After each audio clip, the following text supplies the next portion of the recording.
Is it coma painful? Oh, heck no! You relive long lost summers, kissed girls from high school. It's like one of those TV shows where they show a bunch of clips from old episodes. Yeah, well, anyway.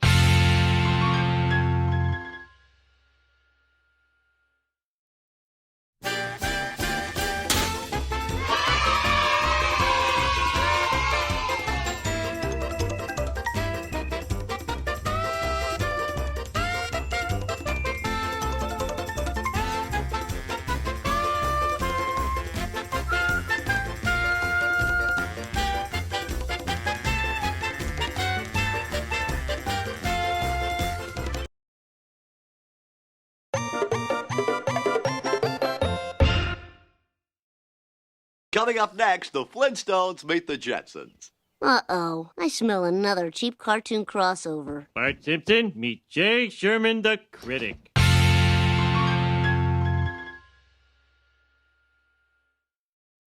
Crossovers are something that have been around for a long while now, but in recent years it feels like they're completely oversaturated in the market to the point that a crossover announcement doesn't feel like as big of a deal as it should be. It feels less like, how is this possible? And more like, when is this happening? Like we're expecting it to happen eventually. This might make me seem like a pessimistic old geezer, but I really do miss when the crossover events felt like actual big events. I remember whenever there was a big TV crossover, the network would hype it up as much as they possibly could, and I don't know if it's because I was younger, but I think that those really worked well to hype me up. Nowadays, it feels like you'd be lucky to get even a 10-second spot to advertise a crossover, and that might even be too much. You could post a teaser image or a GIF or a small trailer on Twitter or something, and that normally does a good job spreading the word, but I don't know, it just seems so empty and corporate. Boy, give me my baseball bat. I know that the old way of advertising for these small-time TV crossover events doesn't really make much sense in the modern world, but that's just how I feel. And that's a pretty bad segue to the main topic of this video. Back in 2011, I vividly remember Fox hyping this big crossover event that they were having with 3 of their animated TV shows that was set to air in May, and I was on board the whole time. The 3 shows being Seth MacFarlane's Family Guy, American Dad, and The Cleveland Show. Granted, nowadays, I realize how ridiculous hyping up a crossover of these 3 shows were. I mean, Peter Griffin and Cleveland Brown crossing over. What's next? The second Ted movie? Yeah, okay, that'll be the day. And while in actuality these 3 shows do cross over, the way in which they do is rather unconventional. The main characters do appear together on screen for like 30 seconds at the end of the event, but for the rest of the time, each show is delegated to their own separate time slots, with their own characters and canon intact. Instead of a full-on crossover between these 3 shows, Seth decided to utilize a central storyline, which would affect each of the characters in their own separate show. The storyline being a hurricane ravaging through the hometowns of each of the main characters, hence the event was officially dubbed Night of the Hurricane. Not to be confused with NBC's Hurricane Saturday, an event in which a hurricane swept through the sets of The Golden Girls, Empty Nest, and Nurses. If I had a nickel for every time there was a crossover event where a hurricane makes its way through 3 shows created by the same person, I'd have 2 nickels, which isn't a lot, but it's weird that it happened twice. When it comes to crossovers, this may seem like a cop-out, but I'm actually a bit mixed on this. For one, it does seem a bit misleading to hype up a big crossover event between these 3 shows, even saying that the dads will appear together, only for the crossover to just be literally 3 separate episodes. Like, if you didn't know that this event was a thing, you could honestly just view these on their own, then I could definitely understand being disappointed. That being said, it's not like we haven't seen this sort of thing before. I already mentioned NBC's Hurricane Saturday, but there's also Cartoon Network's Invaded event, which chronicles the story of some aliens' mission on Earth through 5 different TV shows. Even Disney sort of had something like this with their Wish Gonna Miss event, which saw Cory in the House, Sweet Life, and Hannah Montana all making wishes on a shooting star with their wishes coming true. Also, Seth does provide a reason as to why they went down this route. In a conference call with reporters, he said, "There were talks initially of doing a crossover with all the characters from all the shows, but it became a little bit of a conundrum because you have 3 different staff, each of whom is used to writing 3 different sets of characters. This idea of an outside force that sweeps its way through all 3 shows seemed like a cool way to accomplish that." And honestly, I'm inclined to agree with him on this. People love to rag on Cleveland Show and American Dad for being more of the same Family Guy, but if you actually sit down and watch these shows, you know that each team does bring their own unique writing styles and jokes to the table that actually make each series stand out. Family Guy isn't the same show as American Dad isn't the same show as The Cleveland Show isn't the same show as Family Guy. Kinda, sometimes with that last one. I can respect Seth's restraint in allowing each show to flourish in what they're suited for instead of just some hodgepodge of writing styles and joke structures that may work for one show but harshly undercuts and misrepresents the other shows. Kind of wish he kept that mindset for a bit longer though.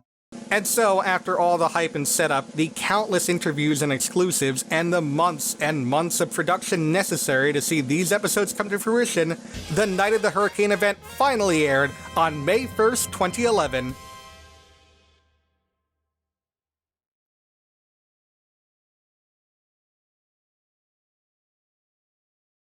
The Night of the Hurricane event finally aired on October 2nd, 2011, after an unrelated episode of The Simpsons about Chalmers trying to educate Bart and his bully friends that, you know what, given how stale The Simpsons was around that time, this is actually one of the better episodes they've had. I definitely recommend it. So with all that said, do I actually think that this is the worst crossover ever, as the title and thumbnail might have you believe? Well, that's a little complicated to say.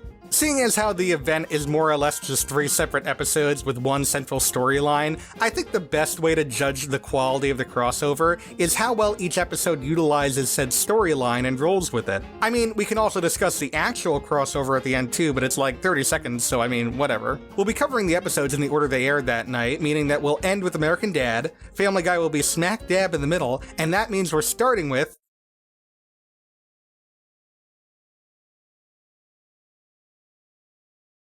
You know what, actually, I don't need to talk about this. It's a beautiful day outside, so I think it's time for me to finally get a life.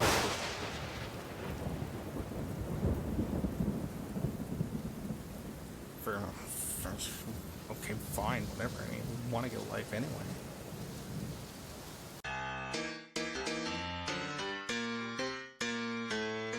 This hurricane named Flozell. Oh, finally, a black hurricane. Rewatching this episode for this video made me remember how much I really don't gel with the writing style of The Cleveland Show, because this episode is, it's not very good.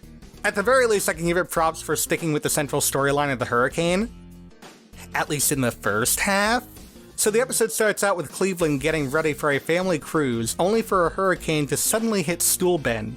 In an act of defiance, Cleveland decides that instead of evacuating, they're going to stay at the house and have a staycation. The only problem is that in preparation of getting ready for the cruise, Cleveland threw all the food away, which means that there's no food in the house at all. So now they have to stave off starvation. All in all, though, while I don't really vibe with the feeling or the style that the show puts out, like I said, they stick with the hurricane idea with them being stuck in the house due to the storm. That is, until we get to the second half, when all of a sudden, the episode shifts to this. I don't believe in God. You should not say such things, boy visiting from down the street. Okay, he's mine. You know that.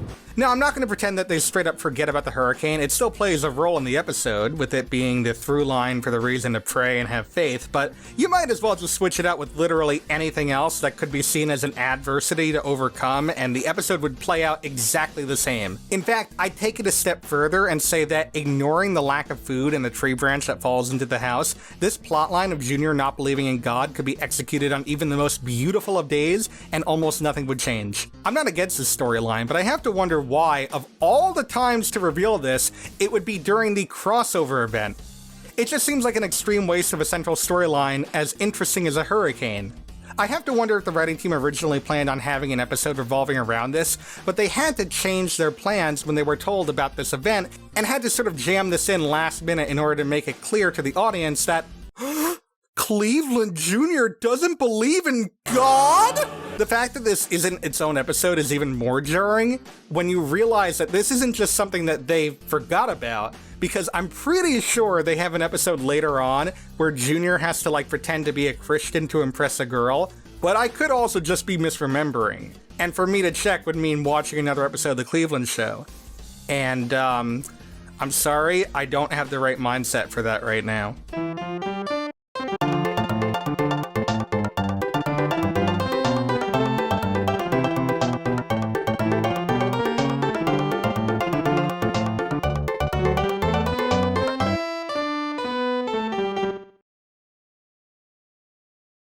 Miss Donna, why do you believe in God? I'm a black woman in the South. That's it.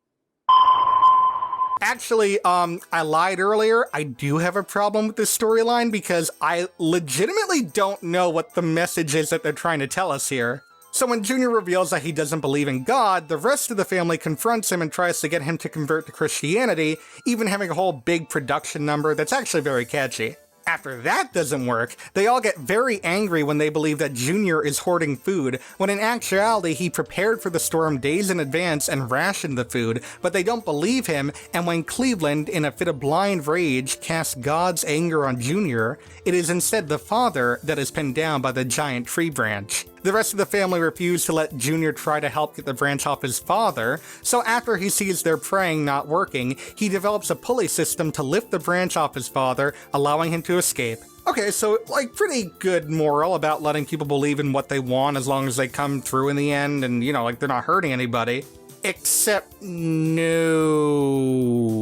because the emotional lesson in this story happens in the scene just before, when Donna explains to Junior that people have faith and pray because it allows them to overcome adversity, even comparing it to the Force. And he actually buys it. So apparently the episode is trying to say that it wasn't the family that was in the wrong, it was Cleveland Jr. for not believing that prayer could work. I'm sorry, did we watch the same episode? Because I'm pretty sure I remember that it was the family who pressured Junior to try and impose their beliefs on him, with him just trying to believe what he wants without throwing Christianity under the bus, and him totally okay with the rest of the family praying. In fact, the only time he even lashes out, if you can even call it that, is when he's wrongfully accused of hoarding the food, to which he locks it up and tells them they can pray for food, which, you know, admittedly, that's a dick thing to do when there's no food, but like, they were so mean to him this whole time. This is the first time he snapped at them in this episode. Of course he's still in the right here, right? And yet he's still the outcast despite saving the day in the end? What exactly am I supposed to make of this? I'm not going to go into deep discussion of the whole religious debate because honestly, I'm not the best person to discuss that, but I will absolutely call bullshit on this episode for trying to flip the script. I really don't want to add to the stigma of this being a cheap knockoff, but come on, even Family Guy pulled this exact message off, and a lot better. Speaking of, before you finish off, I just wanted to mention that this episode really loved referencing Family Guy. Like, I know this is a crossover episode, but it really felt like they were constantly trying to bring the show up in some way, shape, or form. Atheism is a religion too, and those people are the worst. You remember Brian Griffin back in Quahog? I understood that. I will say though, I think that Loretta telling Junior that Jesus forgave her after her affair with Quagmire being Junior's catalyst for not believing in God is actually a pretty nice touch. Anyways, that's all I'm gonna say about the Cleveland show forever probably, so I hope you all got your fill. After that mess, I'm very much looking forward to what Family Guy has to offer. I mean, it can't be any worse than that. Wrong! You know, I'm thinking of taking up bankruptcy as a hobby. This episode, this one is, it's quite an infamous one, isn't it? Many cite this as the turning point for the show, when everything really started going downhill for the show, and one of, if not the worst episodes of the show. And you know, I could talk about this episode in great detail, but instead, I think I'd rather ask a friend to talk about this episode. And I think there's only one person fit for this job.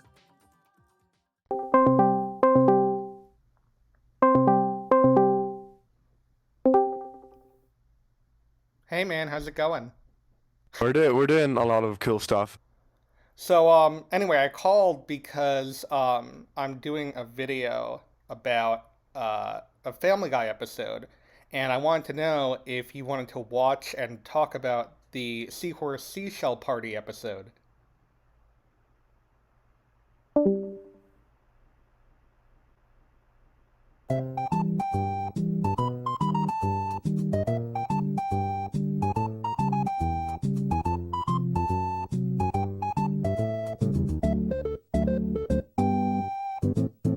The episode is definitely really bad, don't get me wrong, but I don't think it's as bad as a lot of people make it out to be. Kinda? Okay, let me just explain the bad stuff first. The entire episode takes place with the family stuck in the house having to wait out the hurricane as it passes over their town.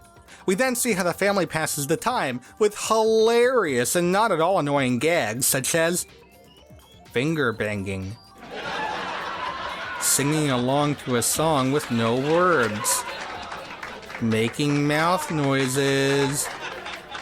Absolutely riveting. Okay, so the episode isn't funny, that right there is a big bane against the show's favor. Instead, they try and focus all their energy telling a serious emotional story about Meg being fed up with being the family punching bag, and her literally going off on Peter, Lois, and Chris for how awful they've been treating her. And yeah, she definitely has a point. She's never been the most fleshed out character, but especially when the show came back from cancellation, they've been non-stop assaulting Meg physically and verbally whenever they can. Most of it's played for jokes for the viewers, and I'd be lying if I said that it didn't get a good chuckle out of me every once in a while, but I could totally understand how the actual character of Meg is just like completely done with this BS and finally fighting back. It definitely feels warranted at this point. The family even seems to understand the pain they've caused Meg, and they want to change their ways.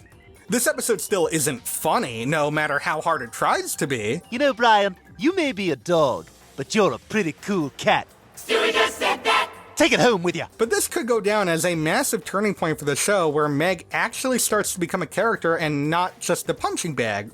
Right? Oh, wow, everybody's already tweeting Stewie just said that. Problem number 1. While this part of the episode feels very cathartic and absolutely deserved for a character who's been treated like this, we still have to suffer through the first third of this episode, which is nothing but long and drawn out jokes. Jokes in air quotes because they aren't funny in case you couldn't tell. Problem number 2. With them not using Meg as a punching bag anymore, they now divert their anger to one another, making them all miserable. And so, at the end of the episode, Meg decides that, actually, I'm going to keep being the punching bag so that the family can be healthy and happy once again. This is my obligation. And the episode ends on a happy note, with Meg resuming her normal bottom-of-the-rung position for the rest of time.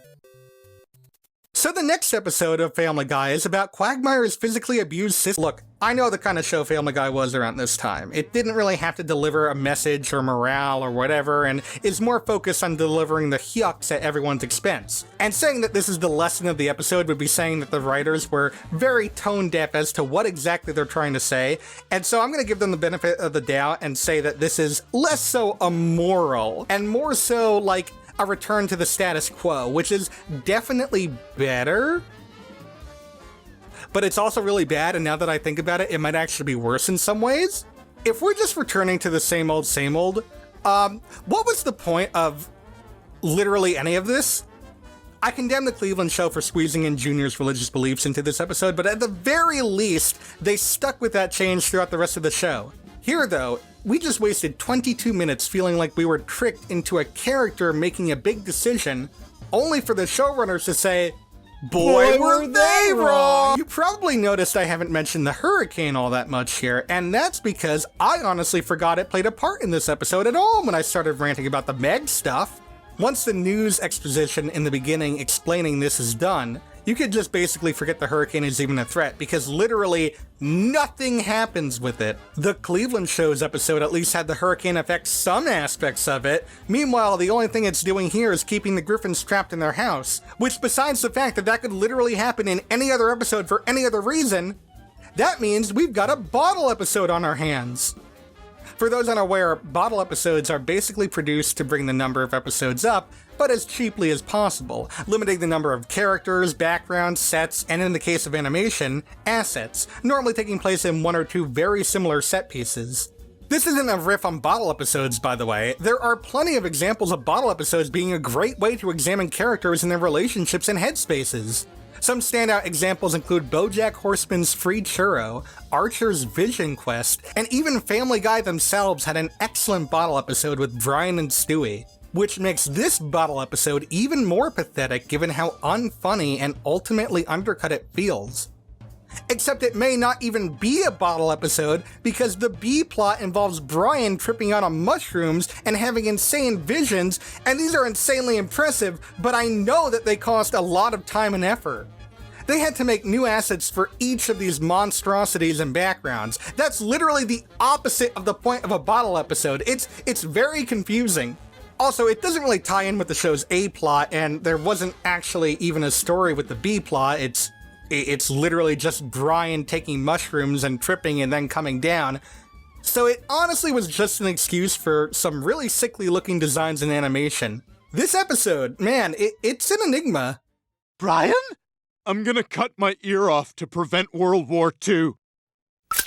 Oh God! Oh God! So with all that said, it seems like I must really hate this episode, right? Like it really is as bad as people have made it out to seem. Possibly even worse? Yeah, absolutely.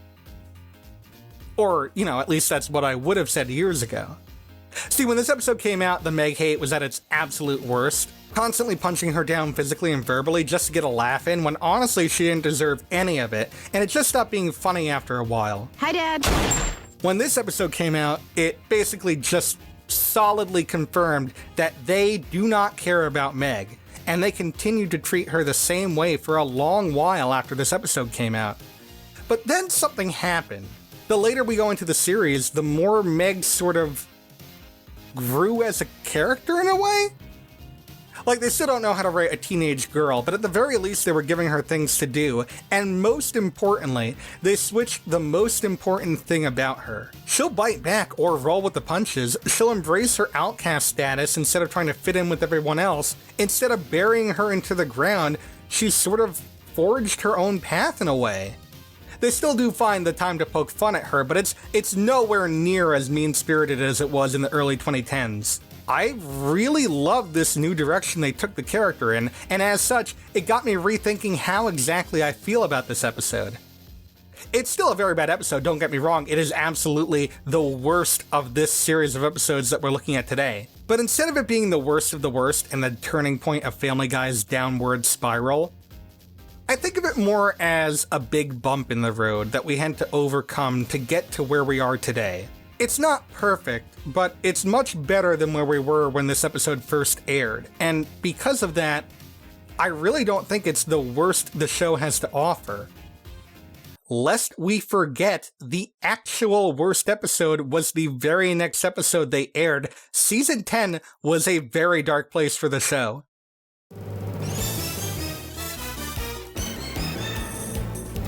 Wow, surprise of the century, I think the American Dad episode is the best of the trio.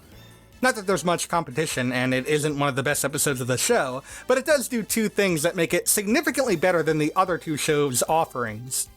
It utilizes the hurricane in an interesting and enjoyable way, and it's funny. I'll never forget you, Roger. Just ignore her. No! My sweatshirt! When the hurricane hits Virginia, Stan and Francine argue as to the best way to handle the situation, with Francine thinking they should evacuate, and Stan thinking they'd be safer staying at home, with Francine mentioning that Stan constantly has ideas that sound good, but always lead to more problems in a crisis situation. The episode basically plays into this more and more, with things constantly getting worse and worse thanks to Stan, flipping the house upside down, and even letting a shark into the house.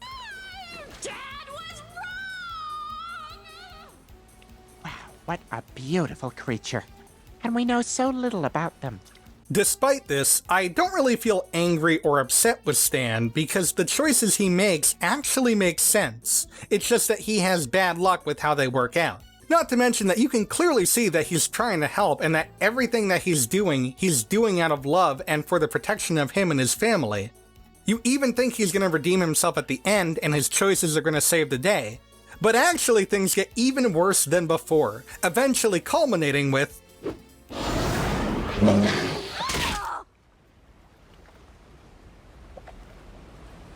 While this is mostly a Stan and Francine story, everyone else here is at their A-game too. Roger with his annoying fling, Steve with his architecture jargon, even Haley and Jeff play a big role, being the only ones to support Stan's choices in the beginning. It's great to see the whole family working together to overcome something after the past 2 episodes boiled down to basically the families ganging up on one particular member, and that basically being the whole thing. I know this feels like I'm scraping the bottom of the barrel here, but it just feels good to watch a good episode again. I miss this so much. Speaking of scraping the bottom of the barrel, remember the hurricane? AKA the central theme of each of these episodes? Well, it finally plays a major role, and it only took 44 minutes to get here. Admittedly, it does kind of just boil down once again to the family being stuck in that house again, but the hurricane is actually causing problems for the family besides that. Once the seawall breaks, the house is pushed along with the current, the house flipping upside down causes the attic to flood with water, and Haley opening the window leads to the shark getting in the house, which adds a really good amount of tension to this episode. Wow, it's almost like they knew how to incorporate the hurricane in an entertaining way, and it wasn't just an afterthought. Who would have guessed? Side note, but I think it's funny they got Kristen Schaal to guest star in the same year that Bob's Burgers premiered and a year before Gravity Falls, only to kill her off in a very gruesome manner. We're gonna have lots of babies. No. I don't have much more to say about this episode. It's absolutely, like, no contest, the best of the bunch by a landslide. And I look forward to covering it again when I talk about every American Dad episode in my big ranking video this year. But we're not quite done yet, as this episode ends with the moment we've all been waiting for, the big crossover. Looter! Self-defense! A black and a white talking as if it's normal! I know. I'm as shocked as you guys are. Cleveland Brown and Peter Griffin in the same show? What voodoo witchcraft was pulled off to make this happen? Anyways, yeah, funny scene. Stan, have you... Oh man, classic American Dad.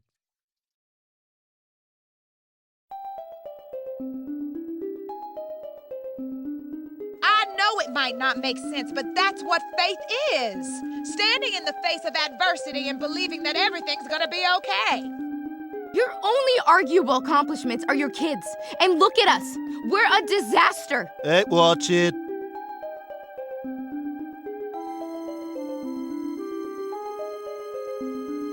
I just wanted to prove I'm good in a crisis. I failed. Stan, 99% of the time, there is no crisis. And you're a wonderful husband and father.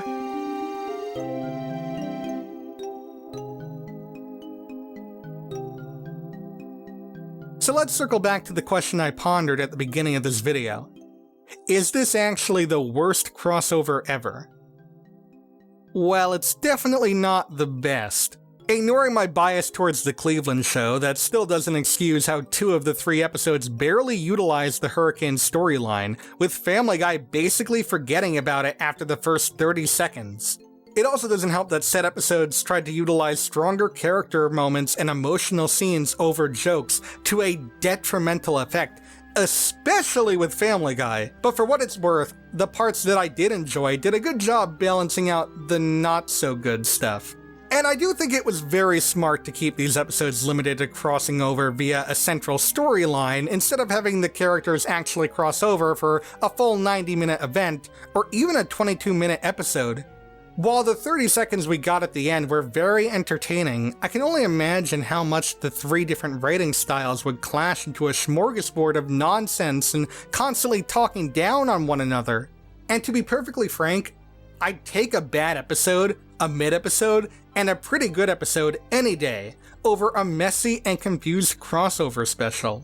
But I don't know, maybe that's just me. Either way, I'm glad this exists, and you know, maybe with a little bit of ironing out of some of the kinks that we saw here, I really do hope that we can get something like this again in the future, and not like, yeah.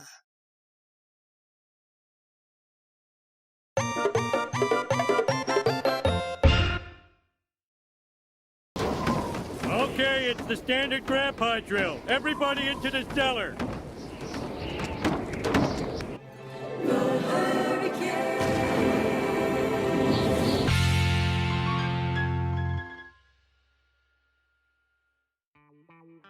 Hey Hey guys, welcome back. If you remember from last time, we had a bit of a problem with a freak storm causing the power to go out, but as you can clearly see, the storm has subsided, so now we can proceed as planned with no further interruptions.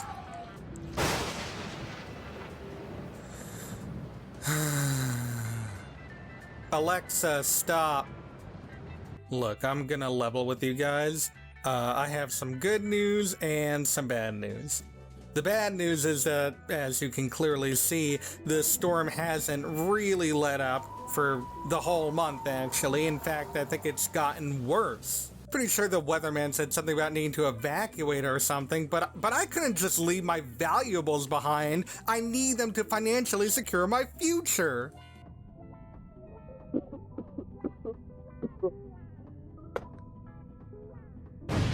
The good news is that I said, Alexa, stop!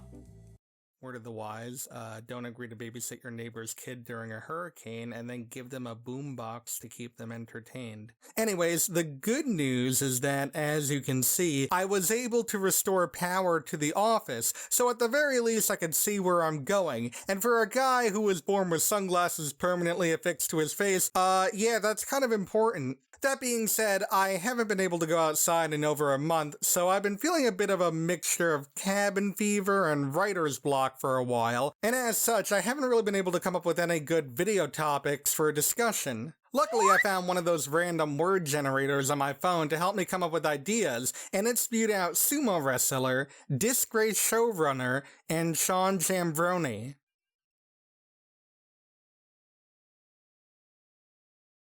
Hey, so remember Clarence?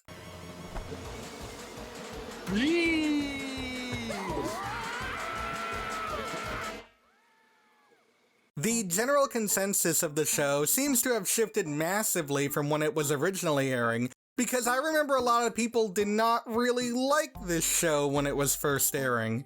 Or at least, from what I've heard. And that's a damn shame, because I was tuning in for every new episode that they were airing. It was never really my favorite show on at the time. I think I was still really into Adventure Time and Regular Show as my go-tos, and even when it came to shows with the more chillax vibe, We Bare Bears started airing a year after Clarence, and I definitely preferred the former. But with all that said, I was still tuning in for every single new episode. I don't know why, the show just resonated with me on a deep level. I mean, the titular character is a fat kid with a lisp and bad teeth.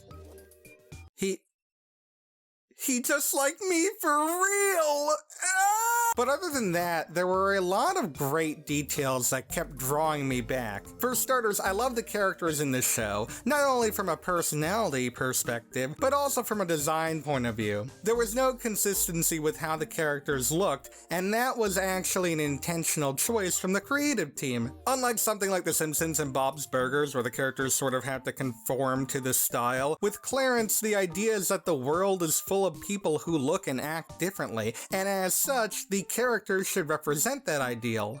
Not only that, but the show does a very good job showing us the class structure of society, with all of its characters coming from different families and backgrounds, as well as each one having a different financial situation. This is perfectly personified with the three main characters, as Sumo's family is lower class, Clarence's family is lower middle class, and Jeff's family is upper middle class. And they do a good job sticking to this sort of class structure throughout the whole show. What I mean by that is, looking at The Simpsons again as example, we're made to believe that the family are somewhere along the lines of the middle class, albeit that's a bit up in the air compared to where we are now financially speaking as a society versus where we were when the series first started airing, but that's a discussion for a different day. Anyway, yeah, so around the middle class. So they have to be very cautious with their money. However, depending on the plot of the episode, this idea could be more or less disregarded if, say, the family wanted to go to Europe or something on the drop of a dime. Meanwhile, with Clarence, you definitely feel this class struggle take place throughout the whole show, and they never ease up on it. With the Wendells, you can definitely feel the family sometimes struggling for money, and the weight of that overbearing feeling. They never do anything that would seem extremely out of their financial wheelhouse, and because of that, it's all the more relatable. And yet, as seen with the three friends, they and their families aren't bothered by said differences between them because they enjoy one another's presence. It's very wholesome in a way to see these kids and their families from all walks of life just be very friendly to one another. Also, the show is like criminally funny. I am not being a baby. You took over my whole party. Gilbin. Hey guys, I finished my comic.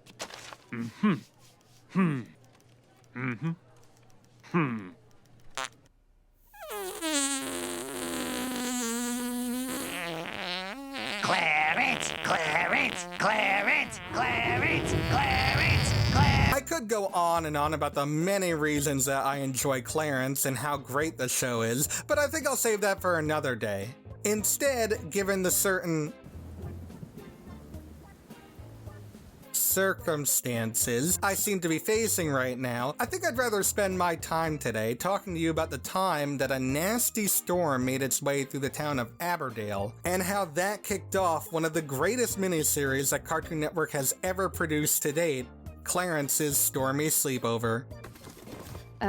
Clarence? Surprise! We're having the biggest sleepover that we ever had! In case you were confused by my terminology when I said miniseries, I meant it in the sense that that's how Cartoon Network themselves labeled certain events within shows that were sort of their own mini-stories, and not so much like actual miniseries like Over the Garden Wall and Long Live the Royals. I don't know why, but they seem to be very into these sort of special events in the late 2010s, with a few Teen Titans Go and Adventure Time miniseries that acted as their own little mini-arcs. And yet, even with my love for Adventure Time and its miniseries, I still think that Clarence has a beat with its Stormy Sleepover. While it doesn't do anything too ambitious or have these characters tackle things that they wouldn't otherwise, I think Stormy Sleepover is able to really understand the heart and the core of what the show is all about. Just to give you a quick rundown, Clarence's Stormy Sleepover took place around the beginning of Season 3 in June of 2017, lasting for 6 11-minute episodes. The centralized focus of these episodes is when a storm comes to Aberdale, and we follow a bunch of groups of characters to see how they deal with and react to the storm, all while dealing with their own personal problems as well. Meanwhile, Clarence is just doing his own thing and just wants a sleepover with all of his friends. While the first and last episode do a good job introducing us to and concluding said storylines respectively, the other 4 episodes are primarily focused on single storylines with said groups of characters. Right off the bat, it does something that I think was a really good choice. At this point in the show, we've gotten a lot of great development for the main characters, as well as a lot of the side characters too, and we know the groups and friendships that have formed because of this. But in this special, we have a bunch of character pairings that you would rarely ever see, but are forced to work together due to the circumstances. What I mean by that is, for example, in the second episode, we focus on Jeff and Mary and Chad, which doesn't seem like such an out there group on the surface as we've seen them all together and hang out plenty of times. However, each of these times have included Clarence in some way, and with him gone in this episode, there's no buffer between these characters, so there's more of an awkward air throughout the episode. Speaking of Clarence, that's another thing this special does that I really enjoy. While he's very present for the first, 5th, and 6th episode of the special, he's almost completely absent from the other 3 episodes, instead focusing on the side characters delegated to said episodes.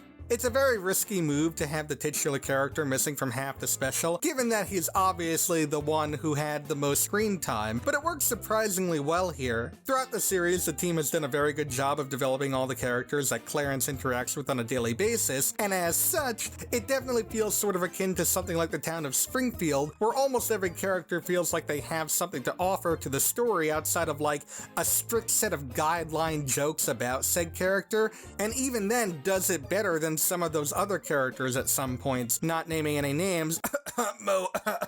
I can also appreciate how, for the most part, while the special is played out in a sort of linear format with all the episodes either taking place at either the same time or directly after the power goes out, there are still hints of what to expect in the other episodes. The first episode of the special, Phantom Clarence, does a great job showcasing all the upcoming storylines, all while utilizing a fun narrative device. Instead of them just doing a simple cut to the scene trick, we see Clarence calling a bunch of people to invite them to the sleepover, ergo setting up a few of these storylines to see how they play out, as well as having an air of mystery to them, like what exactly is going on with Sumo and Miss Baker that we'll see with their respective episodes. Clarence himself, as always, is a delight in this episode. His behavior might sort of come across as stubborn to some, but it's in a very innocent, childlike way, like having a sleepover by himself when no one else shows up. He is eventually able to convince Jeff to come, so he dons his pretty jacket, dude, and heads off to get Jeff's favorite drink, leaving Jeff alone with Mary and Chad, which leads to an awkward yet extremely relatable scene between Jeff and Chad. Just to go to sleep with a smile tomorrow. The second episode, Jeffrey Wendell, follows up on said awkwardness, with Jeff being stuck with Mary and Chad while the storm cuts the power, with the added bonus of Jeff being struck with guilt when he thinks that his kite is the reason that the town lost power. Like I mentioned earlier, this is a very strange pairing, but it works surprisingly well in the comedic sense. Jeff's suspicious nature and clean freak attitude start to rub Mary and Chad the wrong way, as does their not very hygienic lifestyle clash with Jeff's cleanliness. There's a very clear sense of cabin fever playing an important role in this episode, with all three of them starting to go a bit insane, with Jeff taking it the absolute worst. Fixing my sandal, I noticed this trail of strange red liquid leading straight to these bushes. Can you believe it? I almost stepped in some unknown... Jeffrey, what was the liquid? Was it from, like, guts? Oh, I don't know. The point of the story is that I was lucky enough not to get involved. Eventually, they desperately try to find Clarence when Jeff remembers that he has his walkie-talkie on him, so they all head to the car in search of Clarence. All in all, this is a very good follow-up episode. A lot of comedy falls on the awkward tension between the three, and I think it works very well here. Albeit, some of this is also accomplished with a bit of gross-out humor, something that Clarence is somewhat known for, and something that's definitely not everyone's cup of milk. But it doesn't bother me too much, and it's relatively tame here by comparison. Trust me, it can get a lot worse for this show. There's also this sense that all the characters love and need Clarence, like he's a very big and important part of their life, and I love to see that, especially with Chad. Hey, little guy, where are you? I'm probably lost forever. Don't say that! I'll find you, boy! Chad! The next episode, Badgers and Bunkers, is a lot more of a wholesome, heartfelt episode, which is saying something when it starts like this. Beautiful day. Yep, world's gonna end. That's too bad. The episode revolves around Sumo and his dad, and I absolutely love their dynamic. It's very clear that they both love and care for one another, but neither of them are very good at verbally expressing their emotions, so they never really know what to say to one another, and as such, there's a big rift between the two. I don't know what to do about Sumo. That boy just doesn't listen. Wonder where he gets that from. What? The rift grows even bigger when his dad keeps the family in an underground bunker when he thinks it's the end of the world due to the power outage, and Sumo looks after an orphan badger that he names Candace that he tries to keep with him in the bunker without his dad knowing. You could definitely feel the tension in the air between the two, especially at the dinner scene. Despite all my praise though, I think it's probably my least favorite episode of the special. Don't get me wrong, it's still a really good one, and it has one of the best dynamics of the show. But that's just the thing. It's something that we've seen before in episodes like Dreamboat, the 15th episode of the whole series, and I'd argue it was done better there than 2 seasons later. I kinda wish the episode focused more on Sumo's siblings or his mom's relationship with him, since there hasn't really been a single episode to dive into that familial relationship. The following episode is called Dingus and McNobrain, and it follows Belson and Mr. Reese's time during the storm. This one is sort of a parody of a buddy cop duo, with Mr. Reese being the no-nonsense one, and Belson being the one who plays by his own rules. This actually sort of makes sense in context, given that we already know at this point that Mr. Reese used to be a cop, so it sort of makes sense that this is the route that they went down. Also, Mr. Reese is voiced by Donovan Patton, who was also Joe on Blue's Clues. I know that's not really important for the context of the episode, but I'm just now realizing this video isn't that funny, so I thought some random jaw-dropping factoid would make things a little bit peppier here. Is it working? Has her jaw dropped yet? Is it working? It's kind of surprising how well their dynamic works. The whole episode is them trying to find out what happened to Miss Baker, with the reveal being that she decided to leave Aberdale to move to California. Belson's able to figure this out before Mr. Reese does, and tries to hide the info from him before Mr. Reese pushes Belson's buttons and reveals the truth. This causes him to break down and cry, apologizing to Belson. You definitely feel bad for the guy here. It's clear that he cares for Miss Baker and is sad that she left without even saying goodbye. Even Belson gets some great character moments here, actually trying to protect Mr. Reese's feelings. But he also has a reasonable betrayal, where he turns on Mr. Reese when he's given the opportunity to wipe his permanent record clean. It's not like this comes out of nowhere either. Mr. Reese specifically mentioned at the beginning of the episode that the detentions would add up, and he'd actually have to repeat a grade if he kept getting in trouble. You definitely feel like both characters have justifiable motivations, and as such, there's no one side that you're rooting for. This is probably my favorite episode of the special. There's just something about the two of these guys working together that's very funny. Ride hard, die hard. Bye Bye Baker is the next episode of the special, and we finally reconvene with Clarence at the convenience store, where he runs into Meg, Miss Baker, Jeff's mom, and the mayor. Miss Baker was just making a pit stop here before heading off to California, but unfortunately the power outage hit the store, and it caused the automatic doors to power down, effectively locking the 5 of them in there. So, I checked the backup generator. And turns out there isn't one. Yeah, hooray! Oh no. This is another very out there group of characters to pair, and it works very well, albeit I'd say the driving force behind this working so well is mostly Clarence. One of the best things about him is that he's able to make the best of a bad situation, so he uses supplies from around the convenience store and makes an impromptu slumber party for him and the other people stuck inside. It's not until he learns that Miss Baker is leaving that he actually breaks down and cries, before convincing himself that she's not really going to leave Aberdale. This all comes to a head when Clarence quickly thwarts their one chance at escaping by flushing the spare keys to the automatic door down the toilet. This episode is another great one, and it really does a good job showing the contrast between a kid like Clarence and someone like Miss Baker. Her whole reason for wanting to leave in the first place is that she never really felt like she was needed in the town, and every little hurdle she faced in this episode was met with ire from her. Meanwhile, Clarence is able to show that with a positive attitude, you could turn even the worst of situations into an enjoyable experience, albeit one through the eyes of a kid. I love the dynamic between these two, and I'm glad that they were paired up for this episode. We've had a few episodes where Clarence and Miss Baker have shared the spotlight, and given that she's Clarence's teacher, we've seen them on screen together a lot, but this one definitely felt like the best of the two of them. Somebody call for backup? And we end this special off with Flood Brothers, which sees all the previous plot lines of the last 5 episodes not only come together, but also conclude in very satisfying ways. I'm sure I'll see Candace again, if not in this life, then in the next. That was beautiful, son. Huh? Sumo, let's go stand someplace else.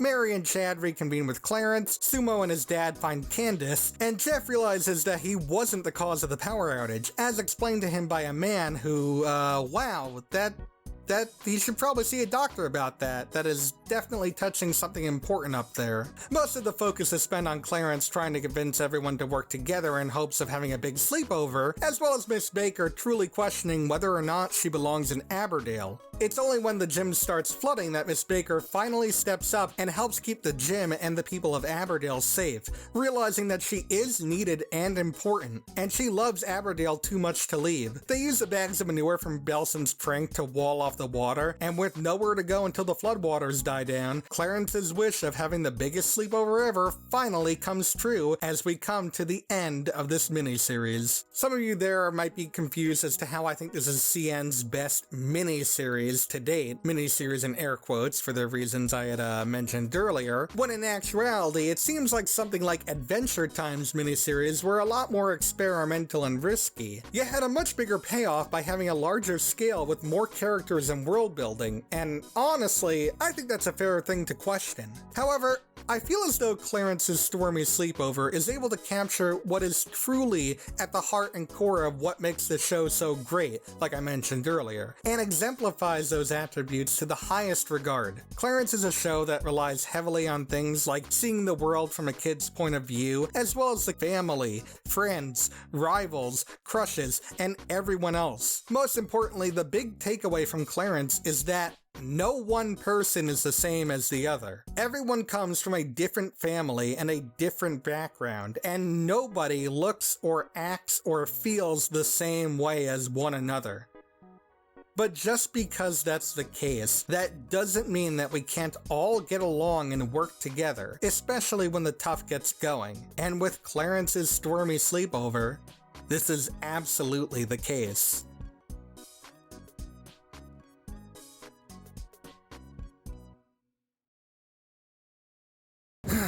You know what, I'm getting a little tired of the storm outside. Hey! Stop it! I have no idea how I did that.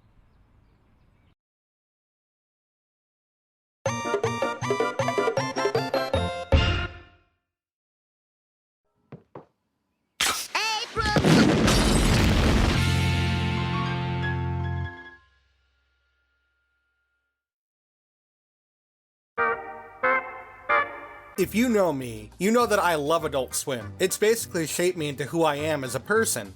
And if you don't know me, what are you doing here? I did not invite you. Please leave my house.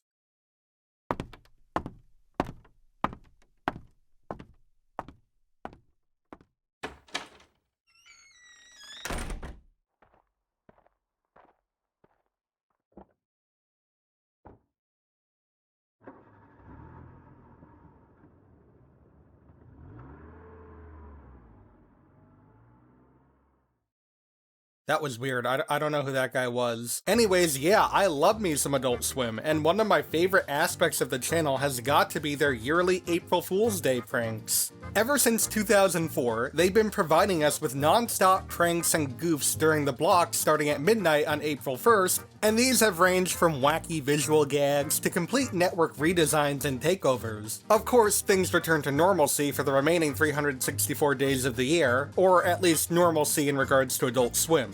But for one night every year, people have been tuning in just to see what the network will pull off that year. It's sort of turned into a tradition for many people, myself included. In fact, I've been hosting shindigs for a while now to celebrate and watch the pranks live every year at midnight, kind of like a New Year's Eve party. And not to brag or anything, but my parties can get pretty crazy with the rowdy so-and-sos that I invite.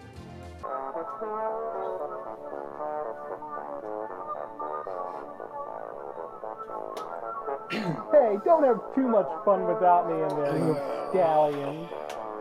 It seems as if the stars have aligned tonight. Given that it is March 31st and I'm having this party, and for the first time I'm hosting a viewing audience, and tonight will mark the 20th year of Adult Swim's April Fool's Day stunts, I figured that now would be the best time to look back at all the previous pranks that were pulled off, and for the heck of it, I'm gonna rank it based on how I feel about each prank. This is mostly going to be through the bias of my own eyes, but I'll try and give you all an idea of how I'm going through this. I want to look at these stunts from a few different perspectives. First off, is it funny? Second, is it special? And third, is it unexpected? And despite me setting up those three guidelines, just know that they are not set in stone as to the prank's placements on the ranking. They'll be important, but in all honesty, the biggest factor of any of these pranks is my personal enjoyment factor. Also, while this isn't a case for a majority, sometimes Adult Swim will be sneaky and do two pranks in one year. One on April 1st at midnight, and another on April 1st between 8 and 11:59 p.m. I'm planning on making sure I separate these come time for the ranking, so if a year has two pranks on two separate days, they will be ranked separately. And finally, be sure to stay tuned until the end of the video, when, for your eyes only, we will exclusively be premiering the Adult Swim prank live during this very video. And since I still have some preparations to make for that, and so that I can finish setting up this party, I may have to step away for a section or two, in which case I'll just coerce one of these party guests into talking about it. And if you're wondering how, Don't worry, I have the perfect plan. Let's just say there's no such thing as free coat check at my house. Anyways, without further distractions, let's get started with...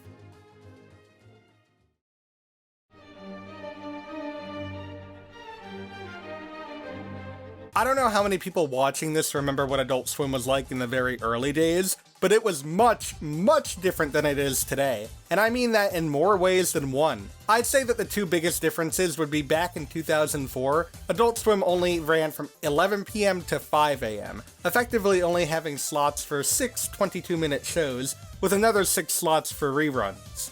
And the other biggest difference would have to be that they actually aired anime during the week instead of just relegating it to Saturday nights. So, on the night of March 31st, with reruns of Family Guy, Futurama, Witch Hunter Robin, Inuyasha, The Big O, and Cowboy Bebop, Adult Swim executed their first April Fool's Day joke.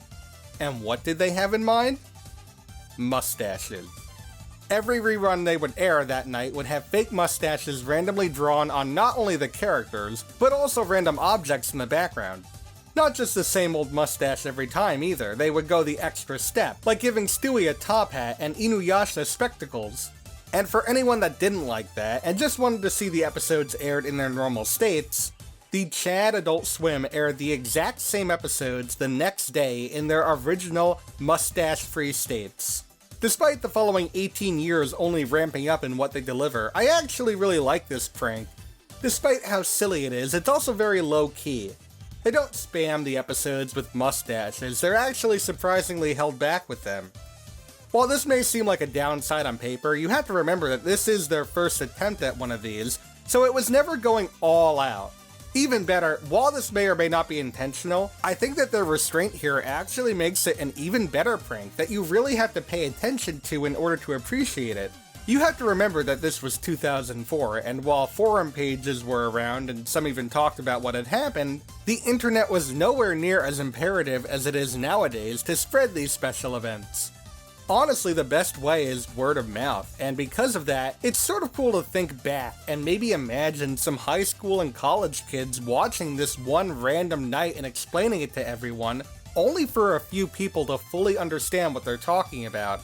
Sort of like a secret language of sorts, and I think that's pretty neat. Another thing to keep in mind is that with all of these shows that were affected by the prank, while they were aired on Adult Swim, the network themselves didn't own or create any of the programs. It sort of set a standard for future pranks that no show is safe from our clutches, and I think that that was a very smart choice, whether that be intentional or otherwise. This one is going on the top of the list for now, but because it's the first one, that means it's also going on the bottom.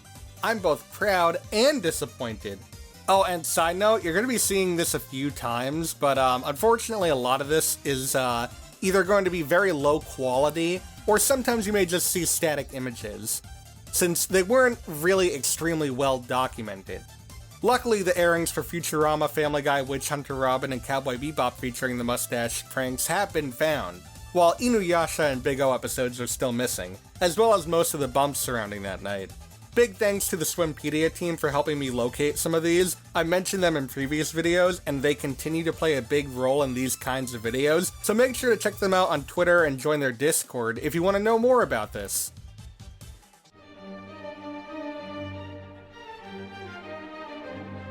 "2005 is when they started a trend that they are still sticking to this day. Stealth premiere sneak peeks. Albeit this one is a very special case that requires a bit more context. Okay, so basically between 2003 and 2004, Squidbillies was being hyped up as this big new show coming from the network very soon. After some radio silence and jokes, they showed off some footage of Squidbillies at San Diego Comic-Con 2004, and announced that the pilot would premiere on November 7th, 2004. Come that time, they were hyping up the premiere immensely, only for them to stealth premiere another one of their shows, Perfect Hair Forever, followed by a special presentation afterwards featuring Space Ghost, Meatwad, Sharko from C-Lab 2021, and Early Kyler in his first ever speaking role. They then later clarified that they needed more time on the pilot and that it wasn't ready. And now we've come full circle to March 31st, 2005, when they aired a bump of someone saying that Squidbillies is a lie, followed by a rough cut of the pilot episode, which was littered with rough doodles where finished scenes were not done. They then clarified that there was still some more work to be done on the show, and that it would be set to premiere in September of 2005. It premiered in October. Damn it! But yes, this unfinished pilot, later dubbed the Rough Cut pilot, was followed up by a rerun of the talk show that I had mentioned earlier, and was never aired again. I was also told from trusted sources that they re-aired the pilot of Perfect Hair Forever at 3 AM that day with the Mustaches from the year before, but unfortunately I found absolutely no proof of this whatsoever, so I am gonna omit that from the list. This is a pretty cool stunt for something that was built up for years and years, and it's cool that instead of airing the actual pilot, they aired a rough cut that was primarily just doodles. I think that's a nice touch, but compared to the mustache prank, while it was somewhat unexpected, looking back it wasn't very funny or special. They've been stealth premiering pilots from the inception of the network, so for something like that to work as an April Fool's Day stunt, there needs to be some additional content, whether that be wraparounds or the actual pilot edited in theme with the prank. While a rough cut has some humor to it, especially given that the pilot was probably already near almost completion at that point, it's still pretty weak, given that the whole prank is basically just 11 minutes in one night.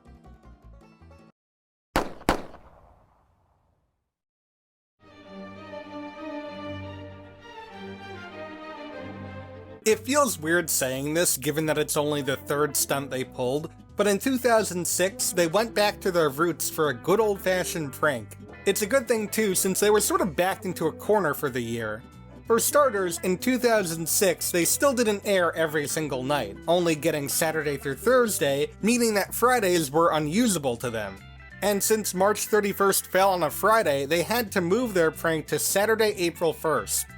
Second, while they still aired anime throughout the week, they started transitioning to anime-exclusive days on Saturdays. And third, it just so happens that Daylight Savings Time fell on April 2nd in 2006, meaning that they had an hour less than usual for their block. So what did they do?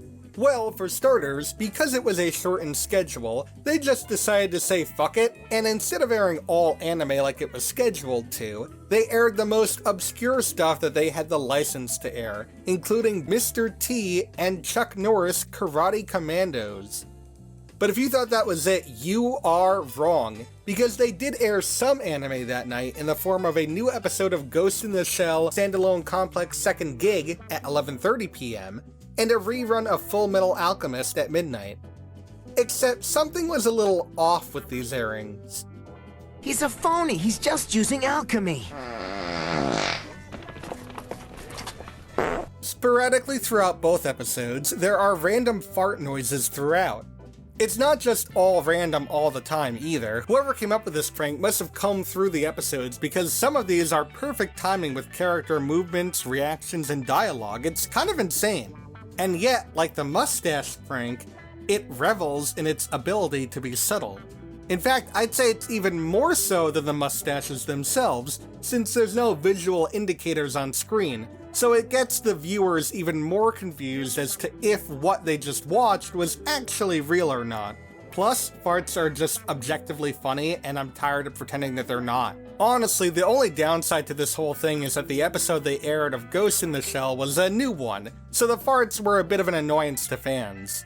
But again, the Giga Chads over at Adult Swim decided to rerun the episode after the Full Metal Alchemist fart airing, completely removing any farts. That is a really cool move on their part, and I'm glad that they were able to have fun with the show, while also respecting the fans and not screwing them over by having them wait to see a new episode. I mean, can you imagine if they tried to pull something like that off?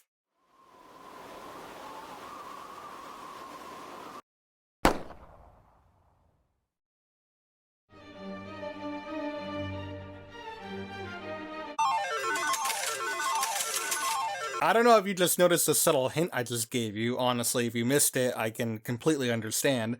But here we have one of the few years where they decided to go big and do 2 April Fool's Day stunts on both March 31st and April 1st.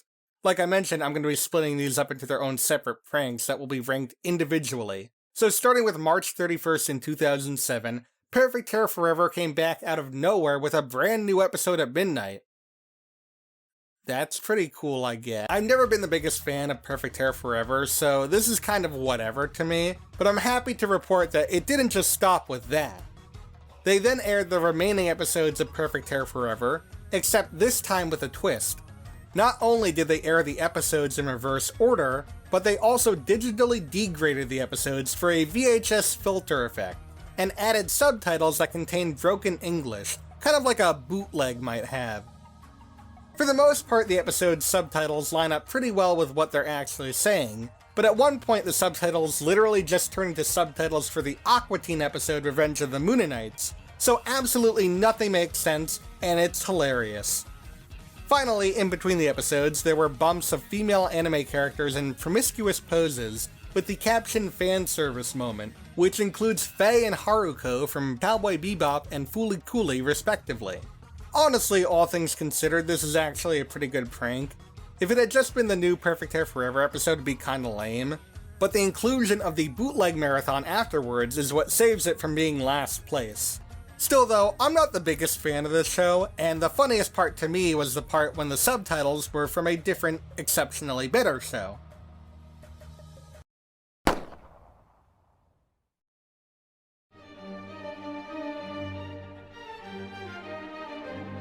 So, in the days leading up to Sunday, April 1st, 2007, it was touted that the Colon movie film would be shown in its entirety on TV over a week before its theatrical debut. If you thought this promise of showing the film for free was too good to be true, well, you're partially right. At 10 p.m. that night, the film began, minus the groovy time for a movie time / Mastodon musical intro. I guess they wanted to keep at least one thing a surprise for the film's debut. A few minutes in, however, once it was revealed that the intro of the film is Shake telling a story, the film shrunk down to nano-sized levels at the bottom left of the screen, revealing the normally scheduled episode of Futurama while the film continued to play. What is this, a film for ants? The joke didn't end there, though. Intermittently throughout the broadcast that night, various graphics would pop up on the screen referencing the Colon movie film playing microscopically in the corner, essentially mocking the viewer.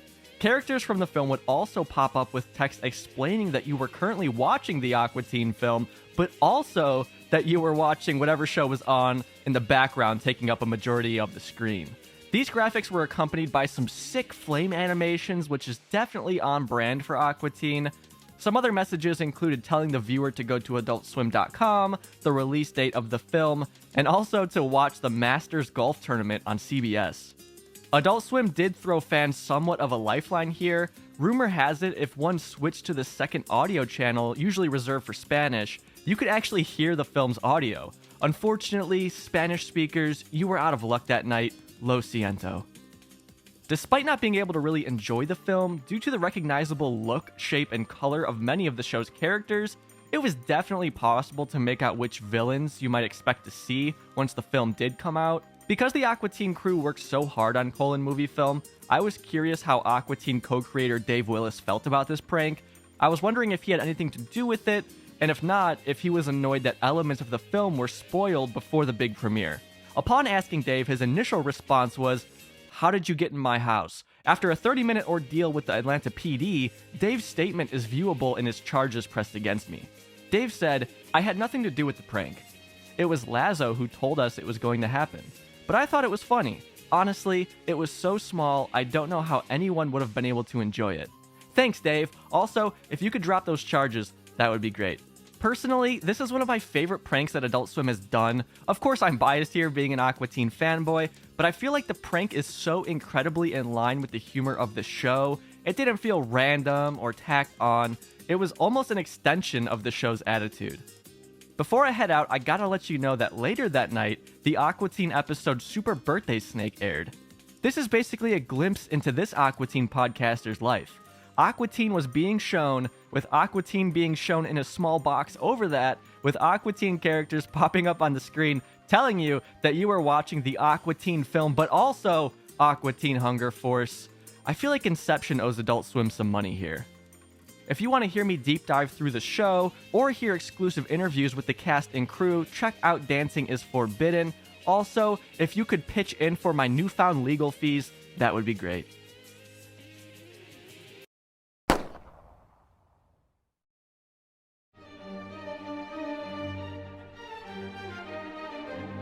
2008 was an interesting year for the network in that they kinda did 2 pranks in one night, albeit one was a bit more interesting than the other.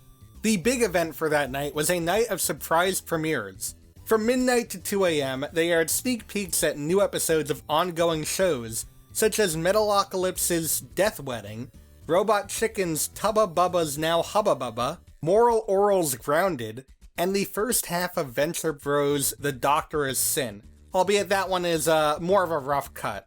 Alongside that, they also showed off pilots of upcoming shows, such as Delocated, Fat Guy Stuck in Internet, The Young Person's Guide to History, and Super Jail, although with that last one it was a fine cut, with things like the intro music being a placeholder. Between these episodes, there would be bumps from TCM's late great Robert Osborne, who would introduce these shows in the same style as he would introduce a TCM movie. Unfortunately, with the exception of Super Jail, all of these bumps are lost media, which is an absolute shame. The second part of their prank was an actual airing of the Aqua Teen movie at 3 a.m. with no edits whatsoever. This one is interesting, as it kind of feels like a bit of a makeup from the previous year's prank, which was unironically hilarious. I'm not even sure if this is classified as part of the prank, since there were bumpers played beforehand telling people they missed the stunt with the premieres, telling them to enjoy the movie. Needless to say though, I think this is a very fun and effective stunt. I still prefer it when there's an actual joke to the prank, like with the farts and the mustaches, but at the very least, this got people hyped up for the 2008 Adult Swim schedule, and I think that's pretty cool. And hey, it's better than nothing.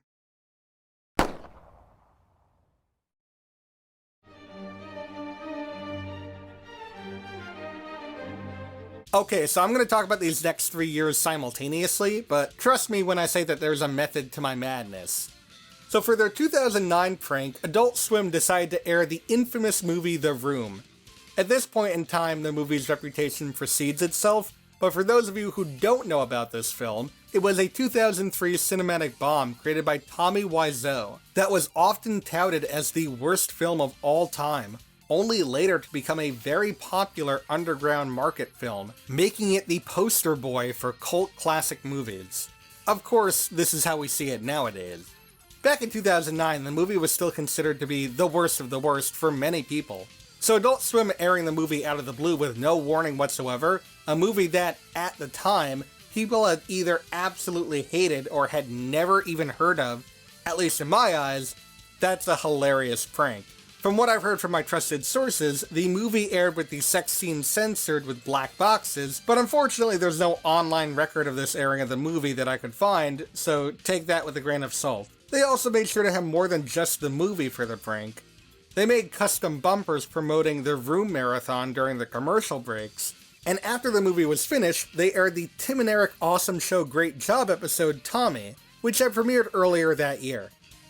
In it, they get Tommy Wiseau to not only guest star, but also direct one of their sketches starring Pigman. It's actually a very funny episode, with there being multiple behind-the-scenes shots of Tommy being an awful director to both Tim and Eric, raising a bunch of red flags for their sketch, including him scoring Jessica Alba as the co-star for the sketch, only for it to be some random woman that he's convinced is Jessica Alba. Let's get out from here. Who is that? Come on, guys, let's go. Come on. Jessica Alba. Yes, it is. Come on, don't whisper here. It all culminates in one of the most uncomfortable sketches of the entire show, and given what this show has pulled off, that's saying something. In 2010, they decided to air The Room again, only this time they shifted things up a bit. The movie is basically the same as it aired in 2009 with the black box censors, but instead of airing Tommy afterwards, during the commercial breaks they had bumps of Tommy Wiseau being interviewed by the Space Ghost crew. This is a pretty fun one as they spend their time goofing off or laughing at how bad the film is. So you've been watching now The Room, what do you think? Maybe you know? I think it sucks. Well, And in 2011, they decided that third time's the charm and aired the movie once again, with this year's gimmick being that after the movie, they premiered Earth Ghost, a shot-for-shot CGI remake of another one of their specials, which featured Space Ghost voice actor George Lowe's day-to-day life, except this time with a 3D CGI model of Space Ghost. You can kinda see why I grouped these three together now, right? Like I said earlier, this is a time before The Room was considered a cult classic film, so in a way, they were just airing a bad movie 3 years in a row. But in doing such, I think it played a very important role in helping the movie reach the cult status it's at nowadays. The first time it aired, it could be seen as a bad movie that they're airing as a prank. The second time, it's kind of like the shock of them doing the exact same prank with the exact same shitty movie. But the third time, that's when it starts to become a tradition. 2011 is definitely the weakest year of the prank, but between 2009 and 2010 as for which year was better, I'm gonna give 2010 the edge, but only ever so slightly. If only because at that point it sort of made a name for itself as a staple of April Fool's Day, and the new Space Ghost bumps they made for that year definitely helped with that. Doesn't make any sense. Just weird decisions. God awful. Poorly done. I encourage you to actually see it in a theater. No, sir. Thank you.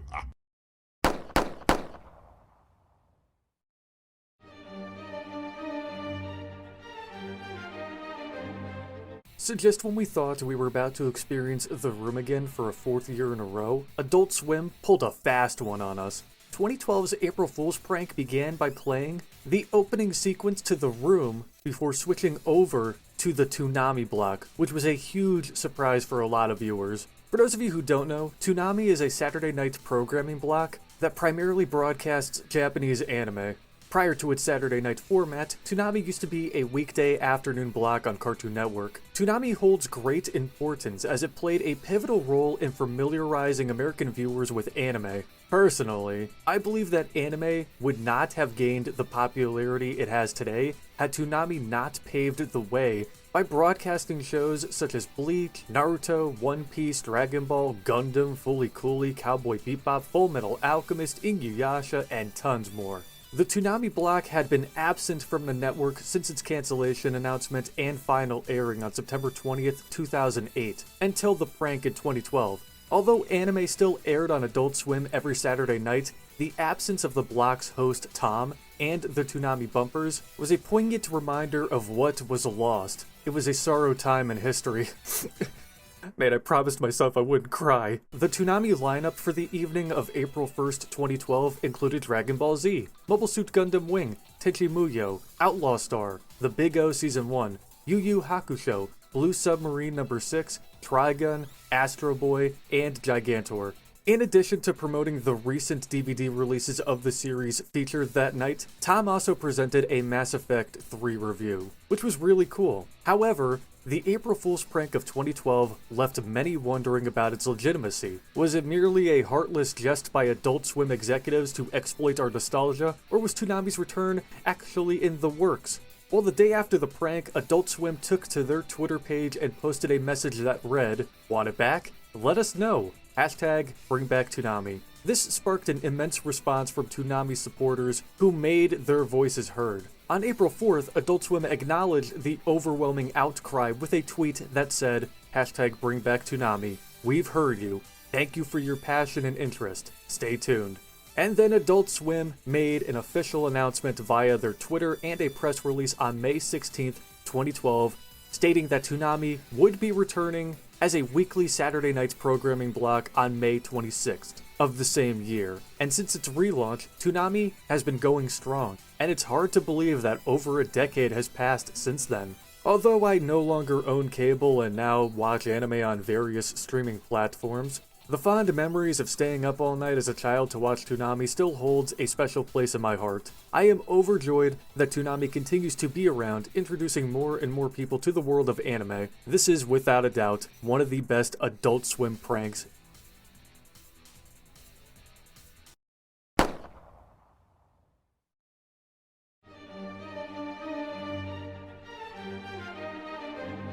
If there's one thing I will always praise Adult Swim for, it's that even in the earliest of stages, it's always been at the forefront of internet culture. It's something that I'm glad that they've kept up with to this day, with one of their biggest online ventures being the Adult Swim streams, but we'll talk more about those later. Rest in peace.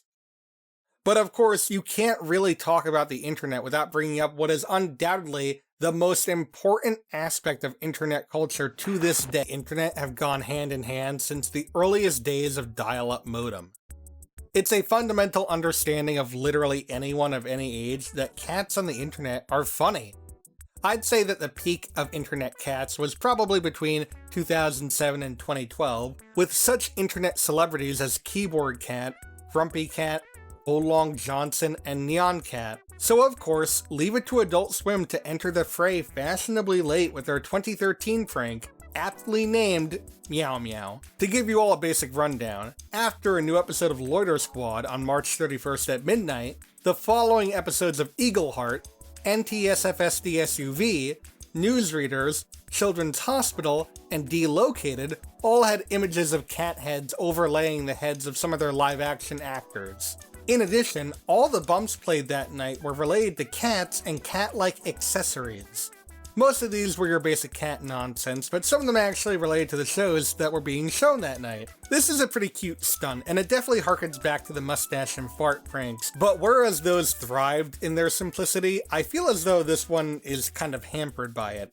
The bumps are cool, don't get me wrong, but I do wish there was more to the episodes than cat heads. Like, I wish there was some cat noises every once in a while, for example. Even with just the cat heads, it's a little disappointing to see how little effort is sort of put into this prank to make it seem like an actual joke. What I mean by that is, for example, with the mustache prank, not only would you actually see them drawing the mustache on sometimes, but they would also sometimes have a mustache in place that really doesn't make any sense, only for a character to then bob their head in a few seconds later and match up their head with a mustache. See, that's a really funny way to make it seem low effort. Meow Meow seems very low effort, but it's also just because it might just be that. But hey, it's better than nothing.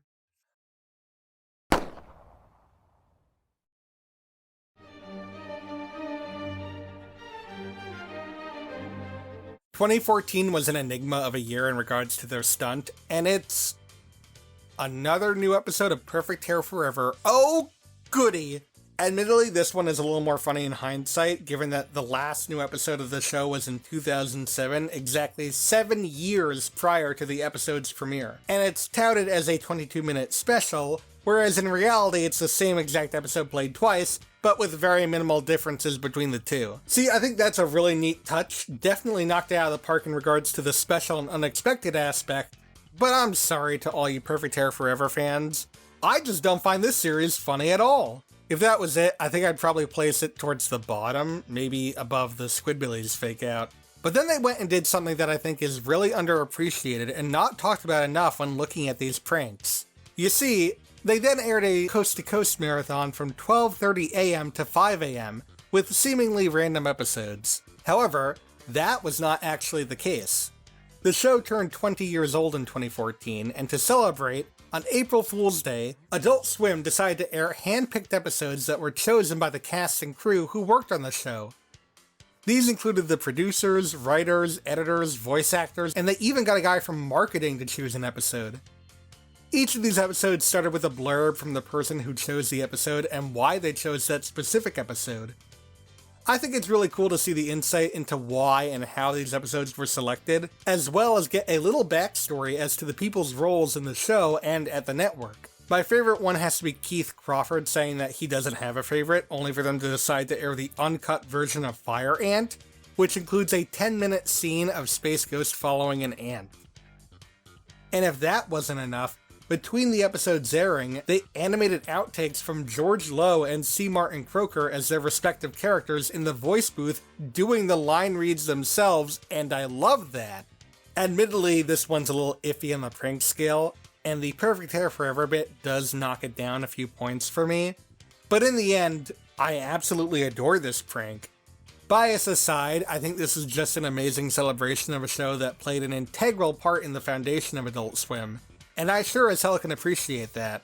What about Dick? We can get away with Dick, can't we? We can't say Dick? I thought we were Adult Swim. Who's in charge of these rules? How about penis? Can we say penis?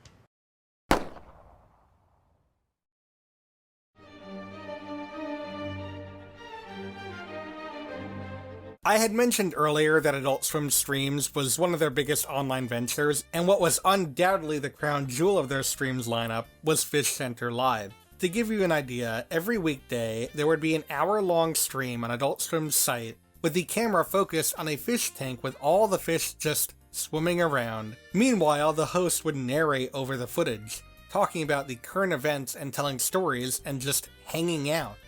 They even had a number to call into that would allow you to speak with the host live during the show. And every so often, they would host games and competitions for the viewers starring the fish. And the most popular game they had was called Coin Hunt.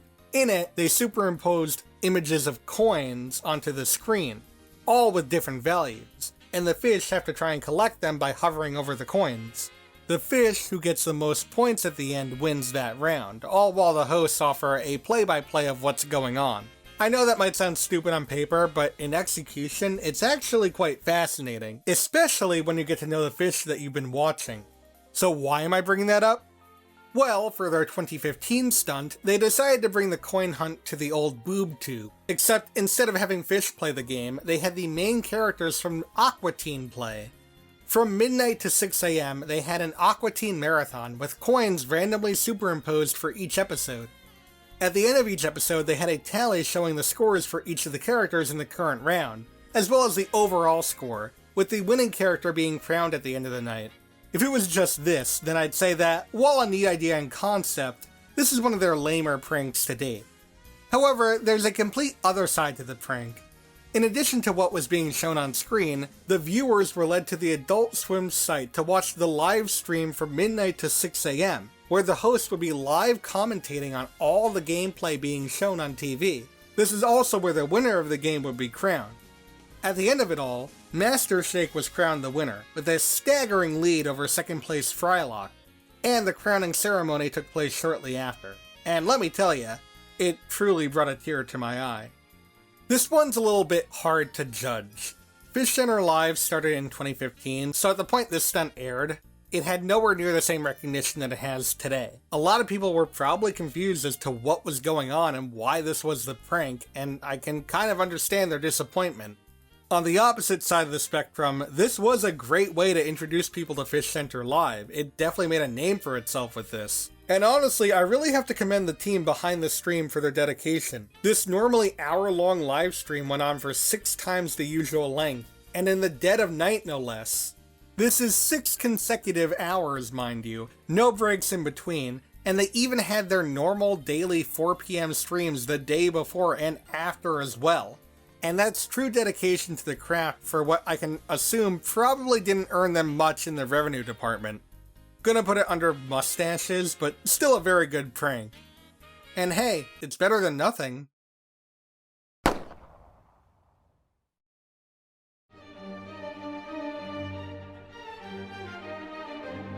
"2016 was already off to a strange start, with them airing bumps promoting this year's stunt on March 31st. Hours before the stunt was even supposed to take place. These basically consisted of them highlighting the previous year's pranks while hyping up whatever 2016 had in store. Despite them literally never doing this before, I wouldn't say it's completely out of nowhere.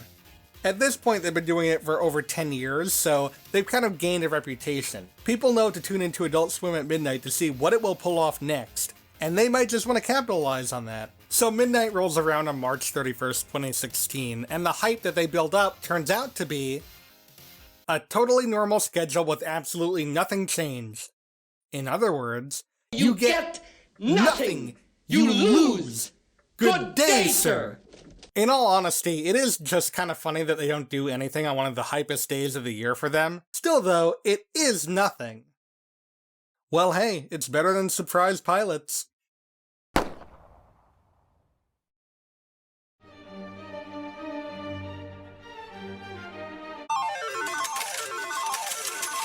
'That's right, for the first time in 10 years, we have another double whammy on our hands. For the first night of pranks, starting at midnight on March 31st and going until 6 AM, all of the normal scheduled episodes aired that night with strange audio mixing replacing the original mixing. Hello, I'm Ignignot, and this is, Give us the damn word. What are your references? This included things like adding a studio audience laugh track, Seinfeld-esque music stings, pitch changers on voices, and voice modulators, to name a few. That's really all there was to this prank. There's not a lot else to say. That's not to say I didn't like it, I actually enjoyed it quite a bit. It harkens back to the 2006 fart prank, where it's sort of like if you're not paying attention, you'll miss it, and if you are, then you'll question what you just watched. I also like how this affected not only their original shows, but also the Fox shows they were airing, like Bob's Burgers and Family Guy, which hasn't been the case since the fart prank over 10 years earlier. All in all, it's a very solid low-key prank, all things considered.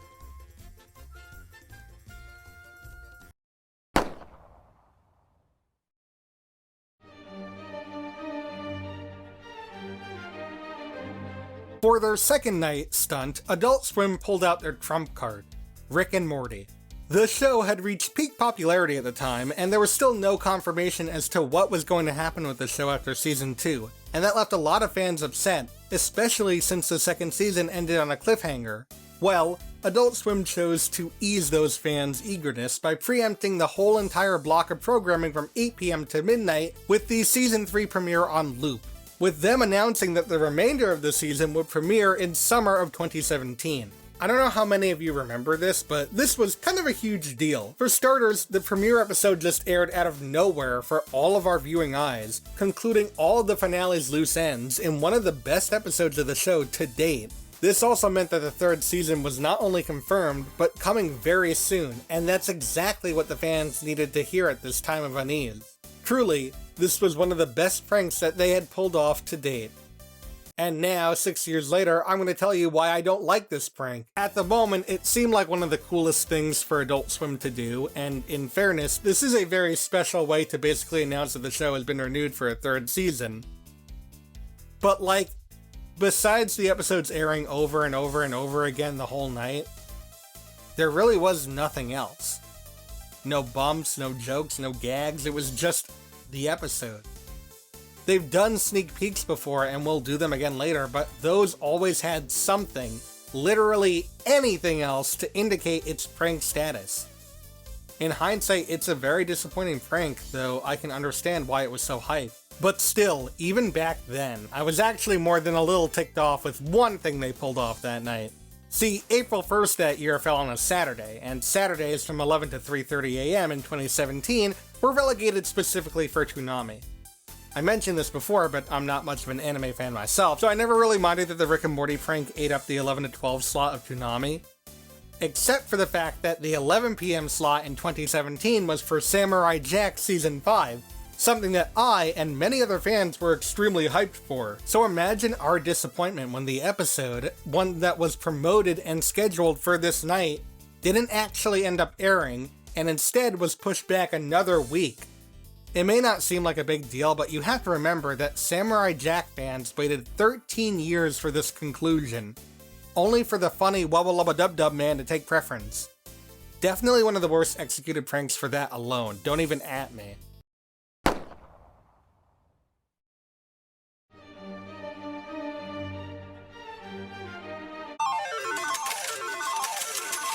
Only 1 year later, and we already have another double whammy. The latest one at this point in time. The first night this time falls on a Saturday, which means that it's during Toonami. Luckily, instead of ignoring that fact like they did the prior year, this year they took the idea of Toonami on April Fools and ran with it, in what I think is one of the more underappreciated pranks. From day one, Toonami has aired all of its anime utilizing English dubs. For their 2018 prank, they decided to flip the script. Starting at midnight, everything that they were airing was in Japanese with English subtitles. Even the bumpers with Tom and Sarah were in Japanese, with different voice actors too. Hell, they did a game review of Nier Automata that night, and not only was that also in Japanese, but the game's audio itself was in Japanese too. They were really dedicated to the bit, and I absolutely respect it. That's not all, however, as there were two special events for the lineup that night. The first one being an episode of Fooly Cooly Alternative, which is kind of insane given that Fooly Cooly Progressive hadn't even started airing yet. And right after that, they aired the 2004 Japanese animated movie Mind Game, accompanied by English subtitles. These were both extremely unique and awesome additions to the lineup, But what I think is really important is that they had the foresight to not preempt any of the new episodes that were premiering that night, and instead extend the block until 6 a.m. to allow the other episodes to air. I can really appreciate how, while this is indeed supposed to be a prank, they understood and valued the respect of Toonami fans out there to allow them to watch the shows they were waiting for. Granted, the episodes were subbed versions instead of the dubbed versions, but at least they were still available. And they even re-aired all the new episodes that they had aired as subs that night a week later as their intended dub versions, including the Nier Automata game review. While I'm not the biggest Toonami or anime fan as a whole, I cannot deny the genius of the simplicity of this prank that gave fans extra goodies while also being respectful to their time and patience. They really learned their lesson from the previous year.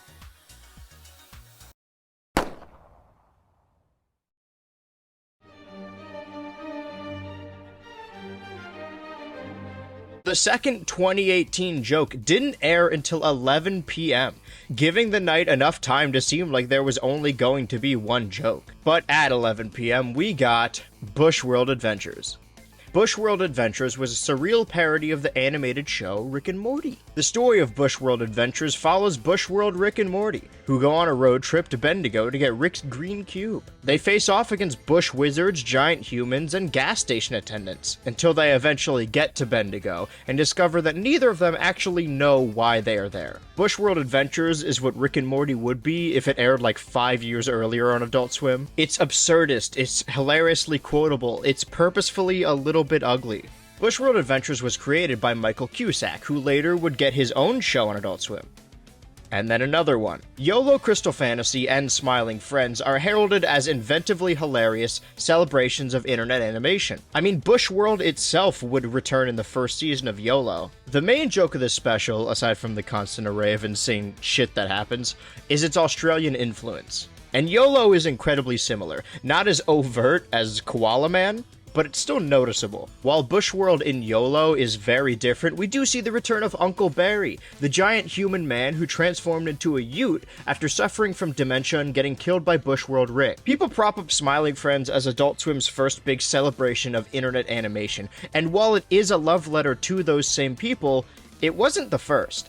Bushworld Adventures was created and voiced by Michael Cusack, but he didn't do it alone. Nearly every cut in the special cuts to a different animation style. That's because it was animated by 24 different individuals with the help of Studio Yada. The talent in this special alone is insane. It's very reminiscent of those multi-animator projects people on YouTube make. By the way, part of the joke is that this special was looped 3 times that night. This special short was also simulcasted on a loop in a marathon stream on AdultSwim.com all night. Here's a tip for you guys. Whenever you see a rotoscoped bit in Smiling Friends, it was probably sick animation. But that's enough about Smiling Friends, at least for me. I got a feeling you guys will hear more about them very soon.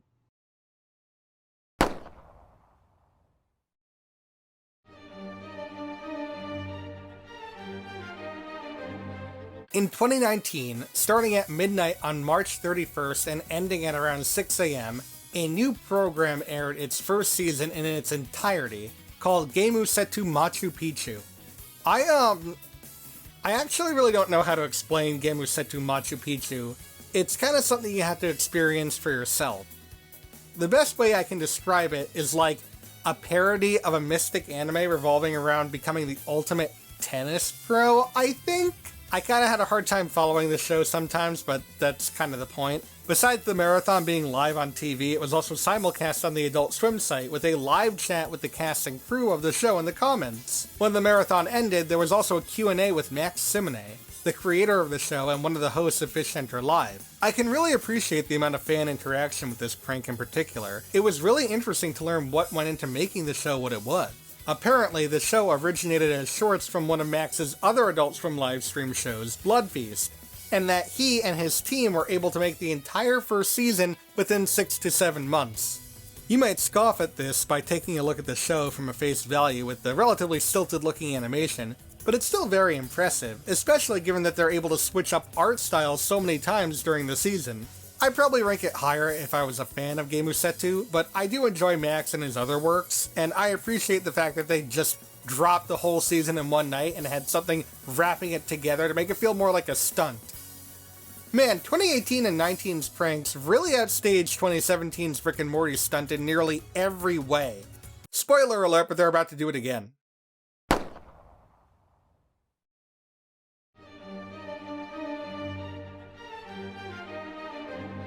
2020's stunt was probably one of the most hyped up stunts that they've had at the time, and even looking back, I gotta say, I think that the hype totally paid off.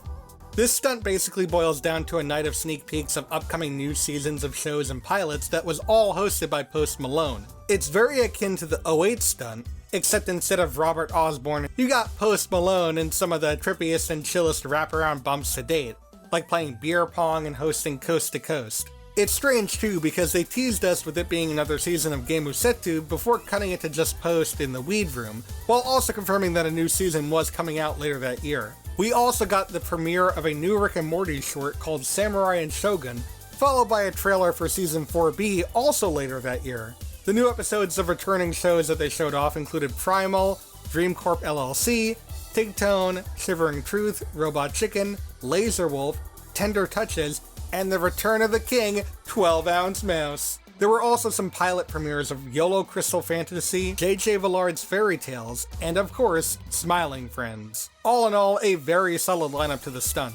To add a little extra uniqueness to the block, not only did they hide Post Malone and cameos to some of the episodes that aired that night, but much like the 2015 prank, there was also a Fish Center Live supplement to this prank where viewers could call in and discuss the prank live with the hosts. Compared to the 2008 stunt, this is definitely a step up in terms of the prank presentation, and I love the fact that Post Malone is now canon in the 12-Ounce Mouse universe.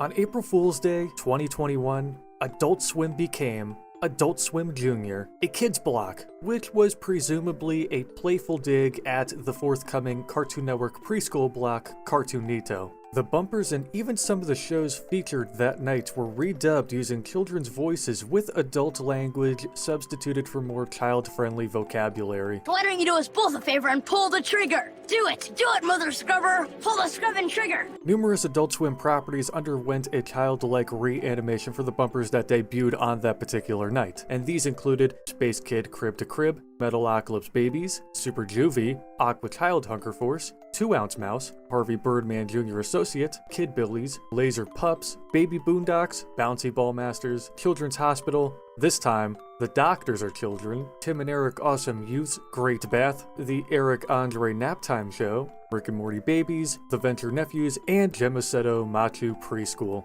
During the Adult Swim Jr. event, only 2 shows, namely Rick and Morty and Aqua Teen, were given the dub treatment, specifically the episodes Total Recall and Revenge of the Moonanites. Child voice actors and actresses fully redubbed the episodes, and I'm not gonna lie to you guys, they're pretty funny. I mean, there's just something hilarious about hearing Frylock speak with a child's voice. I do not want to do anything illegal here, but I would slap somebody in front of their own mama to get a 10 speed. This is definitely another one of my personal favorite pranks, although I kinda wish that the network went all out and redubbed every single series that aired on that particular night. But hey, a man can dream, right? Anyways, thanks for having me on the video, Dan. I really appreciate it.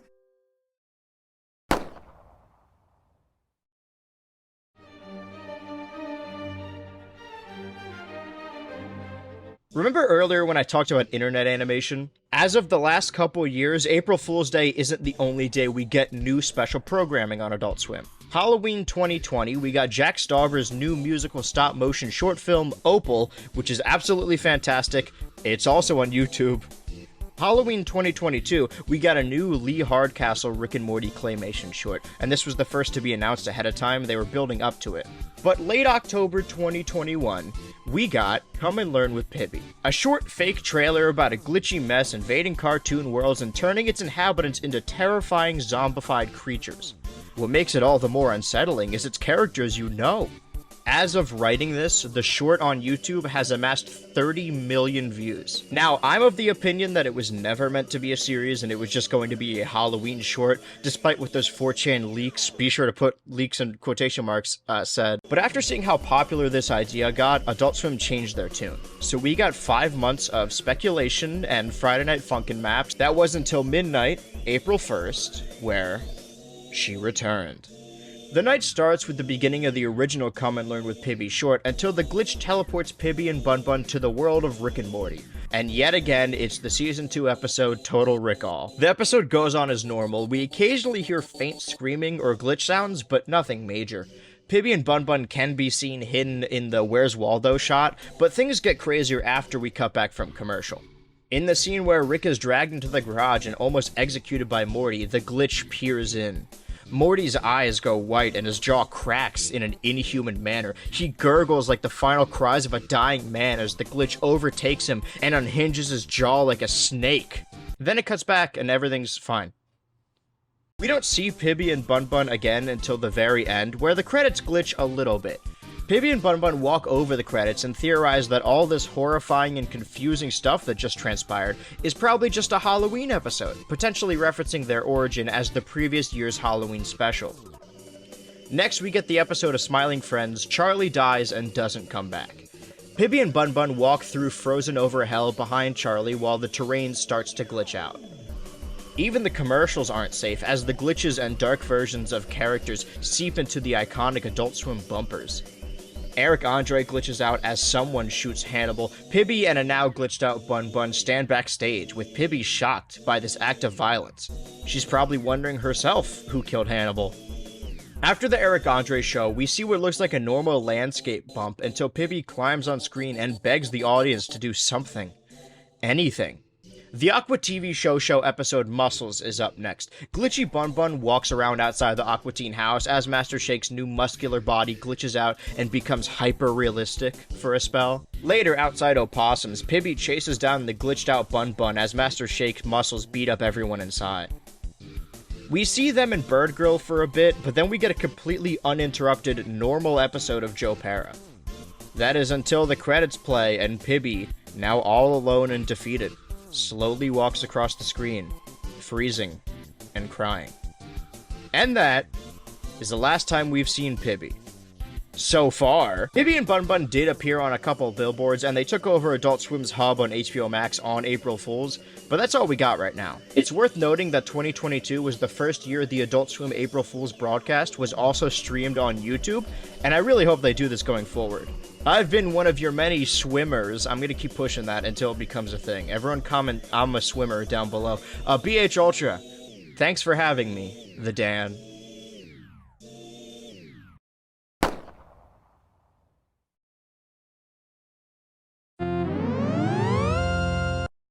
And with that, we're finally caught up to this year's prank, and just in time too, it's about to start any second now. Before that though, I just wanted to thank you all for watching, and just know that honestly, no matter where the prank ended up on this ranking, they all have a special place in my heart. There's a reason why this has turned into a tradition for myself and so many others, and I cannot wait to see where it goes from here. Speaking of which, it's about time to get this party started. Oh yeah, I don't have cable anymore.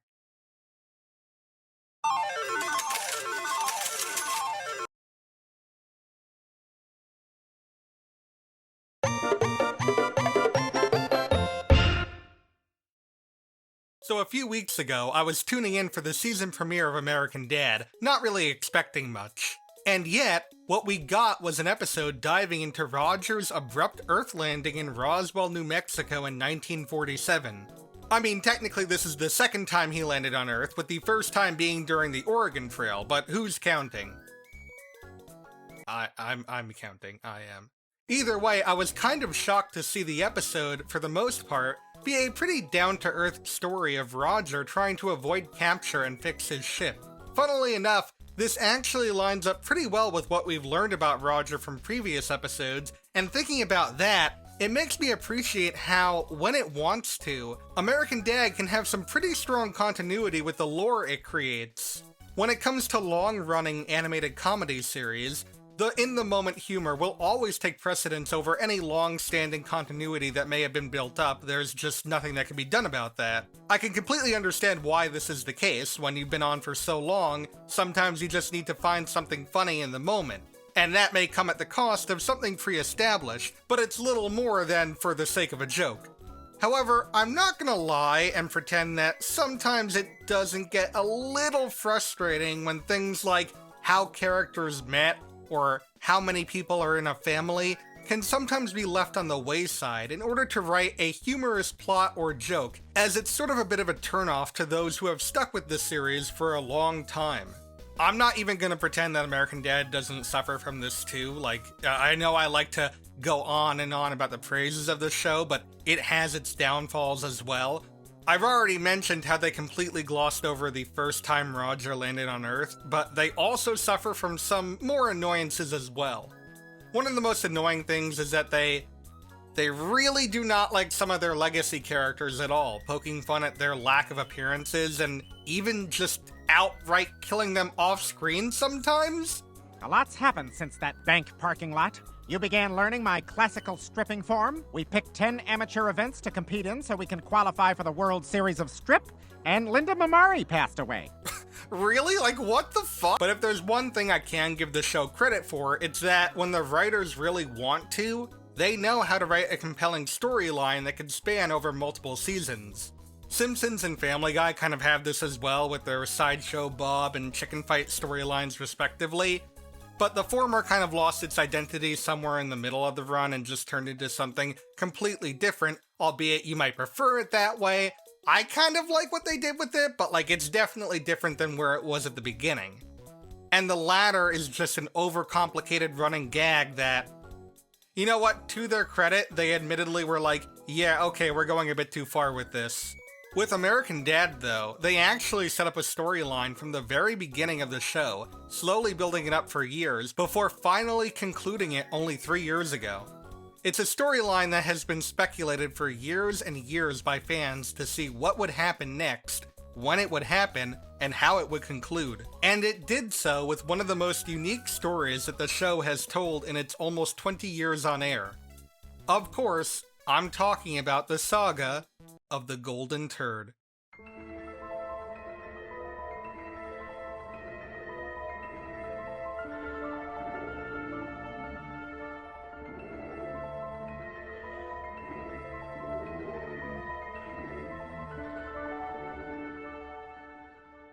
For those of you who don't know what I'm talking about, the Golden Turd saga revolves around a literal golden piece of poop encrusted with diamonds and jewels. Throughout multiple episodes in multiple seasons, we see this turd passed on from one person to another, with each one being infected by the greed of the treasure. This leads to each person who comes into contact with it to do horrible things to people, in fear that they'll take the golden turd away from them. You never know exactly when the Golden Turd is going to appear next. One moment you'll just be watching a normal American Dad episode, and in the next, the shot focuses on something for a little too long. And then all of a sudden the saturation of the picture will lower, and the aspect ratio will change via letterboxing to simulate a cinematic experience, insinuating a terrible and foreboding feeling of dread. During these scenes, the narrative of the story will shift focus from whatever wacky hijinks the Smiths are up to these characters that are completely separated from the storyline. The stories also tend to be much more serious and dramatic, to the point where you will find absolutely no jokes or comedic beats or anything. All of the storylines in each episode actually build off of one another too, basically forming one long storyline of greed and betrayal. I thought it would be fun to dive into the history of the Golden Turd and discuss its origins, its journey of depravity, and an open-ended conclusion which leads to the most gruesome ending of the show to date. I wrote something in the script here about like having an improv bit about how reading that out loud now makes it seem like it's not going to be fun. Wow, reading that out loud now makes it seem like it's not gonna be fun. Ignoring things like its appearance in the intro, and small cameo shots here and there, we have 6 episodes to go over today. Kinda. I'll explain that a little later. Of course, every story starts at the beginning. That's just the way things happen to go. And with this story, we begin with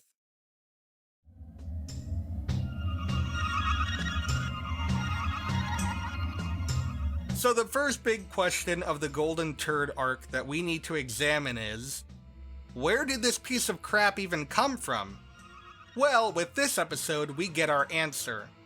While the A plot of the episode focuses on Stan dealing with the new neighbors, and the B plot deals with Steve having to socialize with crazy scouts, the C plot revolves around Roger trying to find out if he has any alien powers, with the B and C plots kind of intertwining.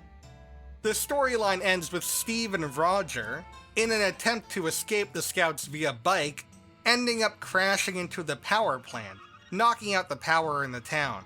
When they come to, Roger tells Steve to stay away from the bush, saying that the burrito he ate earlier did a number on his digestive system, and lamenting how he'll never have any cool alien powers. Of course, as the series goes on, we know that this isn't the case, as he exemplifies a lot of powers, such as super speed, dream storming, getting people pregnant by kissing them, getting himself pregnant by consuming someone's brain, getting pregnant via stress overload, and creating a homunculus. I'm noticing a bit of a trend here. Of course, the power we're focused on today is poop, and there's no way to misconstrue that in some weird way.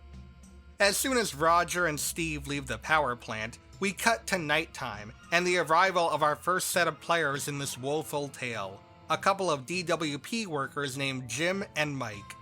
Things seem to be going well for them as we learn that Mike is just a few days away from getting married. Things take a turn for the worse, though, when they stumble across a jewel and diamond encrusted golden turd, which... Can I just take a moment to say how awful of a power that would be? Like, it's one thing if it was just a solid gold turret, like it would be a hard knock life, sure, but it wouldn't be the worst thing imaginable. But for the solid gold turd to be encrusted in diamonds, aka the hardest known material on Earth? Can you imagine how painful that would be to produce? Anyways, despite the fact that they somehow know it's a turd and they don't question it at all, Jim proceeds to pick it up, and with his friend's back turned, he beats Mike to death with it, all the while infatuated with this tushy treasure. In an attempt to cover it up, he drags the body to his truck and is about to leave before being ambushed by an officer that he knows. After a close call, he drives away with the body and the turd, and makes a stop at a gas station to use a payphone to call his fiancée to tell her the good news. Only for another man to pick up, and we come to realize that an act of betrayal has befallen upon the betrayer. The story ends with a zoom-out shot of Jim breaking down, crying over his rash decision, all while the cursed treasure is glowing in the truck, with the words, "To be continued," overlaid upon this tragic scene. What a way to start out the storyline. I honestly went back to this part with no expectations whatsoever, but I forgot just how poignant and threatening this whole scene is. The part with the cop was on point with his slow walking towards the car, hearing each gravelly footstep along the way, to the dialogue exchange between Jim and Harlan, just hearing the regret in Jim's voice while also realizing he's trying to get away from the cop so that he can go through with his plan.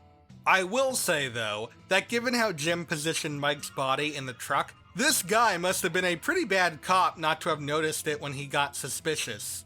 The "to be continued" at the end, while maybe not being more than a joke at first, is at least a hint of more to possibly come.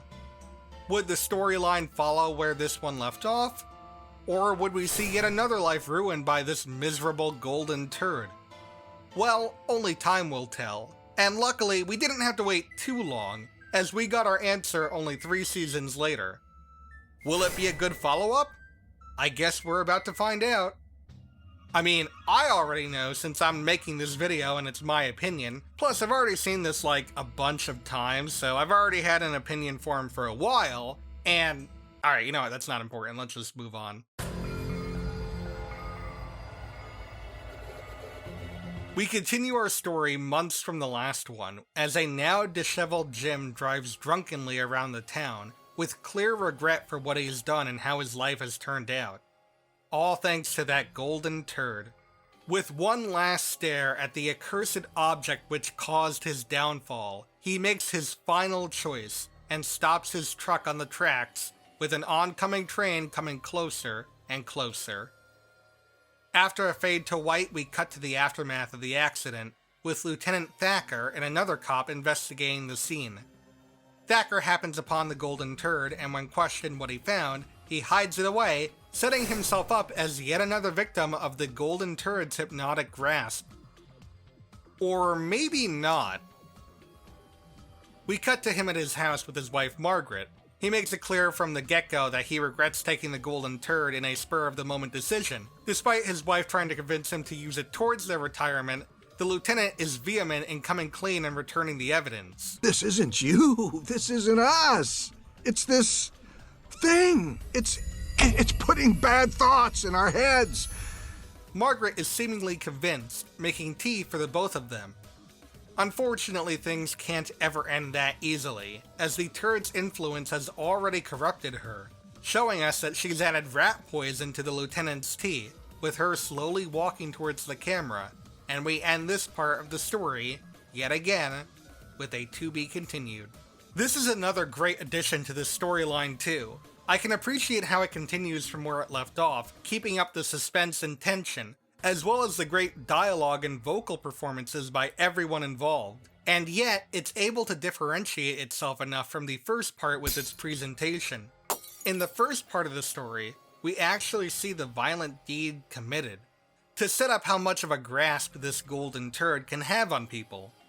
In the second part, we no longer need to actually see any acts of depravity take place, as we're already aware of what's going on. As such, things like Jim taking his own life and the fate of the lieutenant are never actually outright shown to us, yet with the former, we're given enough pieces of the puzzle to fill everything in, and with the latter, while the lack of knowing his fate is just added tension, we've already seen how far people are willing to go to protect the turd, so unfortunately, we can make a pretty good assumption of the lieutenant's fate. The next appearance of the golden turd is only another 3 seasons away, but it's a role unlike anything else we've seen since, or will see again. What do I mean by that? Well...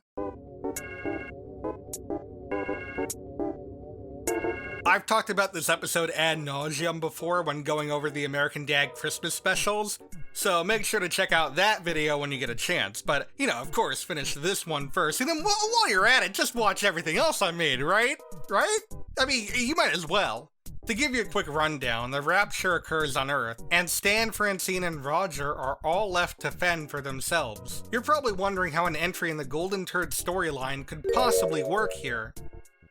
Well, when Jesus and Stan need to reach the Antichrist lair, they think to go to Roger since he has a spaceship, but unfortunately it doesn't have any fuel, and thus leads into this scene. So unless you can poop out gem-encrusted gold, you're out of luck. When my army laid siege at the Battle of Boca Raton, they found this. Yeah, that's pretty much it. At the very least, I can appreciate how they tried to tie it into the previous entry of the storyline, but given that this is all that happens, why even bring it up in the first place? I have to wonder if they were getting tired of the storyline and just wanted to end it abruptly. The problem is that, with this episode in particular, what actually happens is still very much in the air. Given that in Rapture's delight, Father Donovan is alive and the Antichrist is a full-grown man, despite the fact that in a future episode, Father Donovan dies and the Antichrist is just a child, it's unknown as to where this episode even takes place chronologically. I mean, if that even matters. The show is known to have a handful of one-off, non-canonical adventures where the characters will just die and yet be brought back in the next episode. So actually knowing as to whether or not this story matters in the grand scheme of things is up in the air, even with some of the crew members saying that everything that happens from this point on is taking place in Stan's personal heaven.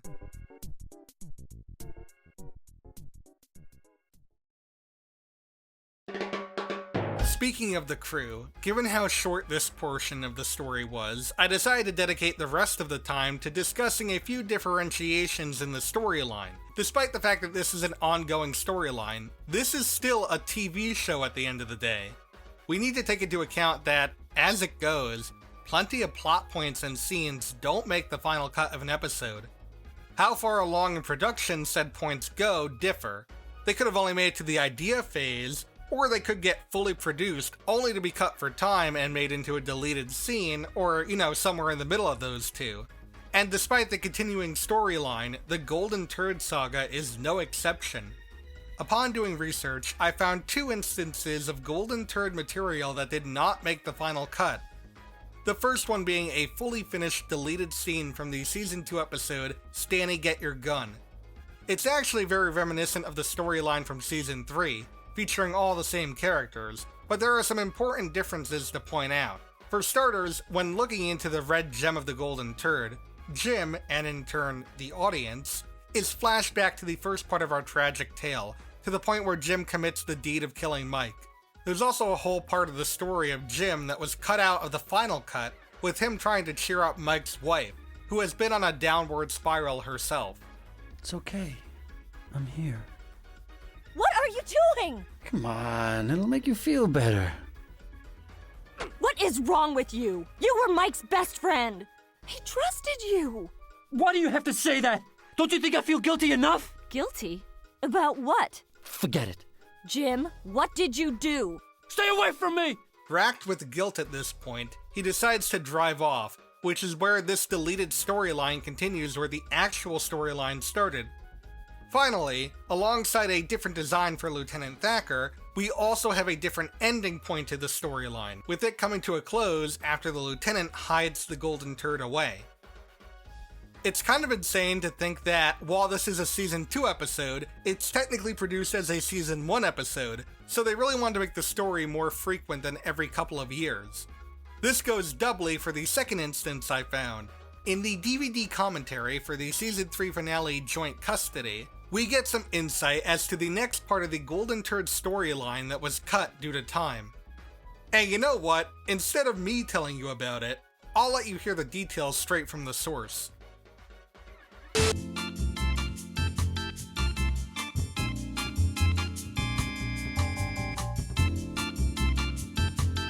So Keith, tell us how the idea for this episode came about. We were trying to do another Golden Turd, and the last point we left it off was the old lady was gonna move to Boca with it, so we're trying to get down to Florida.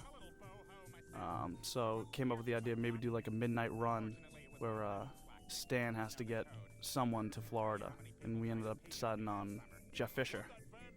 Mm-hmm. And then we eventually didn't even do it. It was such a big, giant episode that we couldn't put a turd episode didn't even fit in it, right? No. Although I wrote probably 4 or 5 different versions of the turd. Explains. See, I don't know. Probably if you're geeky enough and no life having enough to be listening to this audio commentary, you maybe be familiar with the. So am I. I'm on it. I'm here. Yeah. No, go. Keep going. The little turd running story, right? And what is your point? Explain some of the different versions of the turd story that you wrote that didn't fit in. There was one where the old lady had a clearly a beard, and him and his gay lover killed her and took the turd. How did they kill her? I forget. How did they kill her? Alligator in the pool. Oh, there was an alligator in the pool. Yeah. In her condo in Boca. Yeah. There was another version where she was depressed and she ordered liquor over the phone, and the guy came to deliver the liquor, and he ended up seeing the turd and killing her, and then taking it to give to some Latino Cuban underground so he could free his sister, and then I remember that. Yeah. Oh. Then there was another one about where a Cuban refugee washed ashore on a raft and tried to stumbled upon it.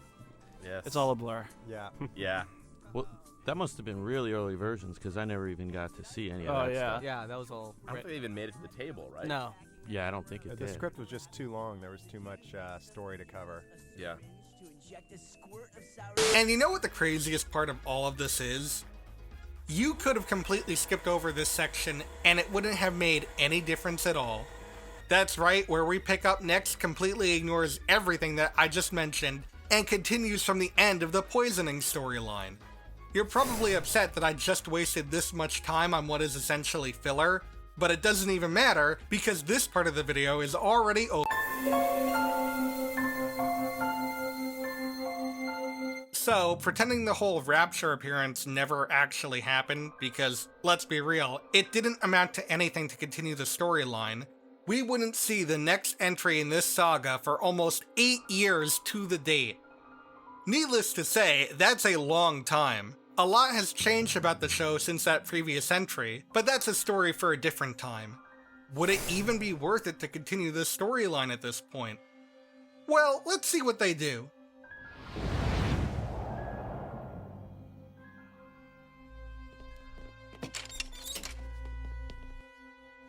I'm sorry, son.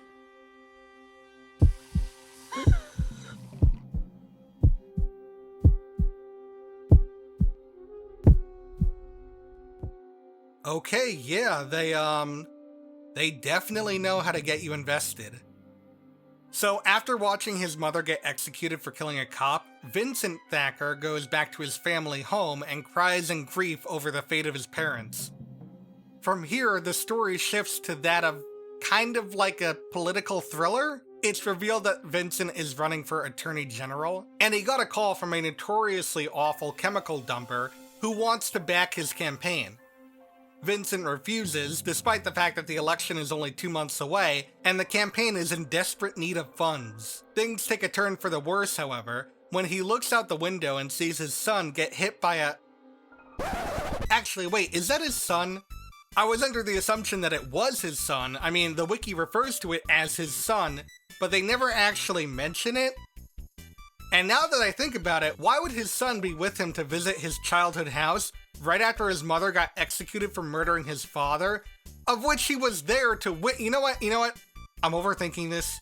Let's just say it's his son. His son gets hit by a car. Before he rushes down to help, he notices a glow from the floorboards and pulls it up to reveal the golden turd hidden away. While his son continues to scream for help, Vincent is too engrossed by the golden turd. We then cut to Vincent in his office, where he calls the chemical dumper to approve their partnership, all while he's staring at the golden turd, his morals completely vanished. And thus we end with yet another to be continued. How did they ruin a to be continued screen? All in all, this is another great entry in the Golden Turd storyline.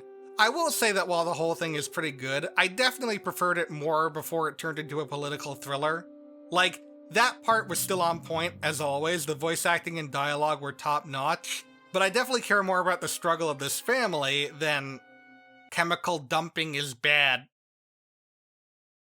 Please clap.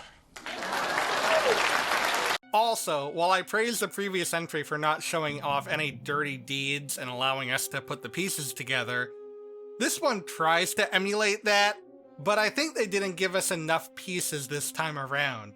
We don't know what actually happens to his son after the cut to his office, and we don't get any clues as to his fate, not in this part of the story or any future part. A bit of a shame given how tight it's been up to this point, but honestly this is a small blunder in what is otherwise a pretty good story. Luckily, after this, we're back to a relatively normal output, with us only having to wait another 3 seasons for the next part of the storyline. What happens in the penultimate portion of this perilous plot? We'll find out now. And I promise there won't be any alliteration. I'm sorry about that. I don't know where that came from. Apparently, a lot has changed since we last left off, as Vincent Thacker is now running for President of the United States and makes an appearance at the presidential convention with his running mate, Bill Sturges. And look, I know that he made a shady under-the-table deal with a chemical dumper, but as long as he's the most pro-union president in American history and doesn't apologize for it, I'd vote for him. Unfortunately, Things are sour behind the scenes, as Bill confronts Vincent about the deal he made with the chemical dumper. Unfortunately for Vincent, he's completely lost to the power of the golden turd, outright ignoring Bill's interrogation. When Bill sees the turd, the two fight over it, before Bill overpowers Vincent, killing him in the process. His victory is short-lived, however, as the Secret Service enter amongst the tussle and shoot Bill dead. Cut to the aftermath, and we see a cleaning lady find the golden turd underneath the couch. And yet, she seems completely unaffected by its trance-like glow. Why is that, you ask? That is a good question. Anyways, she takes the golden turd all the way to the Vatican, where she presents it to the Pope, who is clearly taken aback by it. To destroy it, we must return it to its source.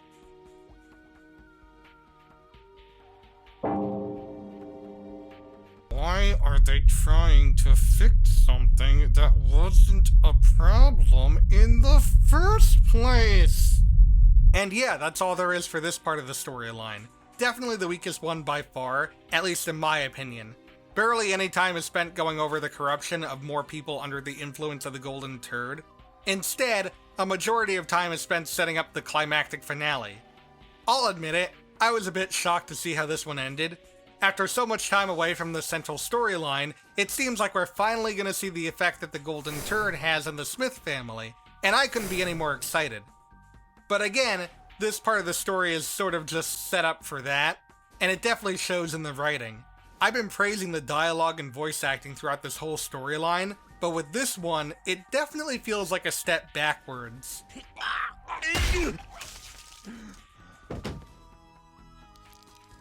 Now it's mine. Are you a 5-year-old? Do you need a lesson in sharing, young man? Also, they never explain how the cleaning lady is able to just resist the power of the golden turd. And she had it in her possession for a while. I mean, she flew to Italy for crying out loud. Whatever, it's clear that this portion of the story is more setup than substance. But as we approach the finale of this tale with no victors, does the setup have a satisfying payoff? Yeah, kinda. For the show's landmark 300th episode, we're finally getting the epic conclusion to this tale. This next part is probably going to be longer than the other parts for one sole reason. Instead of having a small portion of the episode dedicated to the golden turd, the entirety of the 22-minute episode revolves around finishing up this storyline. Sort of. We still have a bit of setup with Roger being kicked out of the house for, honestly, kind of like a really stupid and convoluted reason. The episode does not start off on its strongest foot, but luckily it does pick back up from there. We cut to the group of religious leaders and Beyonce for some reason. Friends! Beyonce speaks! Who have come to the conclusion that the golden turd must be returned to the place whence it came from, if you know what I mean.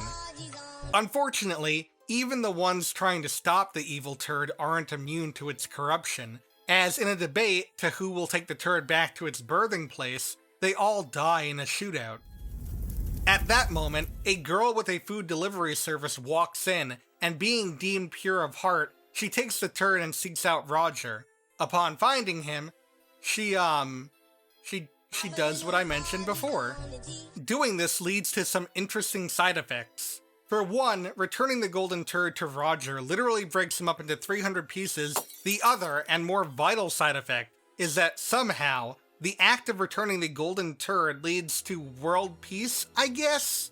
Unfortunately, the Smiths are not a big fan of living in a utopia, so when they get a hold of Roger's mouth, who gives them instructions of how to put him back together and get the world back to normal, they agree to help him out. We get a montage of them going around the world and finding pieces of Roger, all leading to them needing to find the last piece to put him back together. They find on the set of Family Feud, where Steve Harvey has possession of it. And you know what? I'm just gonna skip past this part because this is part of that stupid reasoning I'd mentioned in the beginning. It really does not matter. All you need to know is that they get and put Roger back together, which changes the world back to normal and forces the golden turd out of his body. In order to protect the family from the tantalizing turd, Stan vows to get rid of it as he drives off with the turd in tow. But as long as that turd is still intact, we can never truly have a happy ending. And this leads to the final climax of the Turd storyline. Everything in this episode was building up to this moment, and was it worth it?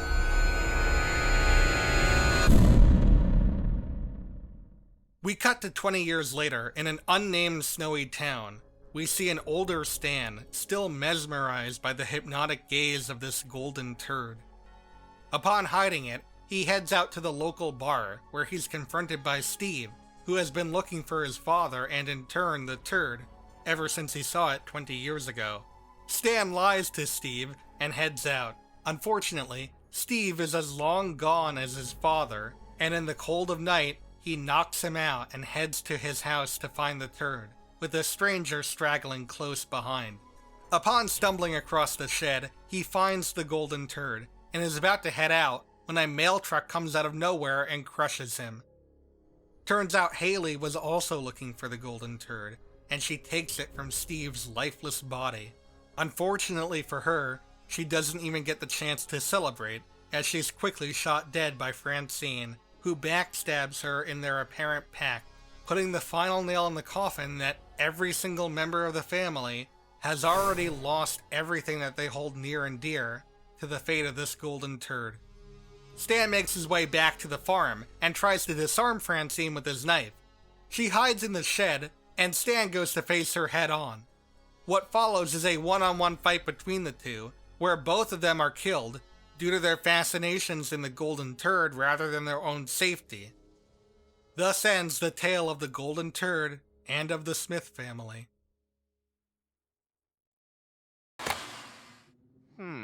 Maybe I didn't have time to stop for fries. Roger and Klaus appear on the scene, too late to stop the madness.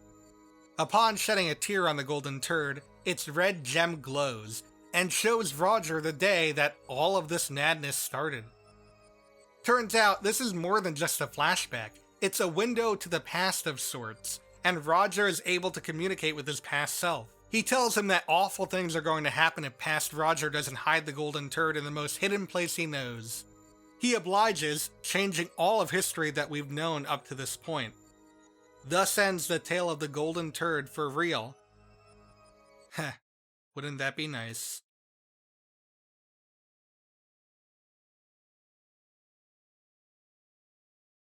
And there you have it. We've reached the end of the Golden Turd saga. At least for now. It was smart of them to frame the ending in the way that they did, where it could serve as a solid ending to the story, while also opening it up to possibly kicking it off again in the future. There are parts of this episode that I'm not a fan of at all, but I'd be lying if I said that the ending future sequence didn't make up for an underwhelming beginning. So with all that said and done, what did I think of this 12-year storyline? Well, even with the lows of the latter half of episodes, I think the highs far outweigh it. It's kind of insane, cause on paper, something like this should not work at all. American Dad is a show that works as a comedy first and foremost. I wouldn't even say that telling a serious story is anywhere within the top 5 most important aspects of the show. And yet, despite all of that, despite the years and years of buildup it took, despite the countless lives that were lost and ruined in the process, despite the fact that the show changed so much over the years, despite the fact that there was a gap that somehow managed to survive an initial cancellation, despite all of that, the show somehow managed to pull off an extremely compelling narrative. And it's surrounding a piece of poop. That's the thing too, despite the sudden shift in tone to this much more serious nature, while it's very jarring, that's kind of the point.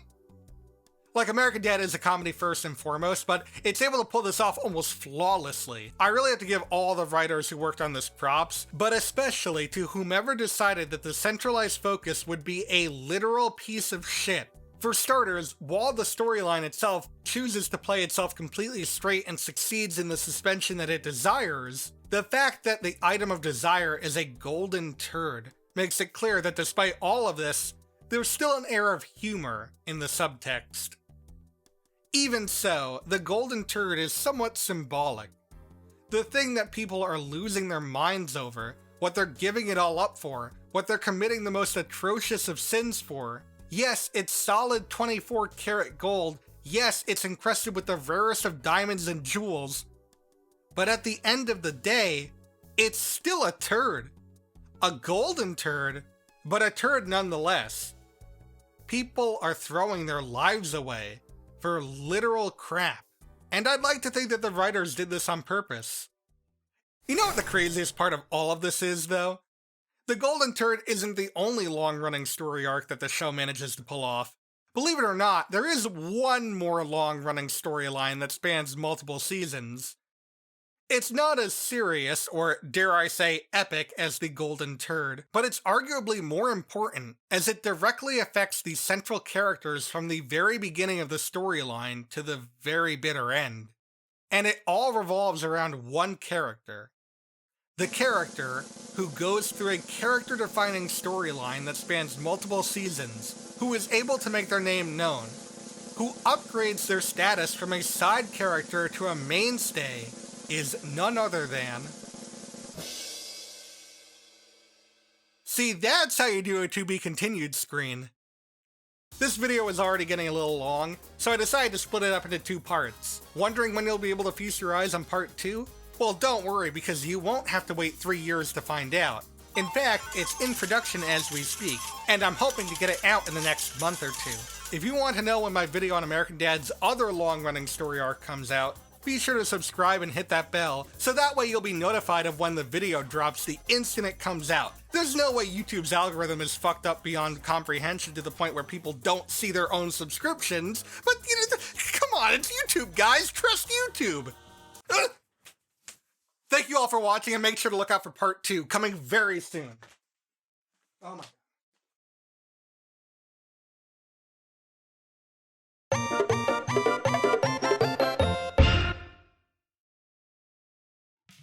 Previously on the Dan the Man Show, Dan talked about that Family Guy knockoff again for the 17th time.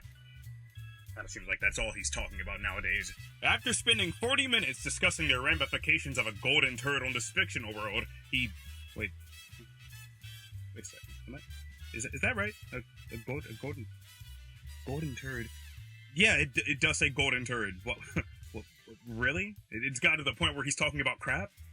For 40 minutes? Who has 40 minutes worth of material to talk about fecal matter? I don't know, but I wouldn't want to be friends with anyone who does. Then again, what do I know? It seemed to have done him pretty well numbers-wise, so maybe he's just giving the people what they want? Which just so happens to be a man with a lisp talking about poop. Am I out of touch? Like, what? Maybe I need to reevaluate, like, my priorities or something. Anyways, here's Dan talking about that show again. A golden turd? Like, I don't get it.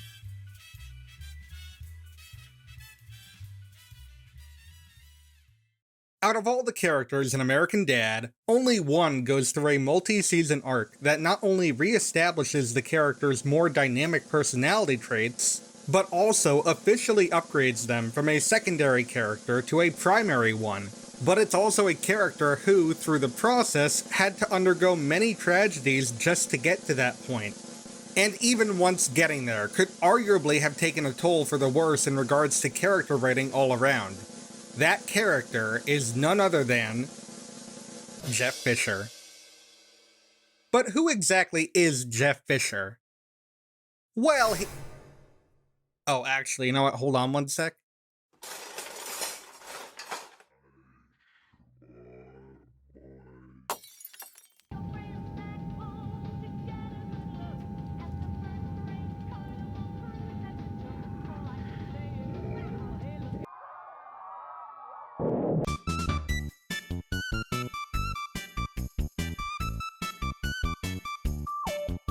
Whew, glad I took care of that. It was getting a little too cramped in here with the letterboxing.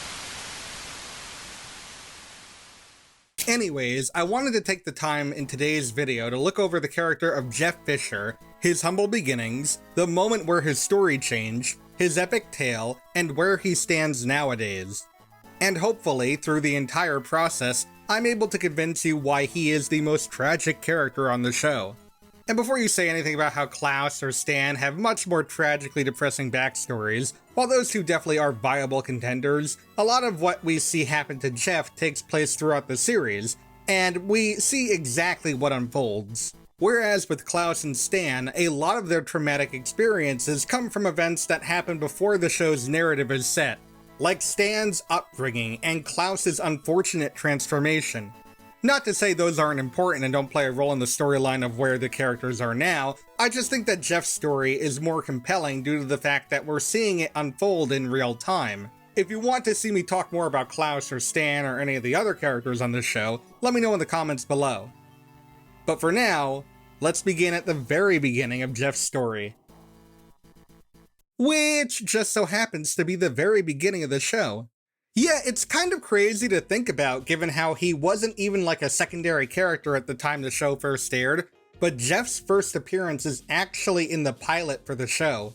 Granted, he's there for like not even 20 seconds, but the fact that he even was there to begin with is pretty cool. This first appearance is fine, all things considered, but it doesn't really give us a good idea of who Jeff is as a character, or who he'll become, so I'll just give you all a quick rundown. Jeff Fisher, aptly named after the actor who plays him, Jeff Fisher, who basically is just like the character appearance-wise, like they nailed it to a T, is the lovable stoner on-again, off-again love interest of Hayley Smith. As the show goes on into its earlier seasons, we see a lot more insight as to the relationship of Jeff and Hayley, as well as the actual character of Jeff. In the very beginning, all of Jeff's screen time is focused entirely around his relationship with Hayley, but that's still very important to set up. Through these episodes, we get a deeper look into why these two work so well together, and equally important, how the rest of the Smith family views Jeff, especially Stan, who very early on was a foil to Hayley's left-wing liberal ideas. So you can kind of guess that Stan does not like Jeff in the slightest, with him citing his laid-back attitude as the driving force behind his distaste. There's nothing wrong with Jeff. Too bad. I forbid you to see him. What? Stan, I'm not sure we should— Francine, wait in the car. What? And in a way, his hatred of Jeff kind of rubs off on the other members of the Smith family as well. I'm gonna shoot him in the throat. Stan, wait! I want to watch. Despite this being established very early on, like I'm talking in the third episode of the show, it's also established that Stan is capable of respecting Jeff when push comes to shove. Hayley has to take up a stripping job to make ends meet, and when Stan confronts Jeff about this, he's just as against the idea as Stan is, albeit for probably different reasons. I mean, it's basically the same. I've dated 3 strippers and 2 of them turned up dead, and the cops always go to the boyfriend with the van. That's profiling, man, and that's wrong. We actually get into the meat of the relationship pretty early on too, with the show's 8th episode, Bullocks to Stan. In it, we see the beginning of the off-again portion of the on-again, off-again relationship, as Hayley breaks up with Jeff over agreeing with everything she does and not really giving her any sort of challenge. You just always agree with me. You're right, I so do that. But I can change. No, you can't. You're right. Let's get married. This, in turn, leads Hayley to start dating Stan's boss, Avery Bullock, which— I know that she's 18, so legally it's all fine and dandy or whatever, but given the large age gap, it's still very strange that this is the route they went down. You slept with my daughter? Well, to be perfectly honest, neither of us did very much sleeping. Despite Stan's hatred for Jeff, he doesn't like Hayley sleeping with Bullock more, so he trains Jeff to be more assertive and win Hayley back. Are you familiar with a TV show called Fear Factor? Yeah? Well, today you're going on a long car trip with Joe Rogan. This backfires, unfortunately, when Hayley breaks up with Bullock on live TV, and Bullock orders Stan to kill Jeff. They eventually track him down to a diner, where Jeff tries to prove to be more assertive by taking on Bullock. I don't need you to fight my battles. I'm assertive now. Listen, dude. This episode also highlights another attribute of Jeff that sticks with him almost the entire way through. He's just such a nice guy, to the point where it's kind of like a fault. Like, he's so happy that he thinks he gets to go hunting with his girlfriend's father and boss, he completely ignores the signs of trouble. And when your reason for getting dumped is that you're too agreeable with your partner, I mean, that's not necessarily a good thing, but it's nowhere near the worst reason to break up with someone. While the other characters' personalities change and become more exaggerated as the years go on, it's cool that, for the most part, Jeff's nice attitude has been a constant. There's a lot more on-again, off-again relationship shenanigans within the first 3 seasons, but when it comes to episodes looking primarily into Jeff's character, we finally get that with the episode Joint Custody, which is where the beginning of Jeff's tragic story starts to take shape. Why can't Jeff live with his family? He hasn't spoken to his dad in years, and his mom ran away before he was born. How could she do that? When Roger finds out that Jeff is a wanted man in Florida, Stan tries to trick Jeff so that he can take him in and get rid of him forever. We learn from the car ride that Jeff hasn't spoken to his father in years, since he's ashamed of what happened in Florida and doesn't want his dad to find out, thinking the world of him. I think this was a great direction to take the episode in, since we've seen that Stan has acted the same way towards his father. After finding out Stan's plan, Jeff escapes to his dad's house, where Stan corners him, only asking to spend one last night with his dad before he gets turned in. It's here where we start to learn that while Jeff thinks so much of his dad, the feeling is not mutual. I'm so proud of my son. In fact, this is the wall where I keep all his awards. What? There's nothing there! To make matters worse, it turns out that the pot stash that Jeff got caught with belonged to his dad, and he stowed it on Jeff without him knowing to take to Florida. And I know, it still somehow gets even worse than this. He plans on bringing Jeff down to Florida to turn him in for the reward.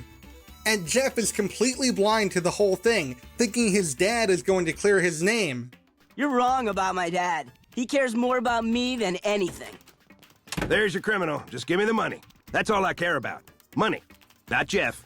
Money. Thankfully, with Stan's planning, he's able to catch Jeff's dad's confession and free Jeff from the bounty. We then get this really touching scene with Stan and Jeff bonding over the fact that they both have lousy fathers, and that you can't really choose your father, but you can choose your father figure. It's actually really sweet, and it does a lot to build up not only Stan and Jeff's relationship, but also show us more of Jeff's potential as a multifaceted character.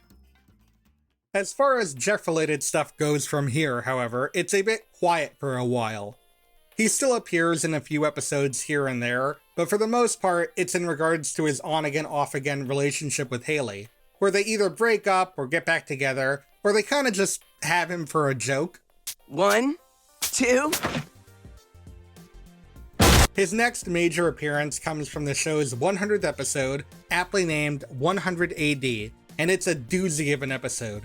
In it, after countless breakups and makeups, Jeff finally decides to propose to Haley, who agrees, and the two of them elope, knowing that Stan and Francine would never approve of their marriage. Unfortunately, things do not go well for the almost newlywed couple, as Jeff didn't really have anything planned for the two of them once they ran away, and they then have to hide out after Stan offers a reward to whoever stops their marriage. When Jeff sees how visibly upset Haley is, he uncharacteristically tries to make a deal with Stan and Francine to get the reward money if he agrees not to marry Haley, to which they agree and meet up at an undisclosed location to finish the deal. We were right about you all along. I'm sorry, Mr. S. Your daughter and I have just been fighting a lot, and I'm not sure she's awesome. However, despite all of this, it turns out that Jeff was playing the long game, as he and Haley ran away after taking the reward money. Throughout the show, there are bouts of genius from the character of Jeff, but this is definitely the biggest power play that he's pulled. And despite being duped and losing his daughter and the money, Stan is actually impressed with how Jeff was able to dupe him. The episode ends with the newlywed couple driving away, with the reward money in hand.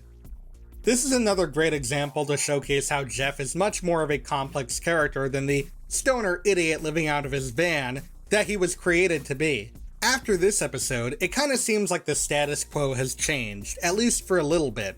Despite making cameos, both Haley and Jeff are subsequently missing from the next few episodes. They don't make a permanent return until 5 episodes later, where Stan welcomes Jeff into his household to feel like a bigger man. I know that doesn't really make much sense, but they show up in like the last 2 minutes of the episode, and in the context of the episode itself, thematically it does make some sense, so you'll probably hear more about it in my big ranking video coming in 20XX. So just to recap where we are right now, Jeff and Haley are married, and Jeff now lives with Haley in her room. This isn't something that's forgotten about in the next episode either. This is a new thing going forward that they're sticking with. As such, he starts appearing in many more episodes, but just like before they got married, a lot of these are boiled down to him just being there, or him just being the butt of the joke. And I want to clarify, those aren't necessarily bad things, especially in a comedic animated sitcom show, but for the sake of this video, there's nothing else to talk about for a little while. There are a few standouts, like when he saves Stan's life from Santa's attack, which I kind of did a video on that. You can watch it by clicking on that little icon in the top right corner. Or when Stan tries to prove to Jeff that he can live on minimum wage outside of the house, but for the most part, it's basically the same old, same old. Everything changes, however, when we get to the episode, Naked to the Limit, One Last Time. There's one factor we haven't really discussed yet when it comes to Jeff's relationship with not only Haley, but also the Smith family, and that is Roger. Throughout the whole show up until this point, Jeff never really knows that Roger is an alien. However, with him becoming a more prominent character in the show, it's harder to justify continuing this charade, especially with him living in the house now.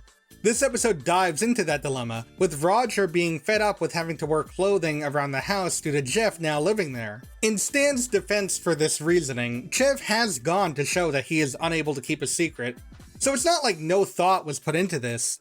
Roger, however, in an attempt to try to find a way around things, pretends to be Jeff's imaginary friend that only he can see, so that he can be naked around Jeff. And as an added bonus, in order to keep the secret intact, the rest of the family has to pretend that they can't see or hear him while he bothers them.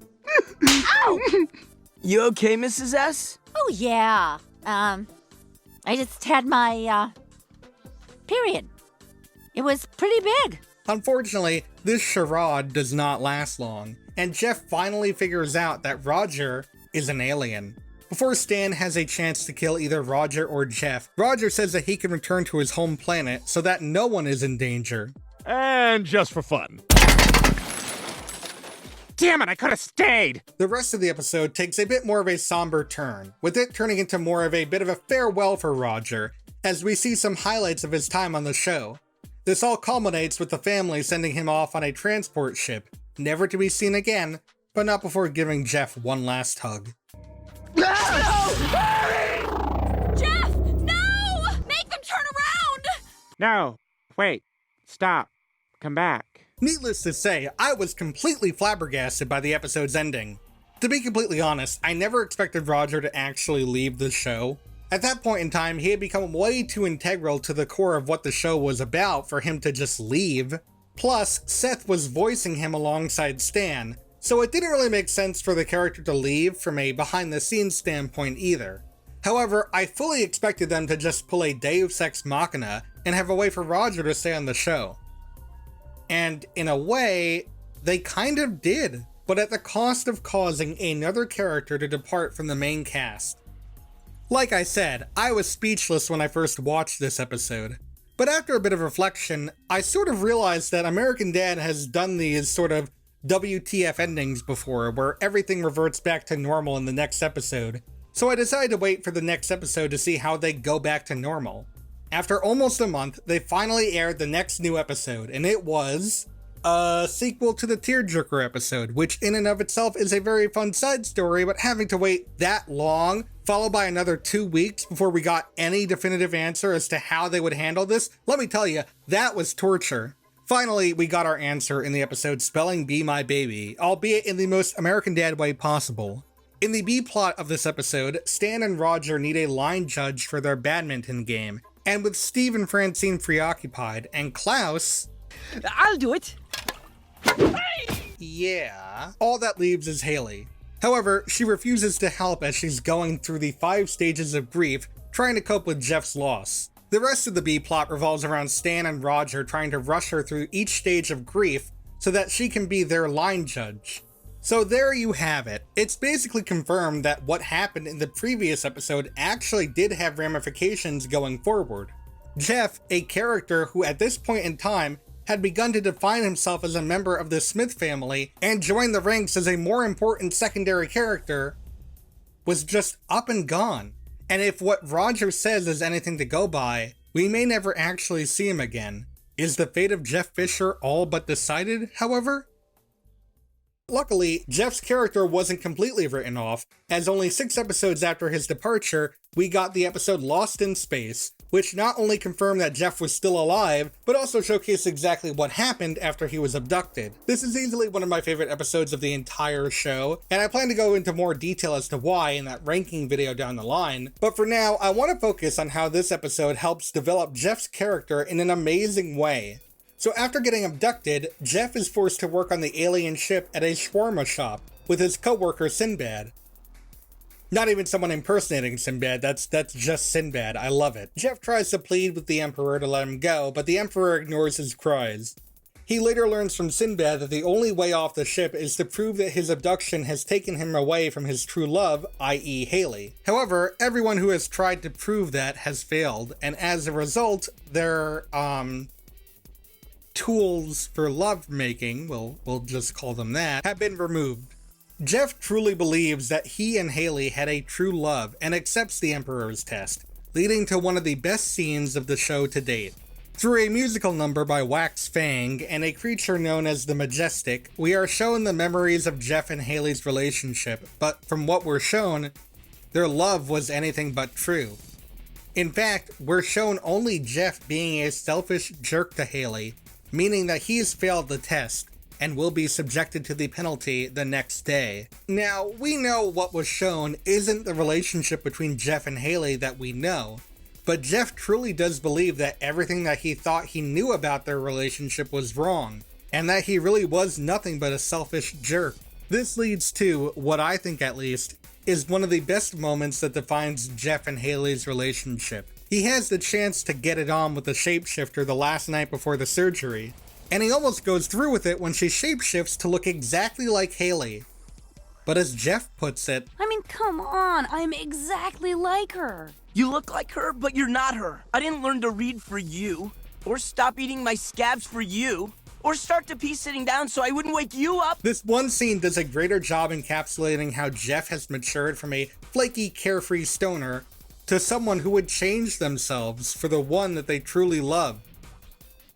I mean, he's still a carefree stoner, but so is she, so, I mean, there really wasn't a lot to change there, but there was enough. In fact, there was more than enough for Jeff to question why only the bad memories were shown.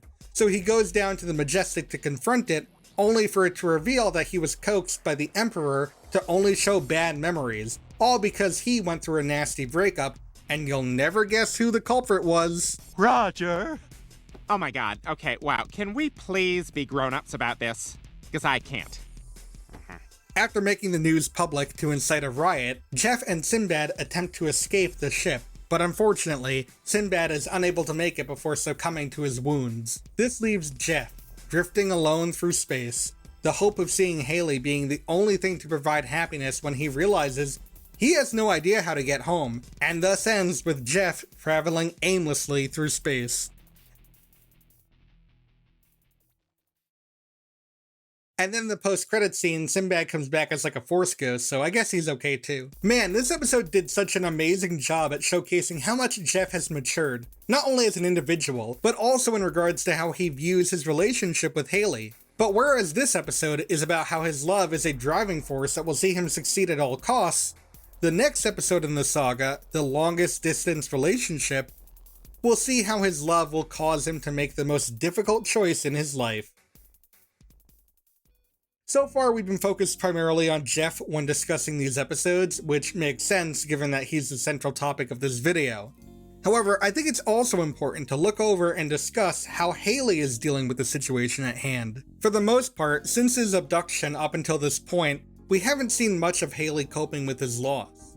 However, we finally get some insight as to how this has been affecting her in this episode. At this point, it's been a year since Jeff has been abducted, and she is not handling it well at all. boarding herself up in her own room and claiming that she'll never get over him. After an ill-fated attempt to get her out lands her in the hospital, she meets millionaire Matt Davis, and the two of them hit it off almost instantly, impressing the rest of the family with his generous gift. Oh my gosh, thank you so much! Did someone just drop a house on me? Haley seems to be out of her funk, until Steve reveals that in a totally unrelated and absolutely in no way to hook up with Trucker Girl's side plot, he's able to contact Jeff using a CB radio. With this new info, Haley falls right back into her old habits, refusing to leave her room or go hang out with millionaire Matt Davis in case Jeff tries to contact her again.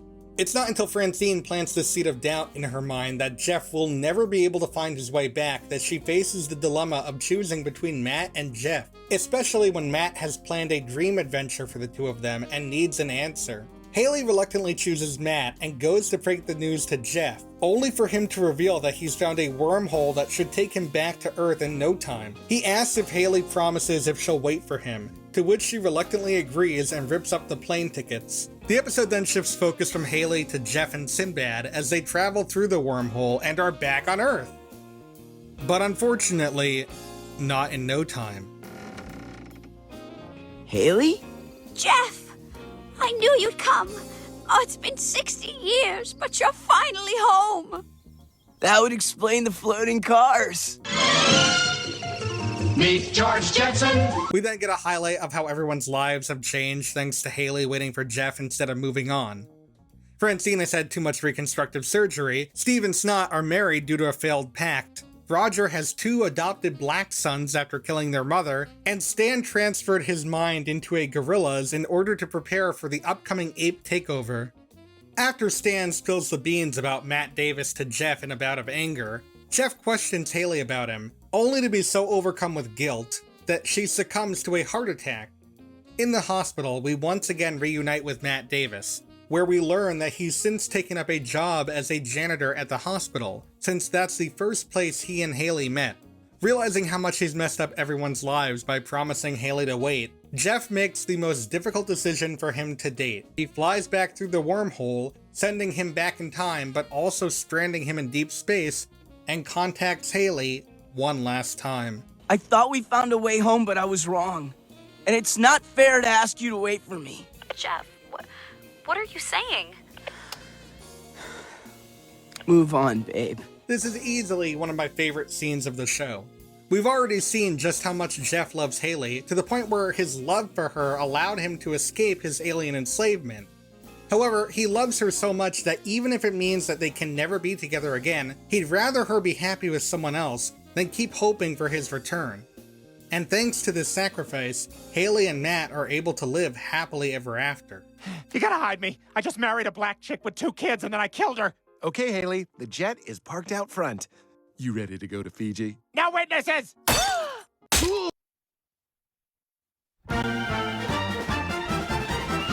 From here on, the timeline gets a little strange. For all intents and purposes, this was originally the series finale of the show, with Fox having cancelled it, only planning to air some burn-off episodes later that fall. However, as many of you know, the show was almost immediately saved from cancellation thanks to TBS, who picked up the show for a new season and has been airing new episodes of the show since. My opinions of the TBS era of the show are better saved for another day, but when this announcement came out, my first thought was, are they going to keep going to finish up the Jeff in Space arc, or will it just end? I was hoping it would continue, but looking back now, I also think that the longest distance relationship is a good ending for not only the arc, but also the show as a whole. Don't get me wrong, I'm glad that we eventually did finish the story, and I'm very glad the show is still airing new episodes, but that final speech from Jeff, man, it just rings so true. Sometimes you just gotta move on with your life, even if it means saying goodbye to something you love. It's a poignant message, but it's an important one, and I think they handled it pretty well. Either way, that's not the timeline we live in, and the storyline did reach its natural conclusion, but we have a bit to go before we get there. So let's move on to the next episode. I dare you to take a guess as to what happens here. That's right, Reginald's back. Oh, mother That's right, Jeff's back on Earth, and he's finally reunited with Haley, and it feels so good. Except, something's not quite right. Jeff's acting strange, no longer wanting to smoke weed or listen to his favorite music, and instead spend time with Stan, and the two of them actually hit it off. Not only that, but where's Sinbad? Did something happen to Sinbad in space? At first, Haley thinks that Jeff has changed so much in space and is no longer interested in her. However, Roger is able to keep one step ahead and reveals to Haley that the person who they think is Jeff is actually a shape-shifting alien from a species called the Collectors, who have come to infiltrate the Smith family and collect them, as well as their possessions. Wait a second. Once they figure this out, Roger and Haley go back to the mothership to find and rescue Jeff, and they happen upon the ghost of Sinbad. You were with Jeff? Where is he? Oh, you are in luck. He's right there. Whoops. You're in luck may have been a bad choice of words. Yeah? Meanwhile, the imposter, who I will now be referring to as Minion Jeff for obvious reasons, has become too engrossed with the human culture to the point where he betrays his other collectors, and with Stan's help, both of them follow suit closely behind Haley and Roger and save them from meeting the same fate that Jeff did. Minion Jeff even makes peace with the other collectors by offering them Earth's greatest treasure. Frozen yogurt. All's well that ends well. I kind of forgot about him though. He's not okay. Before Haley can even process Jeff's loss, Minion Jeff, as an act of kindness towards those who showed him kindness, sacrifices himself by putting Jeff's brain in his body, meaning that the Jeff that we kinda know and love is back, much to Haley's excitement and Stan's chagrin. And as an added bonus to whatever the fuck is going on, at this point I've lost track, apparently the ship is equipped with memory erasing devices that will erase all non-alien memories as to what happened aboard the ship, so only Roger knows of what really went down, and this new Jeff. Also, we never get to see Sinbad again, so I guess fuck Sinbad. Honestly, the saga of Jeff could end here, and I'd be pretty content. I mean, sure, it's not technically the same Jeff that we started with, but it is Jeff's brain inside of a body that looks like Jeff that doesn't even know that he's an alien. I mean, weirder things have happened in the show, but for all intents and purposes, this is basically the next best thing to the OG Jeff. Believe it or not though, we're not at the end of the story yet. We're close, but we still have some stuff left to cover. In the season 14 episode Bahama Mama, Jeff and Haley decide that they want to try and have a baby. The episode revolves around Stan being unable to cope with the idea, since that means that he'll be a grandpa, and he thinks he's too young to be a grandpa. And also Roger murders a lifeguard because Baywatch, but that's not really important to the discussion. No, we're just here to talk about the end credits, where Roger, who was the only one on the mothership whose memory was not wiped, reveals to Stan that Jeff is an alien, and if they have a kid, it would be a half-human, half-alien hybrid. That's right, Dadders. Jeff has superpowers. Tune in next week and see if we deal with that. And maybe Reginald will come back. That dude in the back is so happy after hearing his name. I really wish I could be happy too. The very next episode, Roger's Baby, acts as a pseudo part 2 to this pseudo reveal, with everyone else in the family finding out that Jeff is actually an alien with Jeff's brain, which also explains why Jeff and Haley are unable to have a baby. The only way for them to have one is for Jeff to be human again. And the only way for that to happen is for Roger to consume Jeff's brain so that he can get pregnant with Jeff and rebirth him as a human male adult. I'm starting to realize why my therapist hasn't called me back yet. After much resistance, Roger agrees to help rebirth Jeff. Now, how do we go about getting Jeff's brain?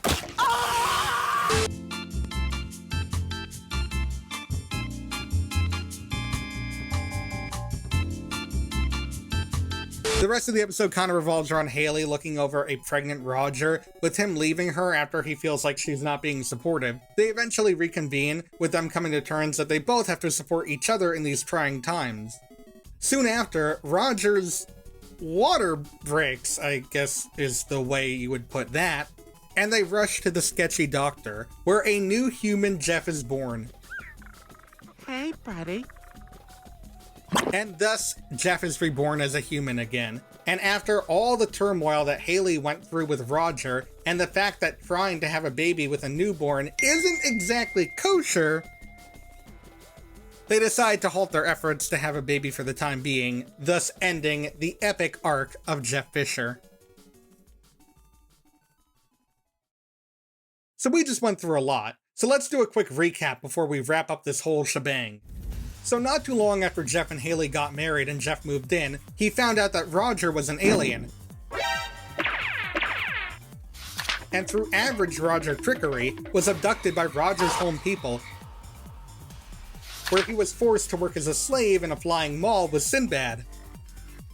He was able to escape the flying mall, but at the cost of Sinbad's life. But that's okay because now Sinbad is a ghost Jedi who has become more powerful than anyone could possibly imagine. Eventually, they get in contact with Haley, who starts dating millionaire Matt McMuscle. Jeff and the ghosts of Sinbad find a wormhole that takes them directly to Earth, but unfortunately they're thrown forward in time when everyone is older and sadder, and Jeff isn't into octogenarians, so he goes back through the wormhole, never to be seen again. Also, millionaire Matt McMuscles dies, Rip King. Also, I lied because holy shit, Jeff's back! Except he's not back. It's instead Minion Jeff, as the real Jeff has been collected and dissected. The minion formerly known as Jeff decides to put actual Jeff's brain in his alien body, and also they all get amnesia and we never see Ghost of Sinbad again, Rip King. Things seem fine for a bit until Jeff and Haley try to have a baby, and then they realize they can't while Jeff has an alien body, so Roger eats Jeff's brain and births a new human Jeff. So throughout this whole ordeal, we've had OG human Jeff, who was killed and dissected and replaced by Minion Jeff, who sacrificed himself and put OG human Jeff's brain into his minion body, which created a hybrid OG minion Jeff, which then had his brain eaten by Roger to create a new human Jeff. Meanwhile, on Family Guy, Brian gets cancelled on Twitter. I watch tons of black porn. Needless to say, this whole entire story arc is completely unnecessary for a show like American Dad. Honestly, they could have just written it out completely, and I don't think it would have affected how anyone views the current overall view of the show. However, its inclusion in the show makes it one of the most unique adult animated sitcoms to date, and it's incredibly impressive in what it's able to pull off. Not only is it able to tell a complete story that spans over numerous seasons, but it was even able to continue and conclude its story after the show's initial cancellation and switch to another network, meaning that the story and the character of Jeff were very important to the people behind the show, and honestly, I'm very glad that they did not just kill him off in space. But with a title like The Tragedy of Jeff Fisher, it's interesting to see this sort of happy ending, right? Like, yeah, what happened to Jeff was pretty traumatic, and basically he's not even the same Jeff that we once knew before, and even without this whole storyline, Jeff's origins were pretty screwed up, but in the end, he still ended up with the woman and family that he loved, right? I mean, that's true, but in a way, I do think that there is an underlying tragedy behind this happy ending. And it's a twofer that can be seen as a little heavy-handed, so buckle in for this one. On the one hand, while Jeff did manage to overcome these impossible odds and make it back to the people that he loved, just because he's back, that's not to say what happened can just be easily ignored. Despite the many deaths and reincarnations of Jeff, you have to remember that his original brain stayed intact the whole time, so everything that he witnessed and dealt with is still in that noggin of this new Jeff. Even then, he has still witnessed the loss of people that he grew to love and care about. And that's not something you could just easily forget. But I'd say the more impactful tragedy behind Jeff isn't even directly related to the character of Jeff himself, but more so the missed potential of his character after the story ended. I praise American Dad's writers for telling this extremely ambitious story with a character that still isn't even given a spotlight in the theme song, despite everything that's happened to him. I mean, really, Joyce Kinney has more screen time in the Family Guy intro than Jeff Fisher has in the American Dad intro. And when was the last time Joyce Kinney was even remotely relevant to the show? Here with more details on the snowstorm is Asian correspondent Trisha Nakahoma. That's wrong. That's wrong. You're not doing good so far. But I digress. Even though they did a fantastic job to tell a full, complete story with Jeff, the way they just nonchalantly go back to the status quo after he returns is a bit disappointing to say the least.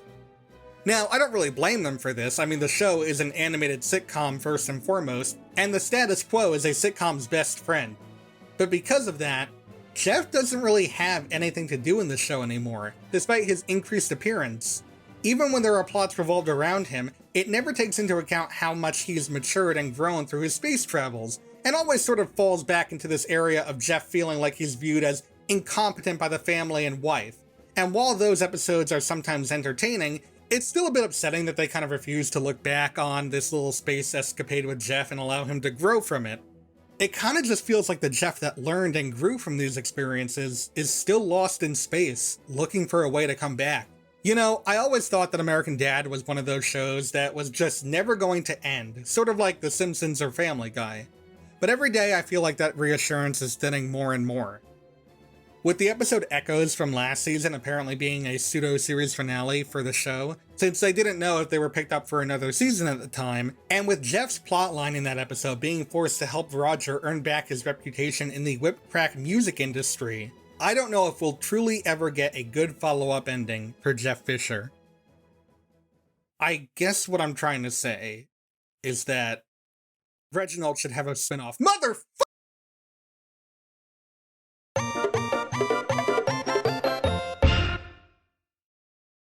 Take this object, but beware, it carries a terrible curse. Ooh, that's bad. But it comes with a free Frogut. That's good. The Frogut is also cursed. That's bad. But you get your choice of topping. That's good. The toppings contain potassium benzoate. That's bad. Can I go now?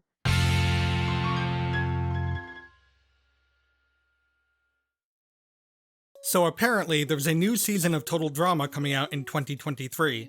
Almost 10 years since the last proper season, it's kind of crazy to think about. Through its ups and downs, I've really liked this show, so I'm looking forward to what's to come. Honestly, I have no idea what to expect of this new season going in, and it's not like the whole season leaked early and that I already saw it and talked about my overall thoughts on my friend's channel, youtube.com/@deliwacky. No, that would be impossible because it didn't happen. Why are you winking on our baby, you creep? God, that's weird. I don't want to ever see that happen again. Anyways, if this season that I've totally never seen before is anything like previous seasons, then we have a lot to look forward to. Romantic flames will be kindled, lasting friendships will be formed, bitter rivalries will spark, inevitable betrayals will be enacted, and through it all, one contestant will be crowned the champion. Oh, and of course, I'd be remiss if I didn't mention the staple of Total Drama, the curse placed upon campers that will be awkwardly shoved in that will completely halt progress and, in some cases, lay waste to a character's multifaceted personality and flanderize them to Kingdom Come. Oh. What's that? You don't know what I'm talking about? Come on, the curse! It's a cornerstone of almost every season of the show. It takes effect for one or multiple episodes of the season. It leads up to some very unfair eliminations. You know, the curses! Well, you may not have noticed them, but I sure as heck did, and they were certainly an interesting addition. That's the positive way of saying they weren't very good. That's not entirely fair. Not every single curse that this show had was of equal weight on the scale of sin, but at the very least they were an annoying obstacle that was awkwardly shoved into the show to break the pace whenever it was on screen, and at worst... Kevin, your dog just died. Now, I'm no stranger to talking about cursed objects on this channel. I literally talked about a piece of golden poop for almost 40 minutes. So today, I thought I'd go through every single instance of a curse on this show, and sort of give you my opinion on how I view each, ranking them based on many factors, including how they affected the metagame of the show, and the impact they had on each of the contestants. You know what, I was gonna say for better or for worse, but I think we all know the latter is the only one that's applicable. So join me now, as we discuss this very original video topic that nobody has talked about before, even if just talking about the general idea of a curse having a stake in the overall gameplay of the show, or the in-universe consequences it has on the characters and their physical and mental psyche, and whatever theories that might emerge because of it. I promise you that this video is totally 100% undeniably unique and hasn't been attempted in any way, shape, or form on this platform at all.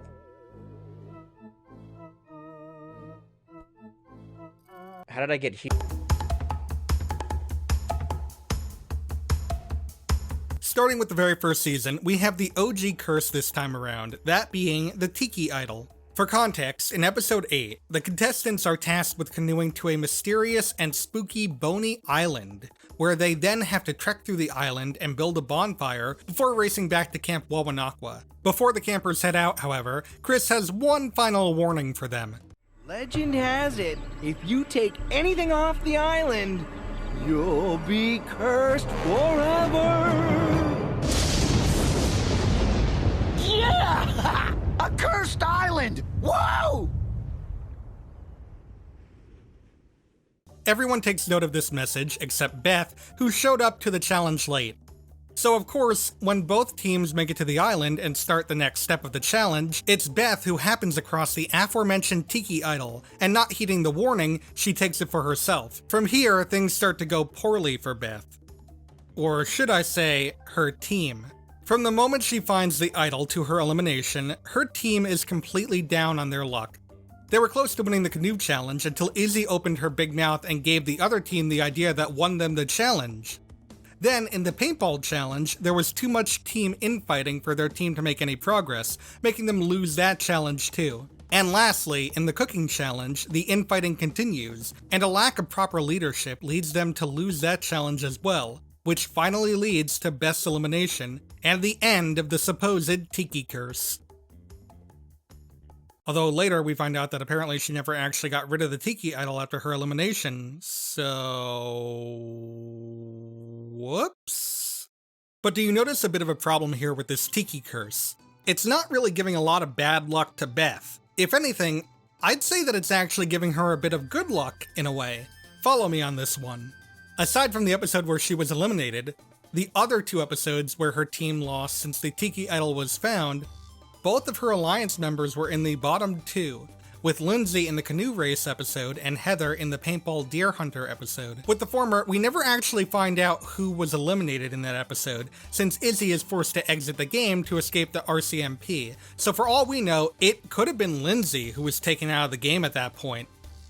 And with the latter, I actually have no reasonable way to explain this. It kind of seems like everyone is dead set on getting Heather out at that point, only to last minute be like, nah, you know what, actually fuck Cody, all my homies hate Cody. Now, if he was taken out due to his injuries sustained, that'd be one thing, but we actually see the people in the confessionals voting for Cody, including Owen, who says that Cody isn't useful in challenges anymore, which I find very funny given that in the very next episode he plays a major factor in why his team loses the challenge, but whatever, I guess. But was this all really the idol's doing?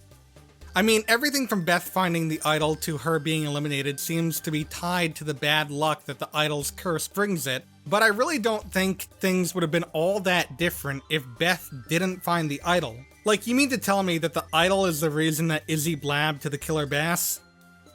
No, it's because she's insane and she was telling crazy stories all day. Which means that the RCMP was always going to come for her eventually, and with Cody's elimination... Look, if there's one thing I learned about this show, it's that when you're looking at the episodes from a critical standpoint, it's important to separate the first 95% of the episode and the actual elimination and the ceremony, since they're like 2 separate beasts. Everything else can be explained by non-idol related shenanigans too. Like Izzy's arrest, it was eventual that the alliance was gonna break up due to Heather's outlandish demands. It just so happens that Beth's split from them happened when she found the idol. And it's not like it was because of the idol that Beth was fed up. She was gonna get the chips no matter what. And also, she's not an idiot. She understands when she's being used and abused. And that forced her to say the N-word to Heather. We decided to give you one last chance. If you take it back, you can rejoin our alliance. Take back what? The N-word. I don't want to take it back. What the fuck? And with the cooking challenge, everyone was already tired of Heather's bossiness, so a power play wasn't out of the question. But she's also the closest thing the team has to a leader. So as soon as she's out of the picture, for whatever reason, I don't know their thought process on this at all, they decide to let Owen guard the food. It's like they didn't even watch the same show that I did. Either way, I wouldn't classify any of this as the doing of the Tiki Idol's curse. The only thing I'd say it did effectively do was lead to Beth's early elimination, and even then, that wasn't because of the curse, and more so the idea of the curse. As we're about to see, it could have been much, much worse. welcome to Total. Do you think we'll ever see her again? I'm sure we will, honey. I'm sure we will.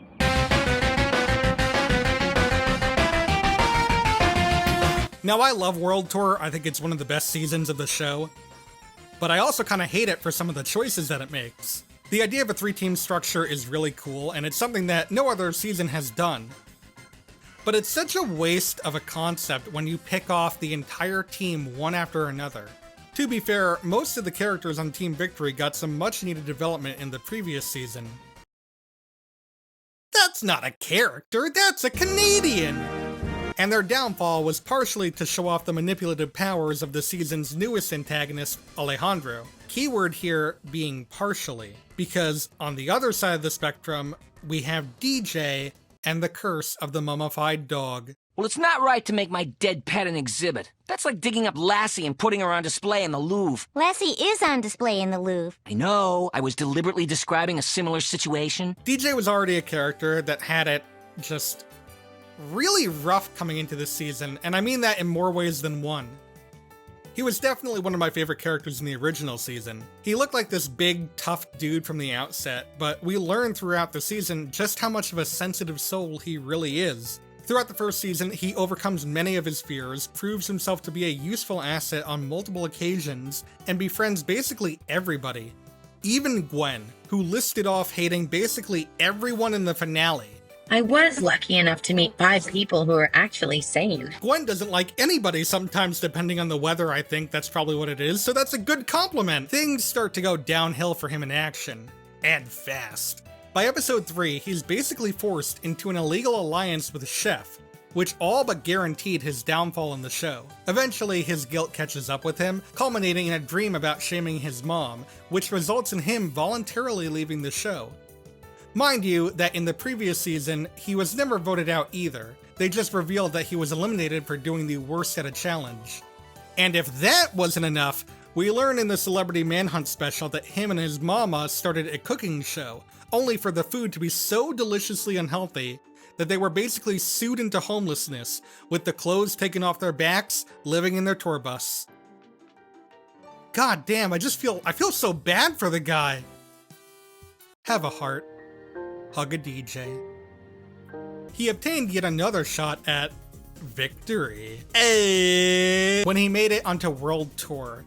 And how did that work out for him? In the very first episode of the season, he pets a mummified dog and it crumbles. That minor action set forth a chain of events that can only be described as, when it comes to character development, cataclysmic. DJ's entire character arc after this fateful moment is nothing but him hurting animals and whining and crying about wanting to go home to see his mama. He was definitely a mama's boy before, but never to this caliber. He's gotta be careful or else some people might get the wrong idea. I don't know, maybe I'm thinking too deep into it. It's really disappointing to see this well-beloved character boiled down to his worst traits, and all because of this dumb curse. And what sucks is that on this adventure through his downfall, he basically drags his whole team down with him. And this is especially true for Harold, Lindsay, and even Bridget, albeit I'd say that last one was more so due to Alejandro's interference, but he definitely did not help by crying so much in the Yukon that his eyes froze shut. He threw the Japan challenge in hopes that he would be voted off, and he was very close to getting his wish, until Harold exited the game on his own terms. And when it was just him and Lindsay in France, he refused to help her with the challenge, instead chasing this impossible dream of undoing his curse, which led to his team's failure during the challenge and Lindsay's departure from the game. You want to know what the worst part is? Something that's explored just before his elimination is that the curse itself, it's all in his head. In the Newfoundland episode, when DJ is the only contestant left on his team, the whole episode he's doing whatever he can to get himself out, until he comes across the last portion of the challenge where he has to kiss a fish, and the fish has an Egyptian symbol on it. And Alejandro convinces him that maybe it will break the curse, so he goes through with it and wins the challenge. In the very next episode, we see a totally new and rejuvenated DJ, who has his confidence and mojo back. He's all set to win the challenge until Alejandro reveals that the fish that DJ kissed was actually a fake fish that he fabricated, meaning that DJ is still technically cursed. The minute this idea is formed in his head, it's already too late. He instantly starts messing up again and ultimately loses the challenge, causing him to be eliminated from the game. I guess that it is better that it wasn't the actual curse and it was in DJ's head all along, at least for the canon of the show. But to see the character just completely fall apart due to this whole ordeal, and to drag down his whole team with him, I don't know, something about that just really rubs me the wrong way. The saddest part is that with his departure in the 2 previous seasons, both were portrayed as bittersweet moments. No hard feelings, dude. You will be missed. Aww, group hug!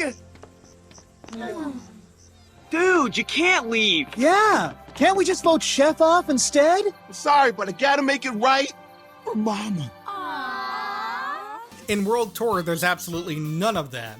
He's all alone, forced to jump from the grounded plane, with no one to wish him off or see his farewell.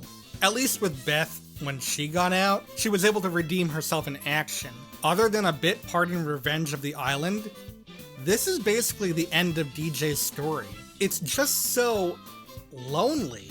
And for a character like DJ, one of the friendliest guys on the show, I don't know, it's just kind of upsetting. I guess that's how I describe this whole mummified dog curse. Just an upsetting chapter of this otherwise extremely good season. It wasn't all bad, the stuff not focused on Team Victory was very entertaining, and everything after the whole mummified dog curse and also the Gwunkin stuff, let's just forget that ever happened. It was all really good. And hey, like I said earlier, that curse seemed to be all in DJ's head and not actually real. I was debating back and forth if the curse was actually real in my head, thinking like, there's no way there's seagulls in Egypt and the Yukon. That must be the curse's doing, trying to fuck over DJ. But then I actually Googled it, and it turns out that a variety of gulls are actually native to both areas. So I actually came out of this learning a little something. I think this just goes to further prove how messy curses can be towards the writing of a show like this. You might think I'm over-exaggerating, but just to prove my point even more, you want to know something that I just noticed upon my rewatch of this season? For as long as they're around, Team Victory only wins one challenge, that being the Amazon Challenge. And you want to know the only reason why they didn't lose said challenge? Team Amazon in the Amazon? That's gotta be a lucky sign. Ooh. Whenever a team predicts good luck, they always lose! But I didn't... No, I just meant... Gosh, I hope none of the Amazon said this might be lucky for them. That'd be disastrous. I'd say it's a lucky break for them, but even I wouldn't stoop that low. Either way, I'm sure this is what most of you clicked on this video for anyways, and I can safely confirm that this is the worst that these dumb curses can get. Right? See, I know I'm right now because if I were wrong, there'd be a hard cut to the next. Okay, so like, remember how for the past whatever we just talked about, I was talking about how while the curses could be real, it's more likely that it was the idea of the curse that was actually causing all those bad things to happen to Beth and DJ and their respective teams. Okay, so I want you to take all of that, the past however many minutes of that we just talked about, and I want you to just throw it all away. Yeah, just get rid of it. Burn it if you must, because I sincerely have no logical reasoning behind what's going on with All-Star's Blue Harvest Moon. Now, before you say anything about how this isn't a curse, because it's more like a natural phenomenon, it is technically referred to as a curse at one point. Courtney and Gwen! The moon curse is over! Hurry! Ah, so who's the idiot now? It's still me, because I had to watch this episode. So for context, in this episode, the teams are tasked with racing from one end of the island to the other. However, as with almost every other challenge, it's easier said than done. Tonight's full moon is an extremely rare blue harvest moon, and let's just say it has an unusual effect on the island's animals. So apparently, this blue harvest moon changes the attitudes of all the animals on the island to their opposite. So, for example, things like little birds and rabbits and beavers and squirrels and deers and the like are all extremely aggressive and bloodthirsty, whereas animals like bears and alligators are weak and timid. It makes no damn sense. Compels me, though. Okay, I know this is a cartoon, but I'm gonna need you to back up for a sec and give me a little bit more context, because, huh? So Chris says that the Blue Harvest Moon affects, quote, this island's creatures. But how exactly is that supposed to work? They literally never give any more context after that, and we're just supposed to be like, lol, the bear is getting mauled by a squirrel. But no, I want to know how this happened. People like to say that Pockatoo Island is more cartoonishly dumb than All-Stars, and I wouldn't necessarily disagree. But at least they had the foresight to explain why everything is so weird on the new island. With this, I mean, why is this moon only affecting the island's creatures? What specifically is making only them act like this? And what even is defined as this island's creatures? Because we can clearly see both airborne and aquatic animals become affected by this.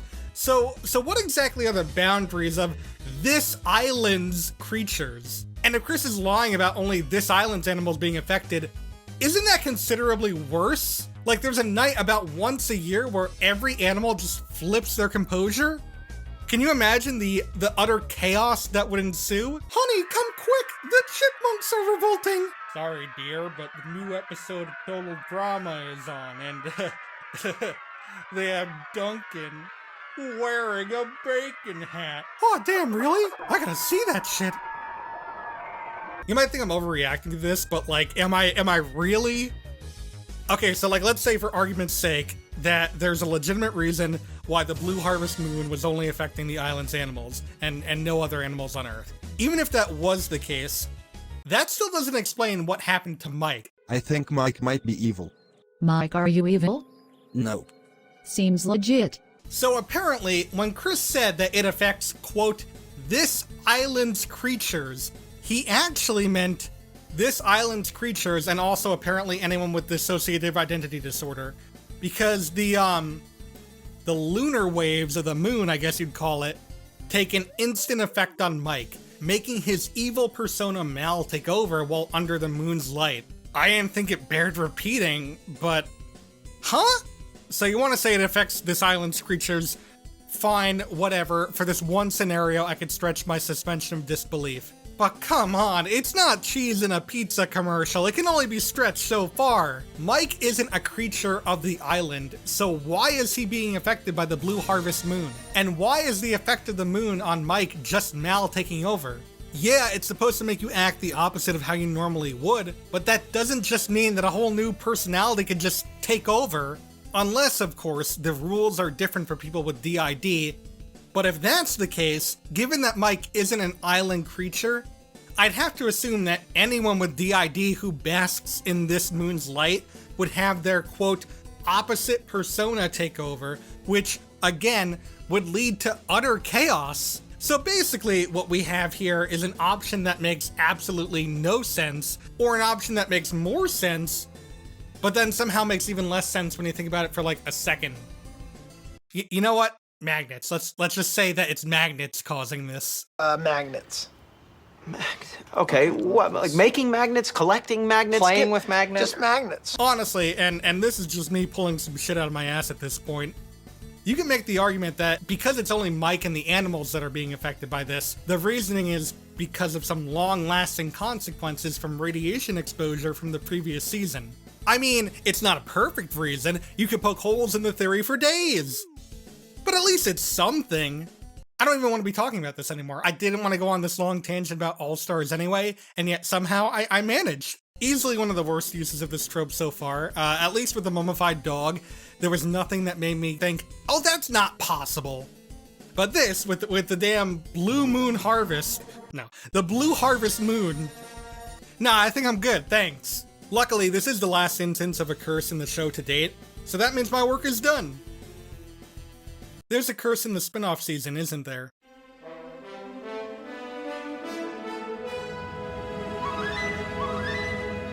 Despite my less than ecstatic tone that I just used, I'm actually looking forward to talking about this. Redonkulous Race is probably my favorite season of the show, but even they succumb to the trope of a curse. But honestly, I think it's implemented much better here than anything we've seen before in the show. In the second part of the first episode, we learn that Jose, one half of this season's antagonist team, the Ice Dancers, carries around a rabbit's foot for good luck, and has never let it out of her sight. She's a very superstitious girl, you could say. A few episodes later, when traveling from Transylvania to Hawaii, Jose loses it in transit and begins to freak out. She's able to regain her composure for the challenge, but she happens across a lava rock that's shaped like a trophy, and decides to take it as her new lucky charm, despite being warned by a native. Damn man, can't take a rock? Can't throw a pineapple in a volcano? What's the point of even going to Hawaii in the first place? After that, Jacques and Jose keep running into more and more bad luck, losing out on second place in the Hawaii challenge, and not even making it in the top 3 for the next 3 challenges. It's not until Finland where the goths inform them of the bad luck associated with the lava rock, and that the only way to break the curse is to bring the rock back to Hawaii. So, in a last-minute effort to free themselves of the curse, the Ice Dancers head to Hawaii in the next episode, while everyone else heads off to Zimbabwe, putting them at a massive disadvantage. After performing a ceremony and thinking that they receive a sign, they head off to Zimbabwe, where they hurry their way through the challenge, but are just barely beaten, which means that they're eliminated. Except they're not, because it's a non-elimination round. Wait a second. To be able to fly from Finland to Hawaii to Zimbabwe and just barely lose the challenge? I actually don't think that's possible unless Dwayne was looking for his son for days, or the Ice Dancers are just that good. But that's besides the point, because with their saving from elimination, the curse has been lifted off the Ice Dancers. So with all that said and done, why do I think that this implementation is better than all the previous versions? Well, actually, there's a few reasons. Because of how Redonkulous Race is structured, there's really no teams, and instead it's groups of 2 competing against one another, a la Amazing Race. So any damage done by the curse only affects Jacques and Jose. There's no team that takes the brunt force of the consequences, or for them to drag down with them. This also excuses the problem of Jacques being the one that takes the brunt force of most of the curse, despite Jose being the one who actually took the lava rock. Unlike Beth and the Tiki Idol, any screw-ups done by Jacques directly affects how Jose will fare in the game. The curse also isn't their downfall on the show, as they're able to get rid of it before they can be eliminated. And although coming in 4th may not seem like such a big deal in the grand scheme of things, the Ice Dancers have always been very hard on themselves and constantly strive to be in 1st place, since to them, even 2nd place in a challenge is just the first loser. So, as a Canadian ice dancing team, you probably hear this a lot. 3rd place! So yeah, 4th place is a really bad thing that they have to deal with while they're cursed, at least to them. And most importantly, everything that happens to them can be explained without the need of a curse. There's nothing that's too unbelievable where I'm thinking, yep, there's definitely a curse. Since basically everything that happened can be boiled down to human error. And yet it does a really good job of straddling the line as to whether or not there really is a curse. Like, I don't think there's a wrong answer here. They did a really good job visualizing this idea of a curse that may or may not be real, and I think that's in part due to the fact that it's the Ice Dancers who are the ones who succumb to the effects, since they constantly strive for perfection, and even the slightest hiccup isn't tolerated. And, as an added bonus, this is actually based on a real curse called Pele's Curse, which brings bad luck to anyone who takes anything native to Hawaii off of the islands. I don't know if this was intentional or not, but it's still a nice touch. I think it's very telling that it took them almost 10 years to perfect a trope that they introduced to the show back in the first season, and even though I think they pulled it off pretty well here, I do wish that they retire the idea going forward. I know it seems like I've been a little harsh and nitpicky on how this show handles the idea of curses, and I probably have for some of it, but there's a reason that I'm harsher here than I would be with any other show. Total Drama is a satire of real-world reality shows, or at least that's what it started as when it was first aired. It is a cartoon, so it's not bound by the laws of reality, but the less grounded that you get, the more muddled the original idea of the show becomes. That's not to say that you're only bound by the laws of reality. I mean, there's nothing wrong with a few fantastical elements sprinkled here and there. And they're able to split the difference by having the characters act as more exaggerated versions of people they're supposed to represent, without completely neutering their personalities. At least for the most part. There's nothing inherently wrong with the idea of a curse in a show like Total Drama. I'm pretty sure Survivor played with this idea at one point, but the implementation of one is a very tricky thing to do while straddling this idea of satire based in a reality of sorts. For the most part, I think they did a pretty decent job if we don't include whatever the fuck was going on in All Stars. But the other factor is that because this is a satire of a reality show, not every character will make it to the end, and it kinda sucks to see a character taken out of the game not due to a power play made by their team or a skill issue or something, but to something as basic as a curse. I don't know, maybe I'm over-exaggerating, but there is some hope. This upcoming season seems to want to be a reboot of sorts, going back to a bit more of a grounded approach, at least, you know, from what I can tell. I totally haven't seen it before. Hopefully this means they can put this tired trope to rest. Otherwise, it really will be the curse of Total Drama. He said it! He said it!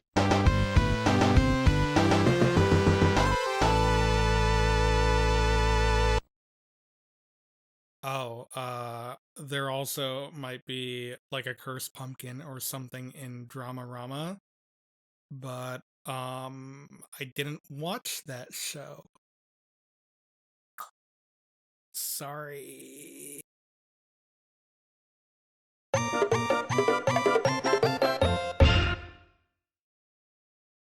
Life's a cruel mistress, ain't she?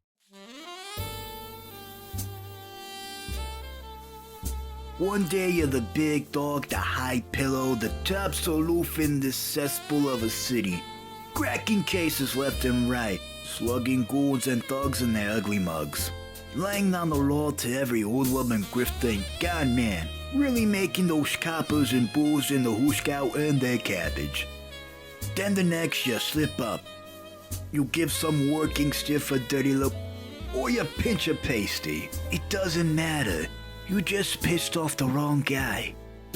All of a sudden, you go from a head honcho dick to some low-life beluga, not even worthy of low-life scum.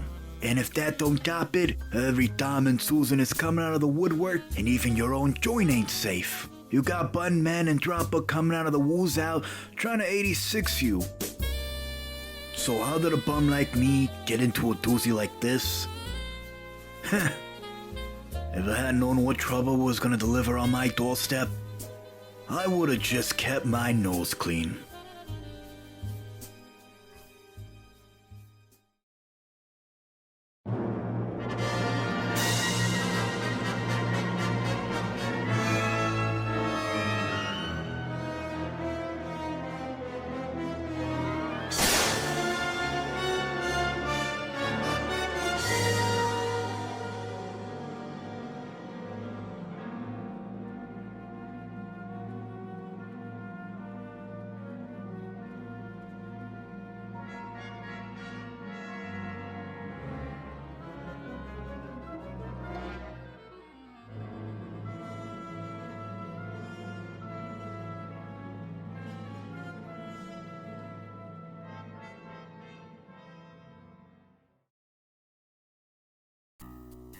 Sherlock Holmes,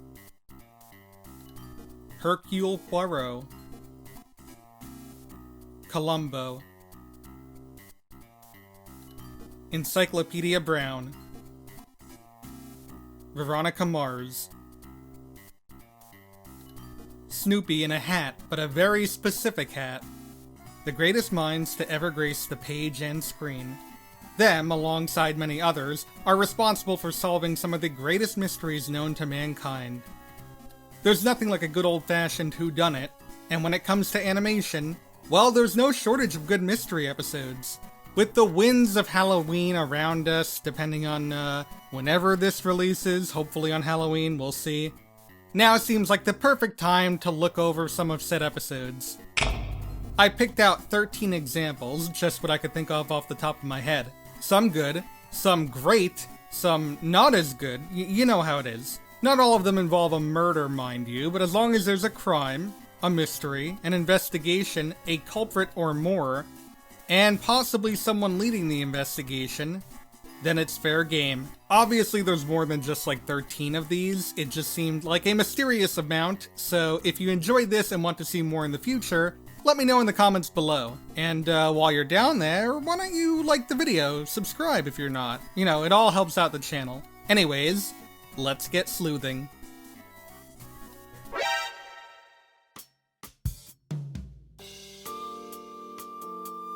When it comes to animated whodunit mysteries, there is no example that is quite as popular or culturally significant as The Simpsons' Who Shot Mr. Burns two-parter. Next Sunday, Mr. Burns is shot. Taking cues from the Dallas special event that followed the same naming convention, we followed the thrilling mystery behind the gun person who shot down the much maligned multi-billionaire nuclear tycoon Mr. Burns. The only problem is that nearly every person in town is a suspect, including the entire Simpson family, nightclub owner Mo Sislak, liquor connoisseur Barney Gumble, dedicated educator Principal Seymour Skinner, grounds tender groundskeeper Willie, and possibly even a celebrity guest, like that jazz teacher that got laid off. You know, Mr. Samba? Senor Mambo? What was it? Tito Puente? Yeah. Well, he did vow revenge. But I can't see him doing something illegal. He's in show business. He's a celebrity. Let's roll, boys. This two-parter is set up where the first part focuses on setting up motives for all the characters of Springfield, with the final minutes actually involving the crime, and the second part revolving around the investigation behind the crime, as well as the ultimate reveal behind the true culprit. On paper, it might seem redundant to have a whole episode setting up why the people of Springfield would want to kill Mr. Burns, given that by this point, we've had 6 whole seasons to showcase exactly why in numerous episodes, but I think it was definitely necessary to establish some definitive motives for many Springfield residents. Most importantly, that of Burns' right-hand lackey, Waylon Smithers, who is a definite highlight of this special, as it's one of the only times he puts his foot down against his boss's wishes and speaks out against him. There has been a shocking decline in the quality and quantity of your toadying, Waylon, and you will fall into line, now! No, Monty, I won't. Not until you step back from the brink of insanity. It dips into how far Smithers can be dragged along with the plan, and shows a more human side of him, especially in the second part, where he's the prime suspect for the first half of the episode. Another complaint I see thrown against the first part is that with Mr. Burns' plan to block out the sun, this is sort of a transition of the character from an antagonistic force to a cartoon villain. Bah! He was a rank amateur compared to Dr. Colossus.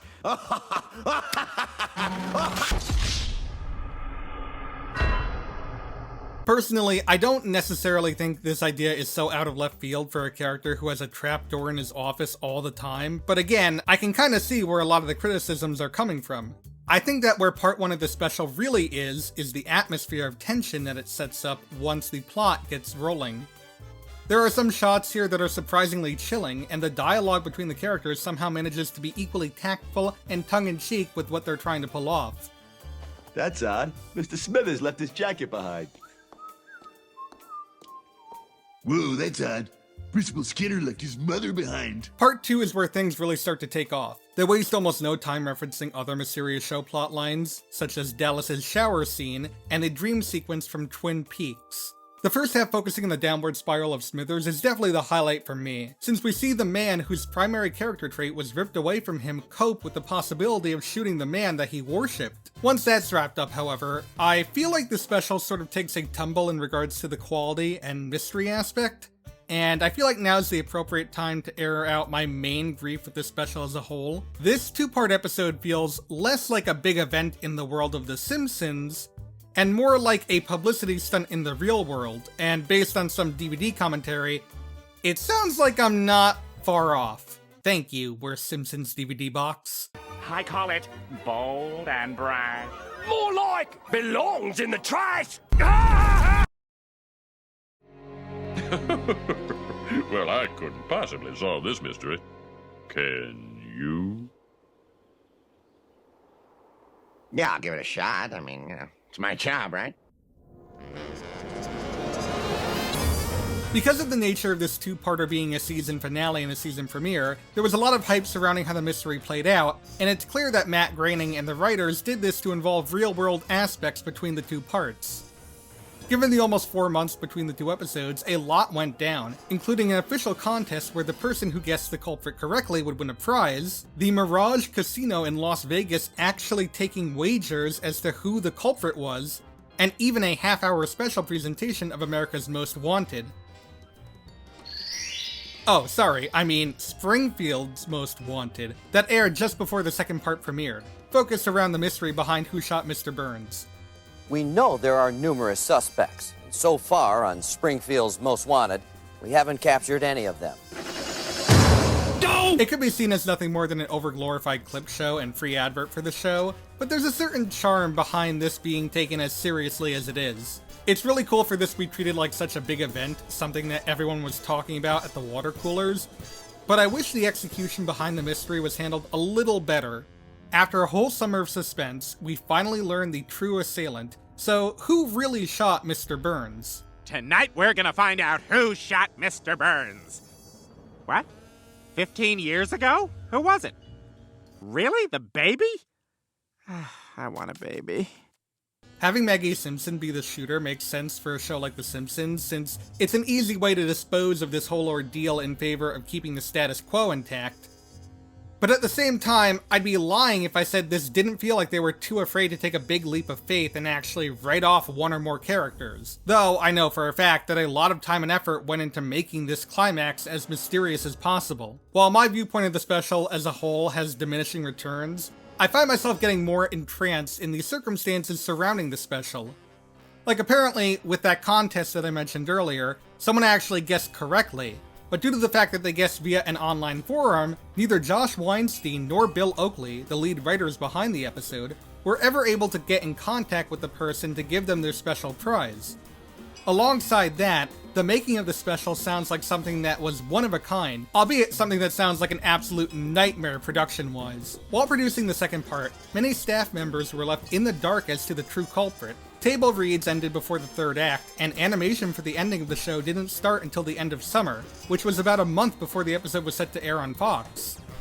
There was also several alternate endings produced to keep the staff in the air as to the true culprit, many of which were slightly shown off in The Simpsons' 138th episode Spectacular, including a full alternate ending in which Mr. Smithers was the true culprit. I feel like this could have been a good twist, but seeing how it ended with the only ramification being a 5% pay cut, if they had to stick to the status quo, I'm glad they went with the baby being the culprit. Upon researching for this video, I actually found out that apparently Barney Gumble was pitched as the assailant, and the second part would have ended with him being sent to prison. I'm unsure as to why this was rejected, but I feel like this could have been a cool way to go, as it would have shaken up the status quo, but not in an earth-shattering way that makes everything different from here on out. Oh, Barney, leave me alone. Oops!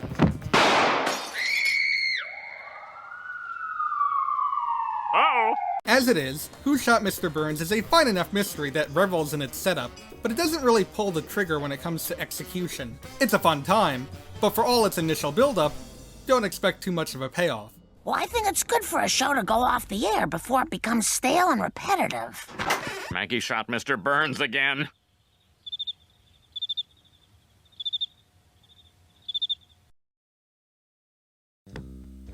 What to do today? What to do? What to do?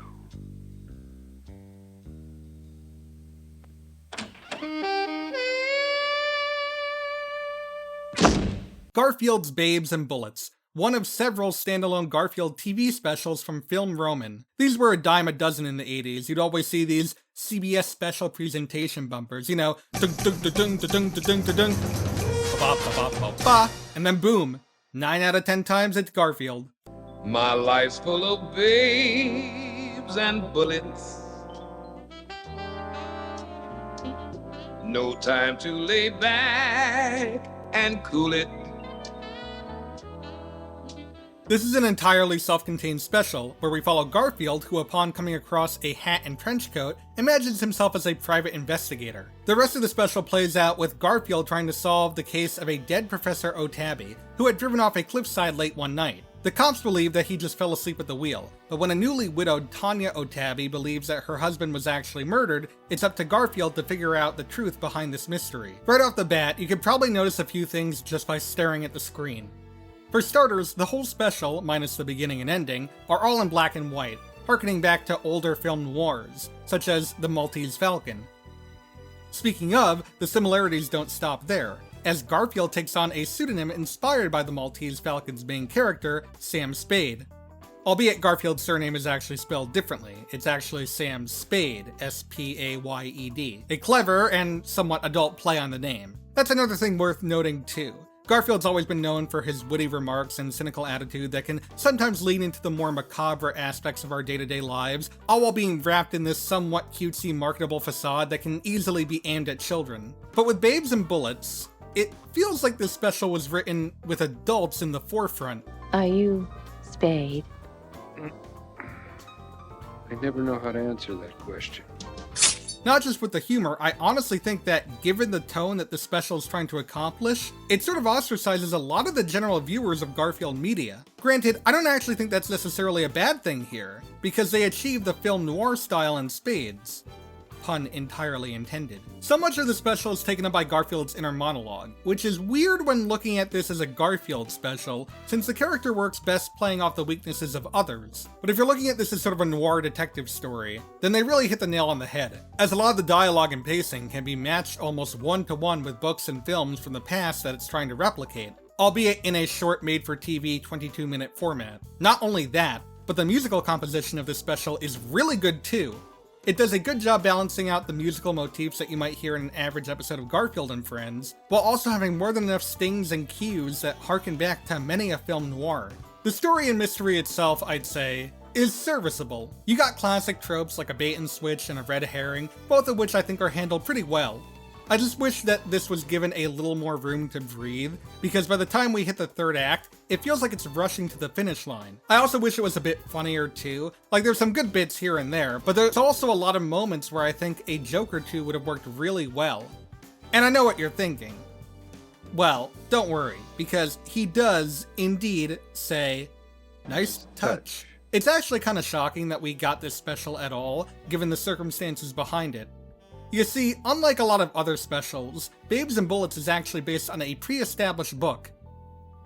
Kind of. See, in 1984, Jim Davis wrote Garfield, His 9 Lives, a short stories book featuring different genres and art styles, and an absolutely bizarre, fucked up piece of fiction. Half of them aren't funny. They're just artsy, scary, and disturbing. Why did you do Garfield His 9 Lives, Jim Davis? Anyways, one of the stories is actually the original Babes and Bullets. It's pretty one-to-one with the actual TV special. Until you look at the first picture. I hate it. Yeah, I can see why they didn't adapt this style for a full animated special. It's definitely something that works a lot better in print. Besides that jarring change, there's actually a few other minor differences. Despite the TV special being somewhat more adult-skewed, the original story doesn't even try to hide what it is.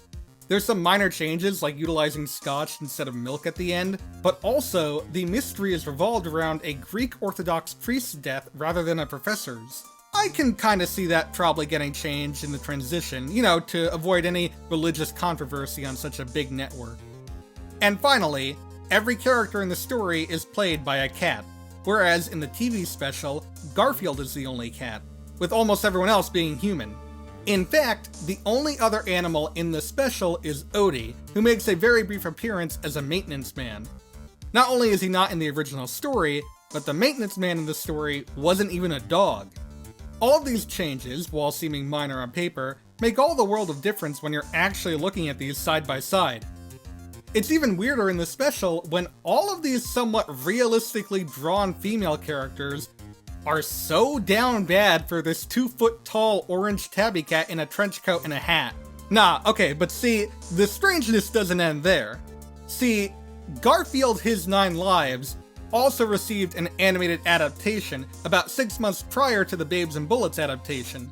Oddly enough, that story, along with 3 others, were not included in the special. I'm not sure why the Vikings and Exterminators were cut out, but if you've ever read Primal Self... This is an actual picture from the book. Hey, nice to see you, Garfield. What's the matter? You a little agitated? About to commit murder? Yeah, they probably made the right choice with that one. Unlike those other 3 stories, however, Babes and Bullets did get its own standalone special, albeit with a style more akin to the other Film Roman animated specials. And if that wasn't confusing enough, nearly every standalone Garfield special received a print adaptation released closely in conjunction with the TV special's release.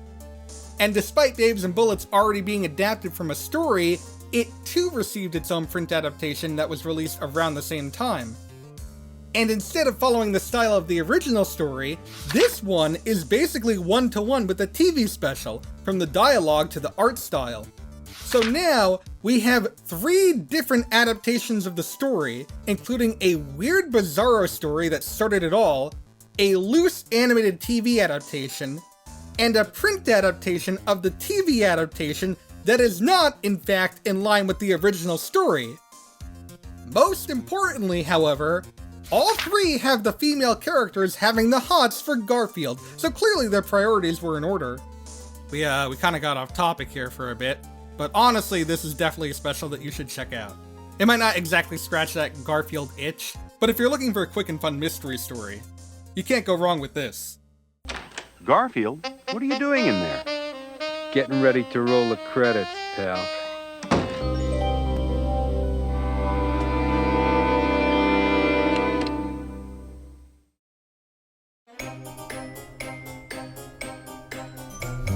I mean, at this point, it'd be more shocking if I didn't talk about American Dad in a video. Season 13 or 15, depending on who you're asking, because this show has always had weird seasonal discrepancies, has an episode called Death by Dinner Party. What's the likelihood he even knows we're having a party? And speaking of dinner parties, Francine, I'll see you tonight at yours. 416 Cherry Street, Langley Falls, 23655. Francine is hosting a dinner party for friends and family, but things go awry when a mysterious dinner party killer starts picking off guests one by one.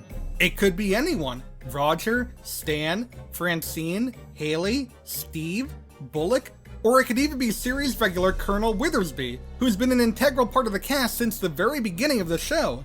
Right away, your mind is probably going to Clue, and I honestly couldn't blame you, since the opening title is very reminiscent of the Clue theme, and the Colonel is a dead ringer for one Colonel Mustard. But in actuality, it plays out similar to another slasher mystery film just 1 year later, called April Fool's Day.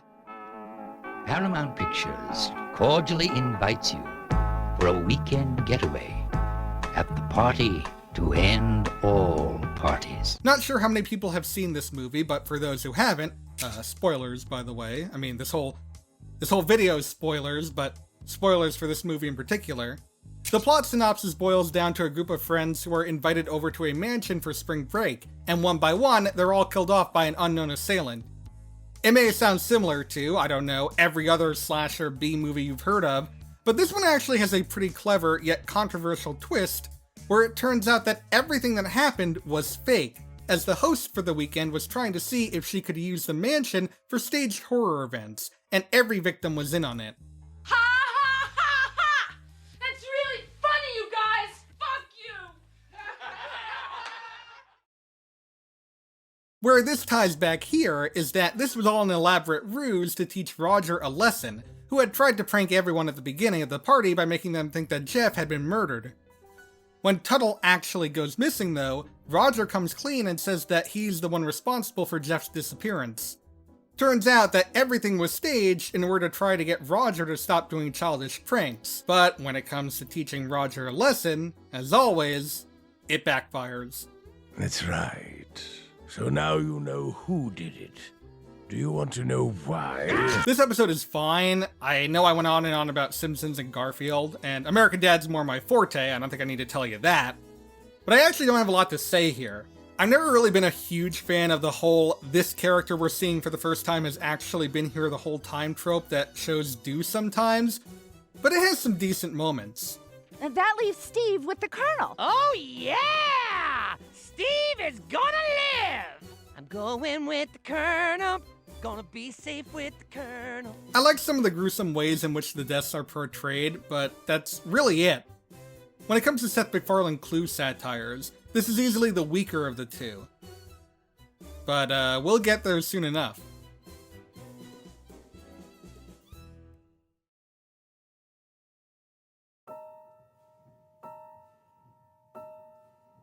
Adventure Time is no stranger when it comes to mystery episodes, whether it be the film noir-inspired BMO Noir, or Candy Streets, which shares some similarities with Law & Order, or even the thriller of Root Beer Guy, the point being that there's a lot to choose from.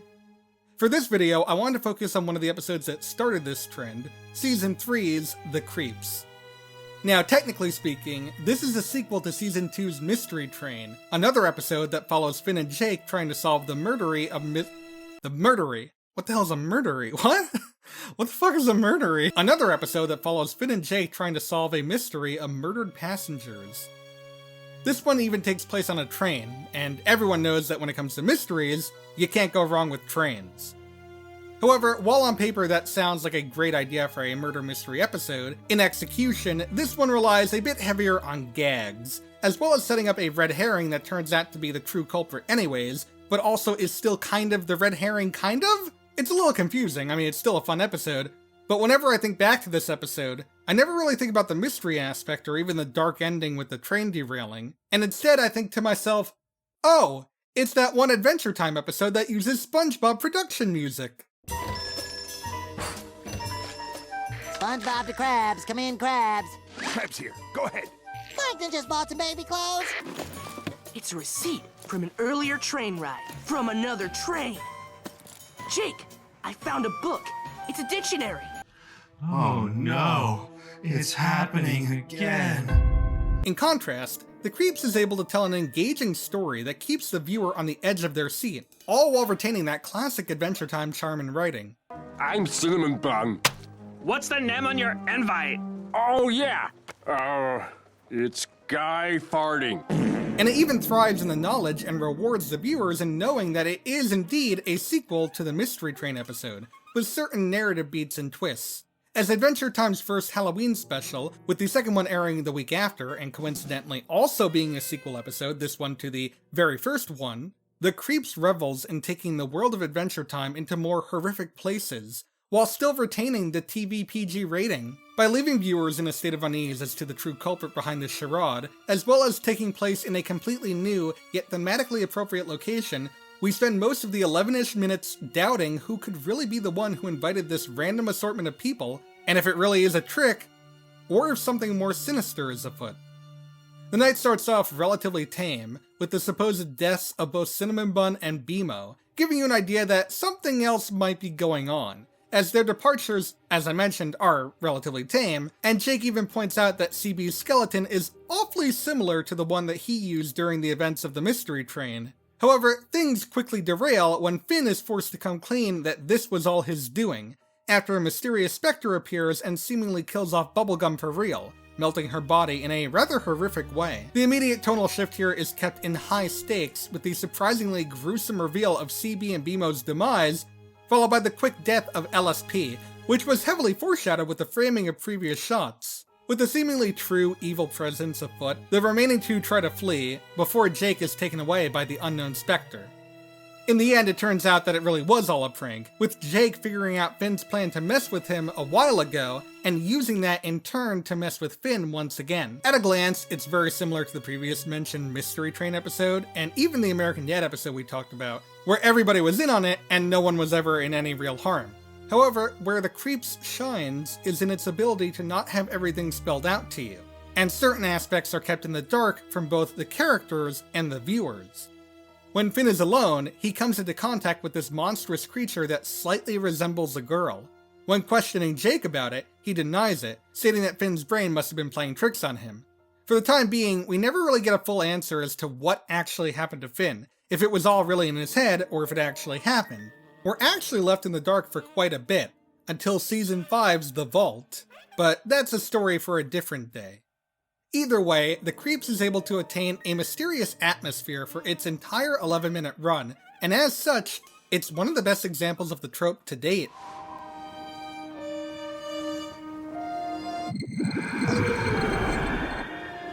That one's going in the vault.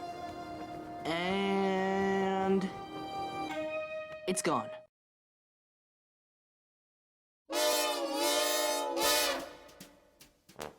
When Total Drama ventured into movie genres for its second season, it was only a matter of time before we got an episode revolving around mystery movies.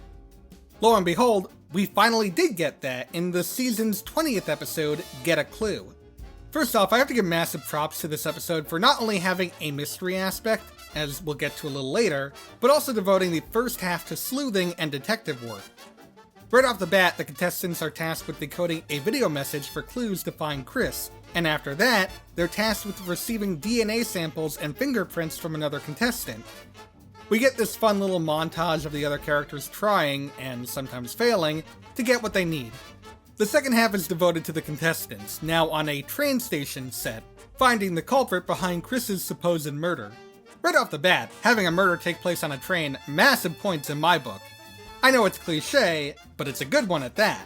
I also appreciate the dedication behind the challenge, with the contestants not actually thinking they're on a real train before Duncan confirms that yes, they are indeed on a real train and going very fast. And the character of Harold, who is an S-tier character by the way, has a lot of fun getting into it. He's easily the highlight of the episode and the mystery. Why suspect Duncan? Any good detective knows 50% of the time, the husband or wife is whodunit. The other 50% of the time, it's the guy with the mohawk. He's the killer. I love this thing.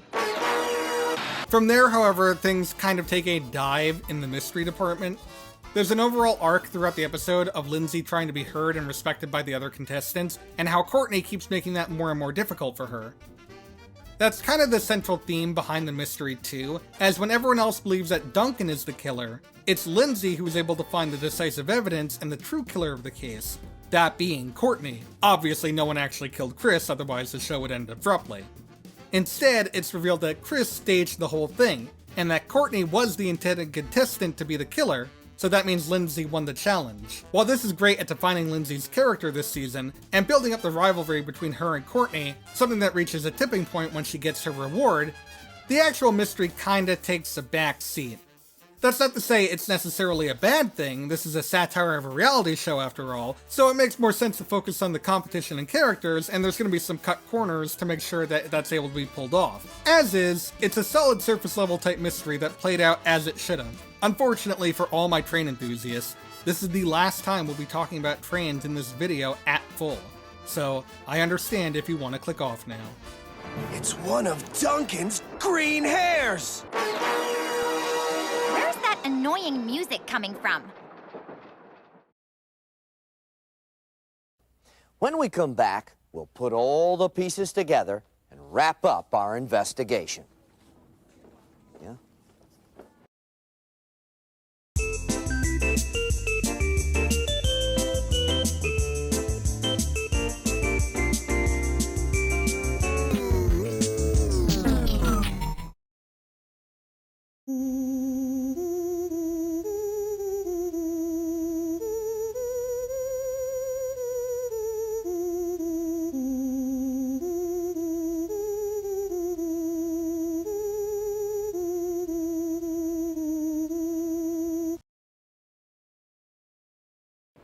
What?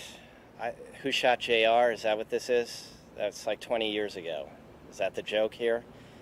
I am sick as a dog right now. I really don't have the time for this. I don't watch cartoons. I can give you a guess, and it's not going to be an educated one. The banana splits.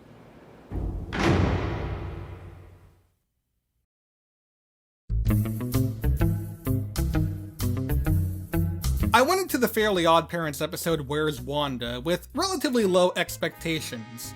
Not because I thought it was going to be bad or anything, I just never really gelled with the comedic styles of the show. Needless to say, I was actually quite shocked, not only with how well the episode held up, not only with how great the mystery aspect is, but also how funny the episode turned out to be. Alright, nobody move!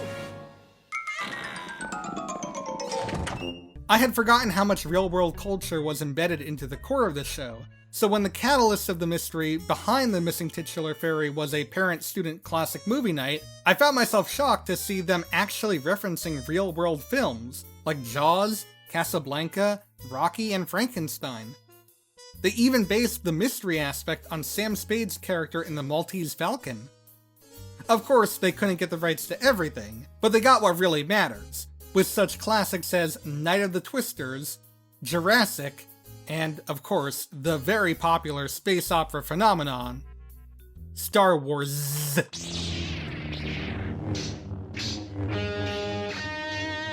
Blackmail's such an ugly word. I prefer extortion. The X makes it sound cool. When the sleuthing actually begins, and Timmy wishes to be a detective like Sam Spade, the colors fade and the majority of the rest of the episode is black and white. At first it seems like nothing more than a grayscale effect, but no, I'm genuinely impressed with the art direction in this episode. For an episode that's primarily in black and white, they're able to pull off some extremely strong shading in some of these shots. Not only in the art direction, but the music really impressed me too. Guy Moon's music is good, but it's a little too intrusive at points for my liking. But here, he's able to replicate this film noir-inspired composition, all while still feeling like something you'd hear in a Fairly OddParents episode. The mystery aspect here is pretty solid too. Or it would have been if they hadn't made it all but obvious who the culprit was at the very beginning of the episode. There's also a red herring with Timmy's dad that, while also equally obvious, I think they pulled off here really well. Other than that, my only real complaint is that the pacing is breakneck in this episode. That's all but to be expected from a show like The Fairly OddParents, and I really don't fault them here. But for me personally, I think this episode would have benefited from being a 22-minute special. Sorry.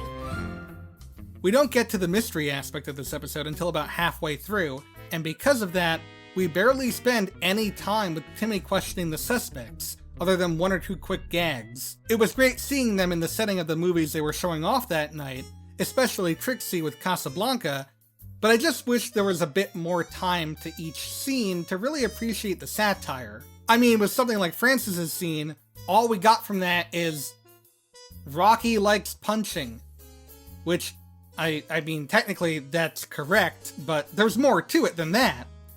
Far be it from me to tell them how to write their episode, though, because what we got here is really solid, even with my nitpicks in mind. Now will you hold me? No. Right.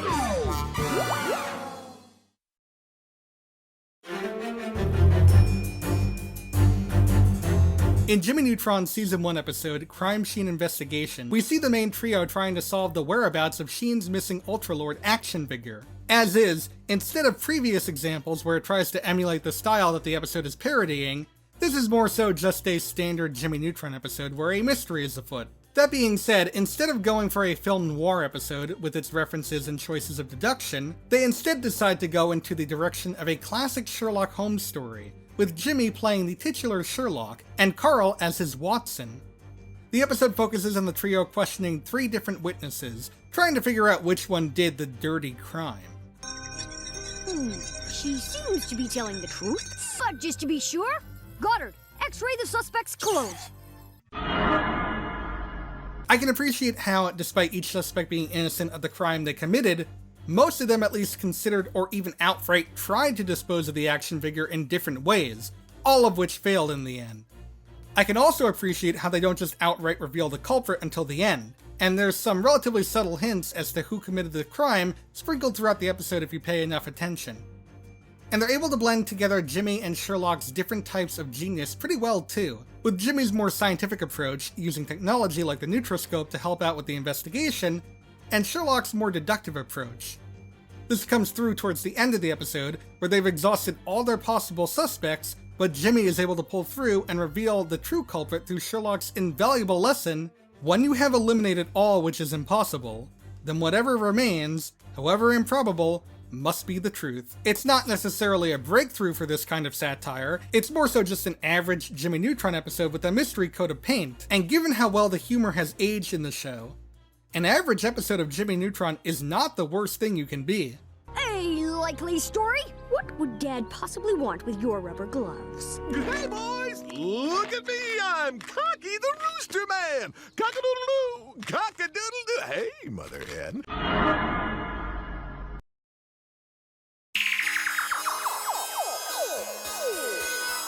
You know what? Funnily enough, I chose these episodes to be talked about in a mostly random order. But surprisingly, the Smiling Friends episode, Who Violently Murdered Simon S. Salty, shares a lot of similarities to Jimmy Neutron's take on it. When beloved fast food entrepreneur Simon S. Salty is murdered in his own restaurant, it's up to Pim and Charlie to uncover the true culprit. It looks like we're technically in charge of solving this. I guess that means we're detectives now, Charlie. Did you really bring that with you into the movie theater? Granted, they don't take the Sherlock and Watson approach that Jimmy Neutron took, but the similarities lie more so in how the episode plays out. The episode spends most of its time with the duo questioning the suspects, getting each one's alibis, and establishing a connection to the victim and possible motive. There's also the similarity of basically all the suspects being guilty, but whereas in Jimmy Neutron, where ruling out the impossibilities led to the true culprit, with Smiling Friends' approach, they decided to go with the tried and true cliche of nobody was the culprit, as the real killer behind Salty was his bad health. Although, technically speaking, all the mascots did try to kill him, but this is America. You can't get arrested for attempted murder if the person's already dead. Remember, kids, it's not a crime if there's no victim, and corpses can't talk. All right, I guess that settles it. Wait a second, I think that it's still going. How many fucking people killed this guy? I was gonna end it there, but I actually got my hands on the Smiling Friends Blu-ray for this video, and one of the included special features is creator commentary for all the episodes. So I decided to listen to the commentary for this episode, and there's actually some pretty interesting tidbits of information here. For starters, the intro video for Salty's Restaurant was actually transferred from a VHS. There weren't any filters or anything to get that effect. Something else worth noting is that there was originally going to be another suspect mascot, Nugget, who was going to be voiced by Lyle Rath. The character even got through the scripting phase, but due to being over time by 1 to 2 minutes, and also the fact that the Nugget shared a lot of similarities with the Cup, they decided to cut him entirely. But to me, the most interesting thing, and the most relevant when it comes to the video topic, is how Michael and Zach approached the mystery aspect of this episode.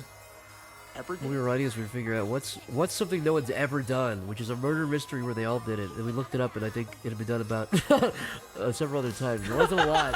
We were so proud of ourselves. We were like, oh, you know what? Oh, no one's ever thought about this No one before. does it. It was like Knives Out, and then also Trained or whatever. We're like, fuck. So then we watched it, we're like, you know, we did it in a way. This is the first cartoon version. We did it better. Surely. Yeah. This is the first comedy. This is at least the 8th or 9th cartoon version and of also, we did it better because none of them did it. It was the grease that did it. Mm-hmm. No one did the grease on the ground. Yeah. Needless to say, though, it's still a fun episode, and the twist here, while overdone, is done in a pretty comedic way that works well with Smiling Friends' tight dialogue and breakneck pacing. Alright, next time I'm picking the food. What do you think they did right after this? Do you think they went home? I think they kissed. You think they kissed? Yeah. Like in the chaos, they just had a little just like the stress, just quick stress reliever. Just a little quick, little pick. Okay, I needed that. Okay, I feel better. I feel better now. Yeah. I feel better now. Ooh, I needed that. Goodbye, everybody. Goodbye, everybody.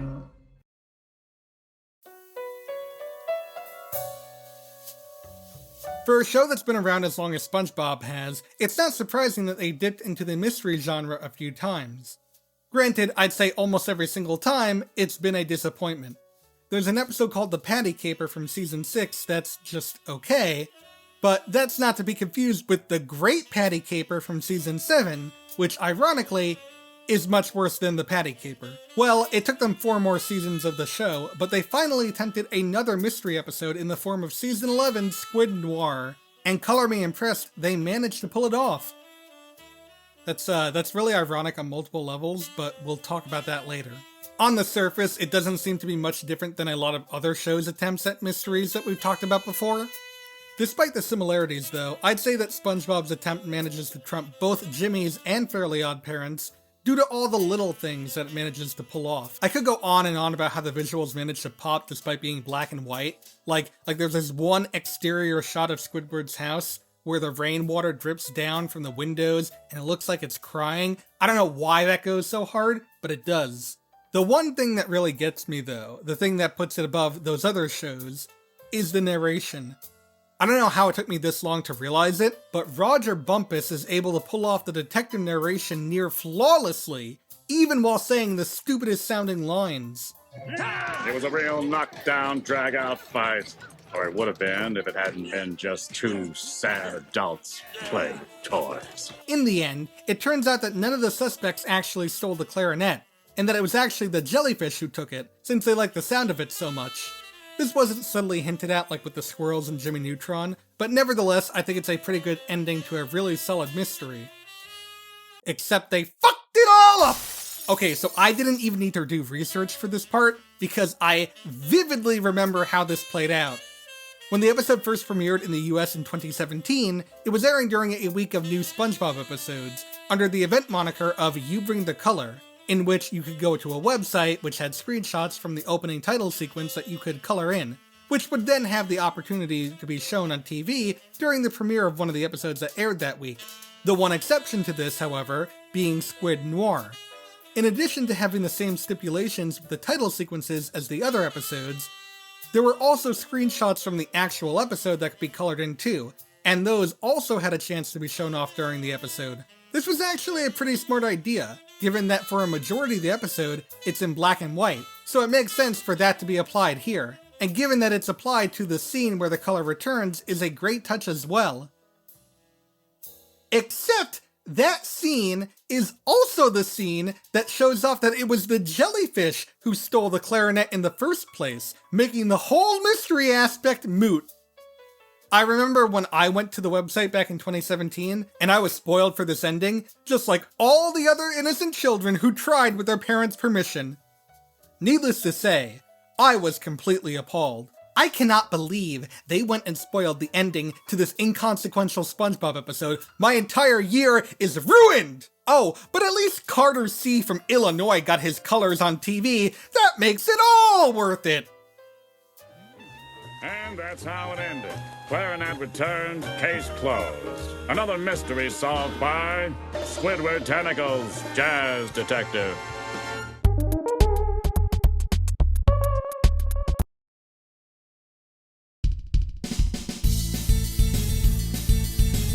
Man, I haven't watched The Mighty Bee in like over 10 years, yet I still vividly remember 10 Little Honeybees. I don't even know if it's my favorite episode or not, I just distinctly remember all the beats and how it played out, so I was really looking forward to looking at the episode again.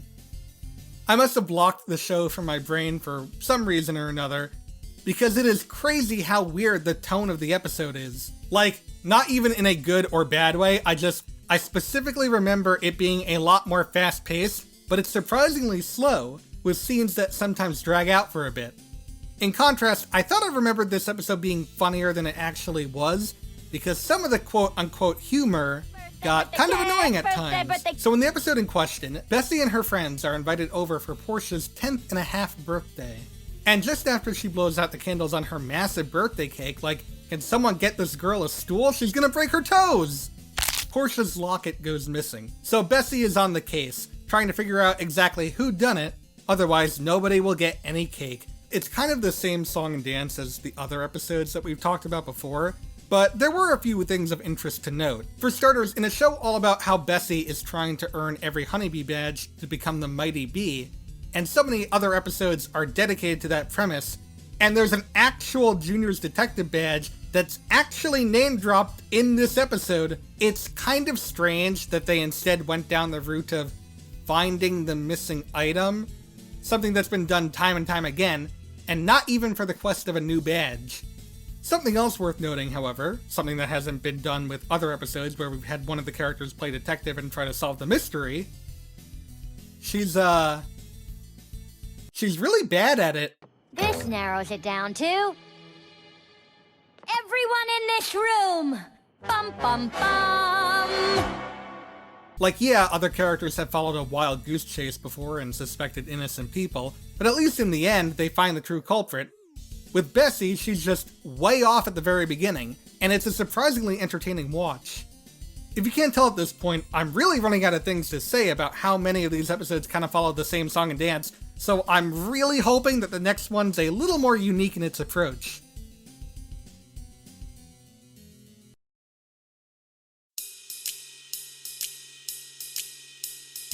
Okay, so cards on the table. Gonna be 100% honest here.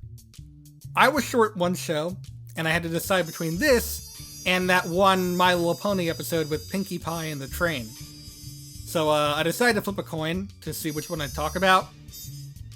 But then I realized I was contemplating whether to watch Unikitty or My Little Pony at 3 a.m. on a Tuesday.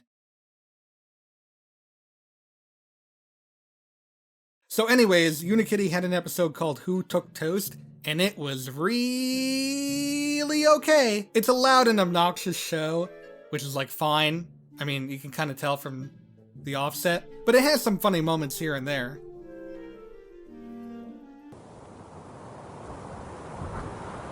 I really have nothing to say about this one, despite being so loud and energetic and colorful. It's probably the most by-the-books mystery episode we've looked at so far. There's a message somewhere here about being pressured by societal expectations to conform yourself to only your most popular attributes, never allowing you to change or expand your horizons. But it's through a sentient piece of toast, so it was a little lost on me. I just wish there was a Whodunnit episode where the effects are felt throughout the rest of the series, and it has long-lasting consequences that carry over to the rest of the show. But I gotta start being real with myself. For a cartoon to attempt something like that, being able to actually kill off characters, having a serious, compelling story with actual tension and drama in an outstanding set piece that at the same time stays true to the core of the show and doesn't derive too much from the point where it doesn't feel like an actual episode of the show you're watching anymore. I mean, there's no show that's ballsy enough to do something like that. Ballsy. Hey, wait a minute! You guys have no idea how excited I am to talk about this one. And no, I'm not totally biased. Family Guy was in a very weird place at the turn of the decade back in 2010. It managed to become revived after its cancellation, and yet the tone between then and 2010 was definitely not the same as it was during its first 3 seasons. It was a lot more snappy, a lot faster paced, and definitely a lot meaner. And while the jump from standard definition 4:3 to high definition 16:9 didn't exactly mean that everything was going to change, it was sort of to be seen as this new era of the show. And so, when Season 9 debuted back in September of 2010, they decided to make it an all-out event with And Then There Were Fewer, one of, if not the best episode of the show, written by the GOAT, Cherry Chiva Pravadamarang.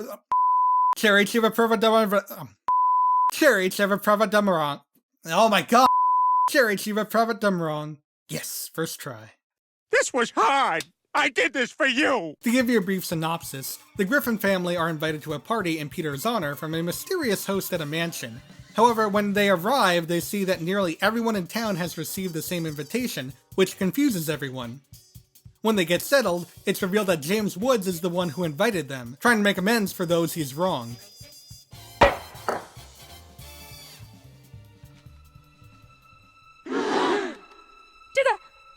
Did the cork hit me? But after the unfortunate death of one of the partygoers, the rest of the guests try to survive the night as they come to terms that one of them is a killer. We just gotta stay calm. With a killer in the house? Killer in the house.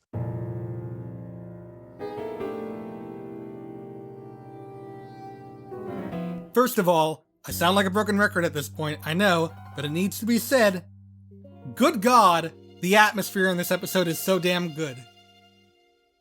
The mansion being this huge foreboding set piece with the lighting and shadows adding so much depth to all the scenes.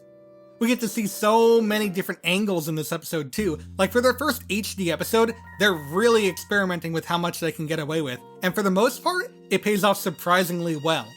The score too, it's phenomenal here. Walter Murphy really went all out, and it pays off surprisingly well in this episode. For as frantic and fast-paced as the show was around this time, there were a lot of quiet moments that really let you soak in the tension, and appreciate the composition of his work. This episode also manages to somehow fit in nearly all the key players in the Family Guy cast, and they work really well as an ensemble cast here. No Cleveland though. Guess he was too busy raking in all the money bags he got from his show.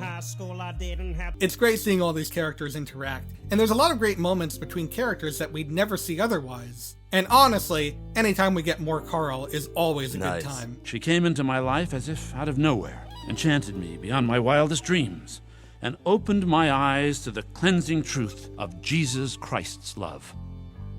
What does all this gay stuff have to do with us? They got a killer lineup of guest voices too, including Drew Barrymore reprising her role as Jillian, who is always a pleasant addition to any episode.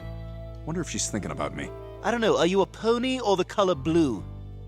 Derek, look! Ah, how do you like that? Oh, and also James Woods is back too, but he's James Woods, so we don't really need to talk about him. And instead, we could talk about Priscilla, voiced by Ashley Tisdale, who also does a great job in her role, albeit however short it is. And of course, I'd be remiss if I didn't mention the best guest voice, Patrick Stewart as the cat. Truly, the episode would not be what it is today without him.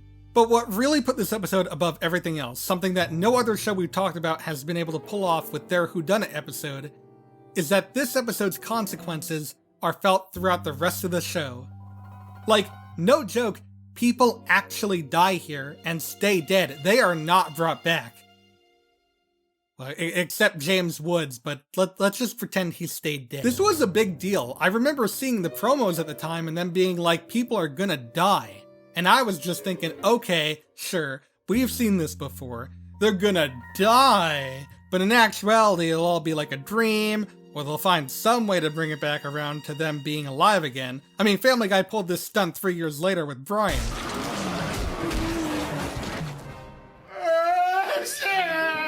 Brian's dead! Or at worst, they do something like that one Simpsons episode, where they said someone was gonna die, and out of all the characters they listed, it was Krusty's dad, who appeared in like 3 episodes at the time, I think. So it was kind of like a non-loss, but no, they actually go through with the killing off of some pretty substantial characters. I mean, there are some cannon fodder characters like Priscilla and Stephanie, Quagmire's +1, who only show up in this episode and are killed off. Then there's some other characters who have appeared on a few occasions, but their absence wouldn't really be felt, like James Woods and Derek, Jillian's husband. That being said, Derek's death is important to highlight for something that we'll discuss a little later on. But then they pull out the big guns and kill off 2 characters that were, more or less, seen as somewhat series regulars, those being Muriel Goldman, whose presence isn't quite as strong as I made it out to be, but is still important enough of a character to mention, and Diane Simmons, easily the biggest character they killed off. And spoiler alert for the episode that I'm saying after I already went through all the deaths of the characters, she's the culprit.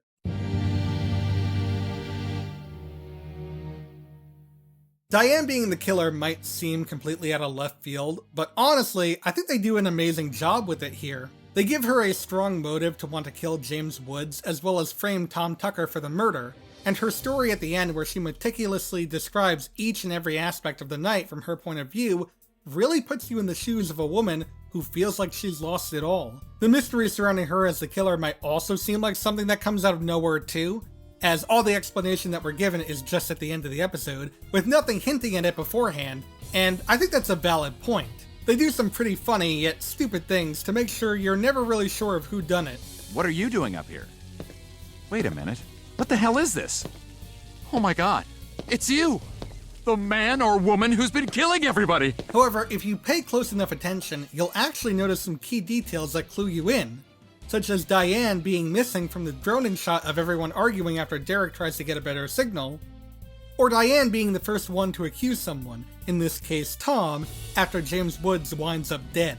It's extremely subtle, so if you didn't notice it on your first watch, it's not a big deal. But for those rewatching, it's cool to see these sort of things pay off.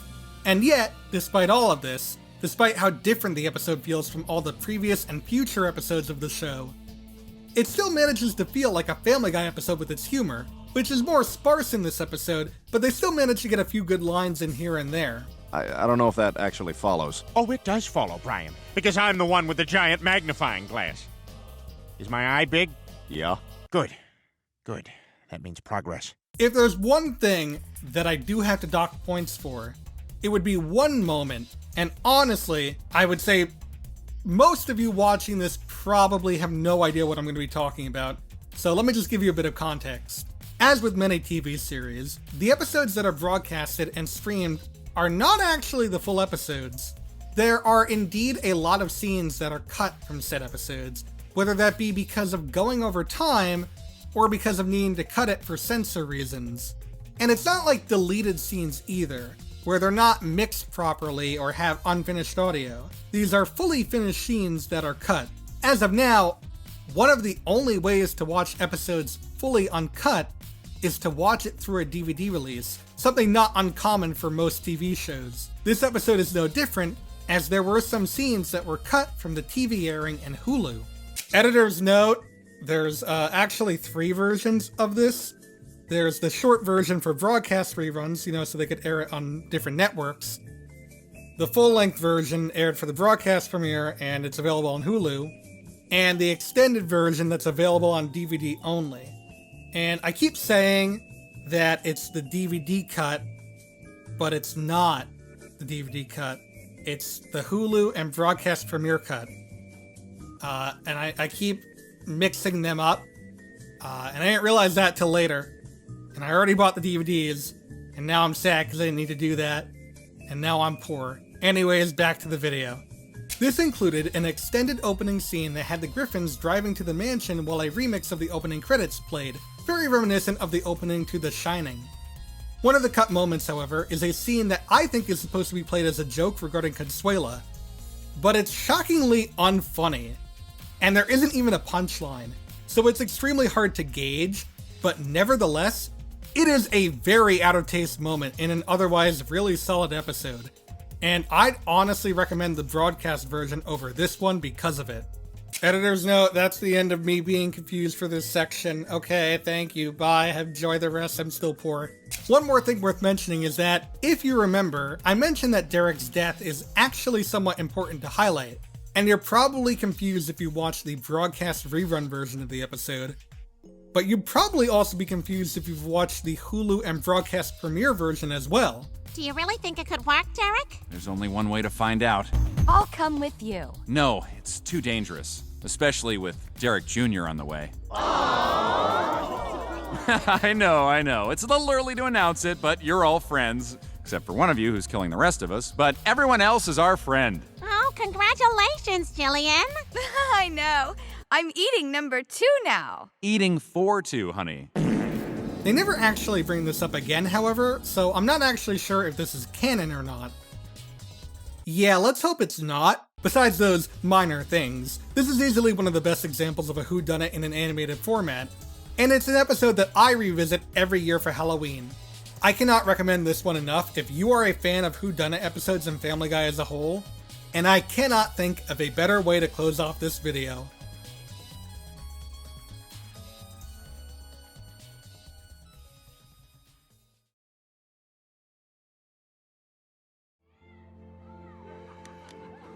She wants to see you. You want to see her. Nothing can ruin this night.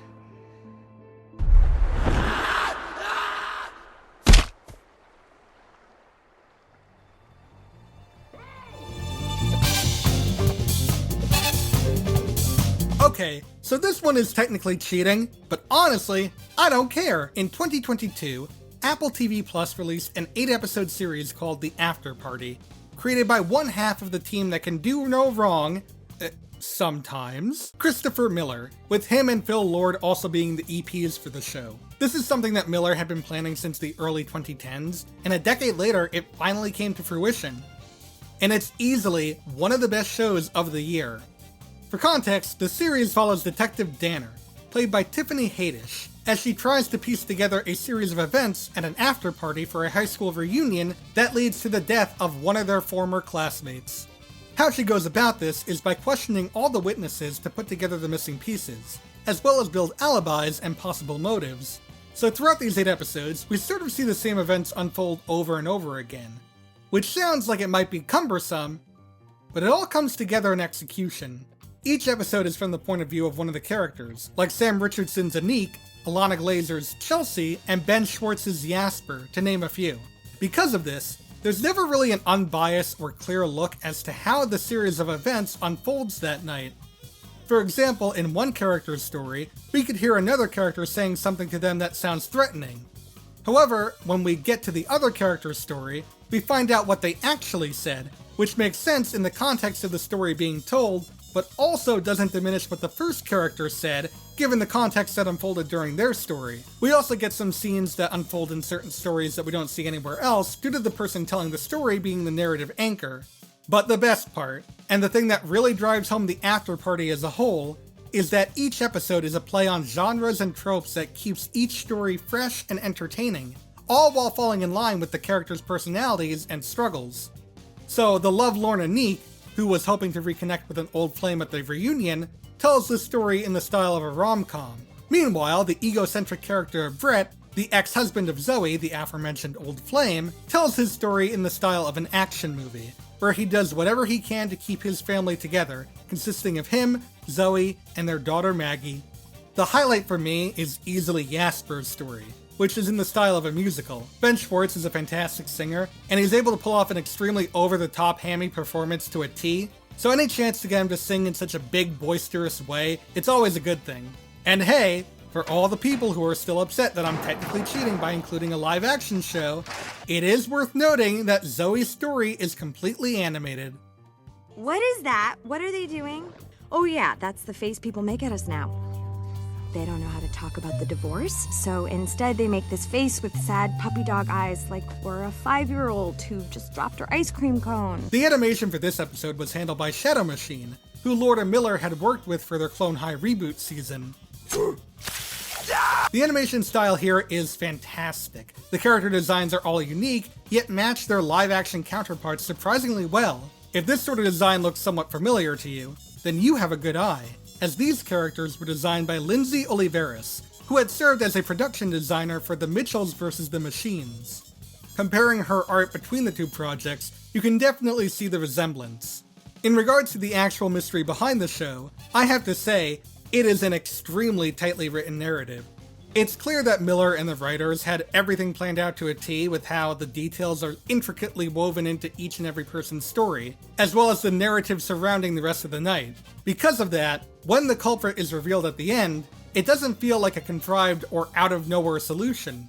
It's a show where you can pinpoint who the killer is on your own, but you need to pay close attention to how everything plays out. It's clear they wanted to make a mystery that was solvable yet challenging, which is further shown by the background details in each of the episodes. You're not going to notice a lot of these in your first watch of the show because of how subtle they are, but in each episode, there's a hidden message that reveals innocent players in the game. But even then, you don't need to solve every little detail in order to know who done it, and even if you don't know, it's still an enjoyable time.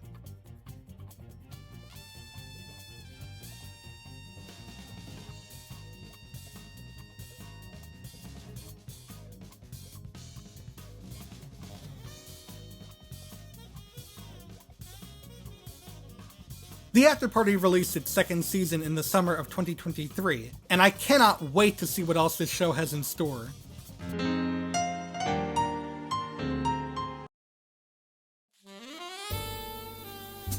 And with that, we're now back to this pretty little picture. Like a stoolie the day after the mafioso gets busted, or a booze hound after being slipped a Mickey, and his last glass of that temptress of amber gold. My body lay lifeless on the cold wood floor. So who's the wise guy, or number who finally bumped me? Believe it or not, that chap in question, well, it was none other than me. Now don't get your underpants in a bunch. There's a perfect explanation. First of all, I ain't even a detective. I was going as McGruff the crime dog for Halloween, but it turns out that the fursuit gave me a nasty allergic reaction, which explains why I sound like a gruff New York guy.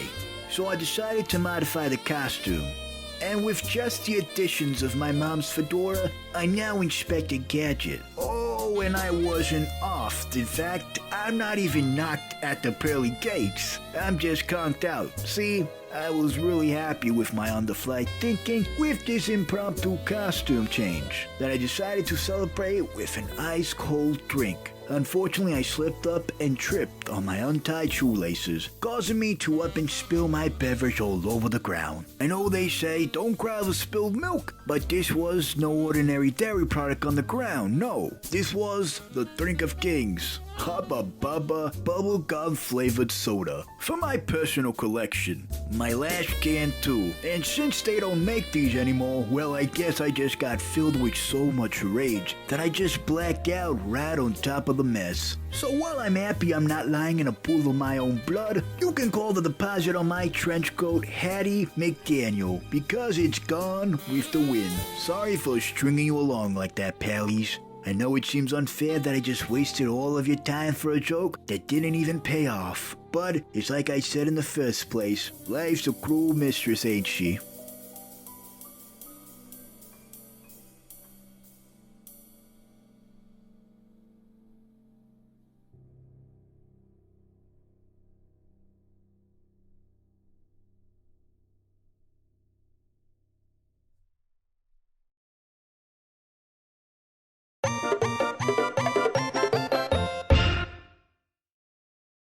Wait a minute, who's that? Underdog, don't you know anything? Well, I know it wouldn't hurt him to use some cartoons made in the last 50 years. Son, this is a tradition. If you start building a balloon for every flash-in-the-pan cartoon character, you'll turn the parade into a farce.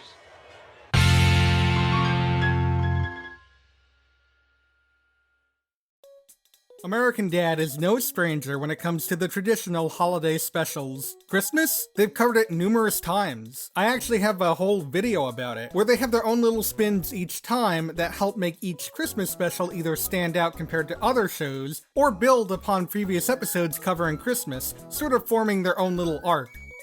Halloween? A lot less frequent, but still plenty enough to be worth noting, with them just airing a fun Scooby-Doo themed one this year. And Thanksgiving? Yeah, they've covered Thanksgiving once or twice before. They did an okay job, yeah. Okay, I might be lying. But yeah, I'm really not a big fan of either of their Thanksgiving episodes, and to be frank, I don't think a lot of people are either, given that there's only 2 of them in such close proximity to one another. I mean, they had only 2 Halloween specials for a while too, until very recently when they just decided to start making them again. And I'm actually kinda glad they're still doing them. They can be pretty fun. For Thanksgiving though, to put things in perspective, there hasn't been a new American Dad Thanksgiving episode since the Fox run of the show. Yeah, it's been that long, so what gives? Are they really that bad? Why don't I like them that much? And is it justified that there hasn't been a new Thanksgiving episode in exactly 10 years from this date? If you're watching this any other day other than November 24th, 2023, pretend you didn't hear that last part. Well, let's look over both of these and find out if there's any merit to why American Dad went cold turkey on Thanksgiving episodes. Ah ha ha ha! Ah ha! Oh God! Stop! Stop! I'm sorry I even said it. It was a mistake. It was a mistake. I'm sorry I said it. Hey, so did you know that Stan has a half brother named Rusty? No? Well, I mean, how can you even truly call yourself a dadder? I mean, I'm shocked you didn't know, given all of the episode he's been in. Oh. For those of you who don't know who Rusty is, he's Stan's half-brother and is also Cherokee.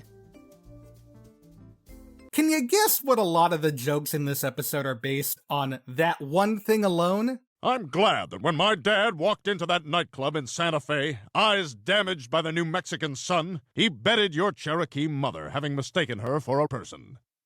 Yep, it's a whole lot of that for 22 minutes. So for a general synopsis, every year Stan invites Rusty and his family to their house for Thanksgiving, with the ulterior motive of sort of rubbing it in their faces how much better off the Smiths are than Rusty's family. One year, Stan decides that in order to teach Steve to appreciate the value of what he has, they're going to be spending Thanksgiving with Rusty's family. Rusty! Sorry about the elk. I found him on the side of the road. You Indians really don't waste a thing, do you? Except for time reading the fine print on treaties. You getting tired of these jokes yet? 'Cause they're sure not. When they arrive, however, they find out that Rusty and his family are living in a beautiful cliffside mansion, and that Rusty is pulling out over 18 million in copper a year from the land given to him by his and Stan's grandfather. The land, by the way, that they originally thought was going to be crap land, by the way, that he was tricked into taking after Stan screwed him out of 20 grand. The episode then shifts to the Smiths trying to take Rusty's land by force, as they believe that it is truly their land. After a failed attempt, Rusty threatens the Smiths that he'll kill them if they trespass again, and after a helicopter crash, the Smiths are trapped in the desert, with them trying to survive until they finally are saved at the very end. Forcing someone off their land and screwing them over in deals. Oh, I see what they're doing. That's clever, is what I'd say if it was handled well, which, I honestly don't think it was. It's clear they're trying to go for something of an appreciate what you have and the people around you lesson for them to learn. I am still thankful for what I do have, like the sunshine and the music and all of you to enjoy life with. This is crap! But their execution with this is flimsy at best. Obviously, they don't have to try and make the characters learn a lesson at the end of every episode, given the episodic sitcom format of the show, but I find it to be a little bit in bad taste with what they're attempting to convey with the role structures, and for them to just be so obtuse through and through for the whole episode. It's a story rooted in the problems revolving around white privilege, and continues Stan's endeavor with rewriting American history. With a scene that utilizes stop motion, actually. I just wanted to point that out since I think that's pretty neat. But the problem is that there's never this aha moment for the characters. They just continue to treat others the same way they've treated Rusty and his family, with shoving their financial situation in the faces of others. That's literally how the episode ends, but we'll talk about that soon enough. That's not even to mention the fact that Rusty and his family they never come back after this episode. They're mentioned offhand here and there, but more so to poke fun at the idea that Stan even had a Cherokee half-brother in the first place. Your father and I both wish we were closer with our siblings. My sister Gwen never visits, and Stan's brother is barely even canon. I didn't even want them to make up, given how badly Stan treated Rusty, but it's just weird that this is just dropped and never spoken of again. And what's worse is that in all of this, Rusty kinda comes out to be a bad person because he was taking his family to Stan's every Thanksgiving for the same reason that Stan was taking his family to Rusty's for that Thanksgiving. So they're kind of both in the wrong here. Honestly, given all of that, that's not even my biggest problem with the episode as a whole. Structurally speaking, it's sort of just like a mess of an episode. The first 2/3 are focused around Stan and Rusty's relationship, which is like fine for the most part, except like all the stuff I just talked about. But then there's the last act, which is focused on them being stranded in the desert and trying to survive, and it sort of just feels like a totally different episode. Then, at the end, when all hope seems lost, out of nowhere, Haley and Jeff show up and rescue them. I didn't mention this before, but this episode takes place right at the end of their marriage storyline, where they had ran away, and they were actually missing for a good few episodes, before making their official return here. I'm not exactly sure why they decided to make them return here and not dedicate an episode to it later, but that's just another addition to the pile. And the episode ends with Stan allowing Haley and Jeff to move back into their house, also that Stan can feel good about himself by lording over Jeff with his better appliances and creature comforts? Okay. Do you see what I mean with this episode kind of being a mess with the story it's trying to tell and what it's trying to say with all of it? Because for the most part, it sort of seems like the reason Stan is so upset that his life is worse than Rusty's is because he was equating their situation back to that of his idea of the Pilgrims and Native Americans. Or, to put it more bluntly, white people and Native Americans. Don't give them any money. They're just gonna spend it all on deviled eggs. He had this mindset that he was brought up through that made him think that Native Americans were this caricature that he had developed within his mind and shared with his family, and when it turns out that isn't true, he can't handle that, and does the only thing that he thinks is right: take the land from them. After all, it's what he believed to have happened with the original story of Thanksgiving. So why not just live in the steps of his ancestors? It's almost poetic, in a messed up sense. But when we see Stan content with lording over Jeff at the end, it kinda just throws the past 22 minutes out the window, because apparently he just needs to feel financially superior to someone else? Which was something that's rarely, if ever, mentioned before. So what was the point of having this based around a Thanksgiving story, or even having Stan's half-brother be Cherokee in the first place? I think, in the end, the episode is about Stan learning that you just gotta accept people for who they are, no matter their background or any preconceived notions you may have about them, especially those unestablished. And it's done in the guise of the story of the Pilgrims trying to take the land from Native Americans on Thanksgiving. I just want you all to remember that for later. With all that said, honestly, it's not even that bad of an episode. I just have hang-ups over how they handled certain things, and Stan's racist tendencies towards Native Americans being moot when all he really wanted was to feel financially superior to somebody. I think this episode has good stuff too, don't get me wrong. At the very least, I could say the episode is definitely still funny. It's amazing how this skin-tight suit doesn't show a boner, even though I'm certain we both have one, right? I just want you to know I'm having a wonderful time. Which is more than I can say for... 3 years after that episode, they attempted another Thanksgiving episode, their most recent one to date. And honestly, given how this one turned out, it's probably for the best. USA! USA! USA! Come on, buddy, you gotta join me or I look like a total jerk. USA! USA! Francine's Chinese adopted parents, Mama and Baba, are visiting the Smiths for Thanksgiving this year, and Stan is upset. Not only because he was hoping to watch the Redskins game in his underwear, but also because he just doesn't like Mama and Baba. And honestly, I kinda don't blame him there. They're pretty bad, both in the actual characters and the Asian stereotypes that follow them around. And while they're nowhere near as bad as they were in their first appearance, it's still pretty noticeable here. Ah, your Chinese gibber is very mediocre. The episode then devolves into Stan trying to do whatever he can to get his in-laws to leave the house so that he can enjoy Thanksgiving the way that he wants. Why yes, I do remember this episode of every single sitcom ever. Stan leaves after he thinks he's been driven out of the house by his in-laws, and thanks to the help of some cowboy fans, he comes to the realization that you just gotta accept people for who they are, no matter their background or any preconceived notions you may have about them, especially those unestablished. Huh. Well, at least it's not done in the guise of the story of the Pilgrims trying to take the land from the Native Americans on Thanksgiving.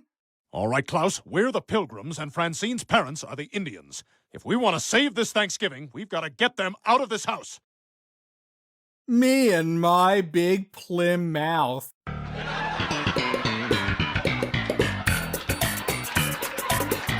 It's hard for me to dock points from an episode like this for Stan learning the same lesson, given, again, this is an episodic sitcom at heart, but it's much easier for me to do it when it's the same lesson for the same holiday special, but with a different race.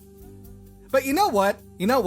I can look past all of that, and my other gripes too. Like the really uncomfortable B-plot with Mama trying to set up Haley with Big Wang Bai while Jeff is lost in space. I don't know why they keep trying to tie the overlying storyline into these Thanksgiving episodes, but sure, whatever. I can look past all of it. If it weren't such a bore! There is literally nothing going on in this episode. 90% of the plot and conflict take place within the Smith household, and nothing actually happens. It's honestly crazy how straightforward and by the books this episode is compared to literally every other episode of the show up until and past this point. And for a show like American Dad, where even at its worst, there's something interesting, or supernatural or sci-fi or trippy happening to distract you, there's literally nothing here. And it's not even funny. There's some mild entertainment to be had from Stan getting his Asian stereotypes mixed up, thinking that Chinese people were afraid of Godzilla and that they hated panda bears, but even then, the only thing that I thought was mildly funny was Stan's reaction. I don't know why you guys are terrified of these things. We're not. We love them. I knew it was one of the two. Francine, I bought a panda. Other than that, there's literally nothing this episode has going for it. It's literally the most bare bones in-law sitcom script I've ever seen, mixed with a plethora of Asian stereotypes, because those are always just such a hoot. Not all Chinese people think of Genghis Khan as scary. Many Chinese view him as great military leader who laid down groundwork for the third new dynasty.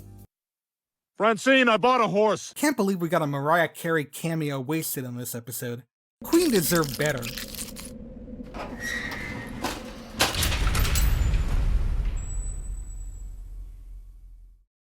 Now, it might seem like I was kind of really harsh on those two episodes, and truth be told, I probably was more cynical than I needed to be. I just really appreciate the show a lot for its clever writing, fun characters, and over-the-top plot lines. And to see that wasted not once, but twice, and on holiday specials no less, it's disappointing to say the least.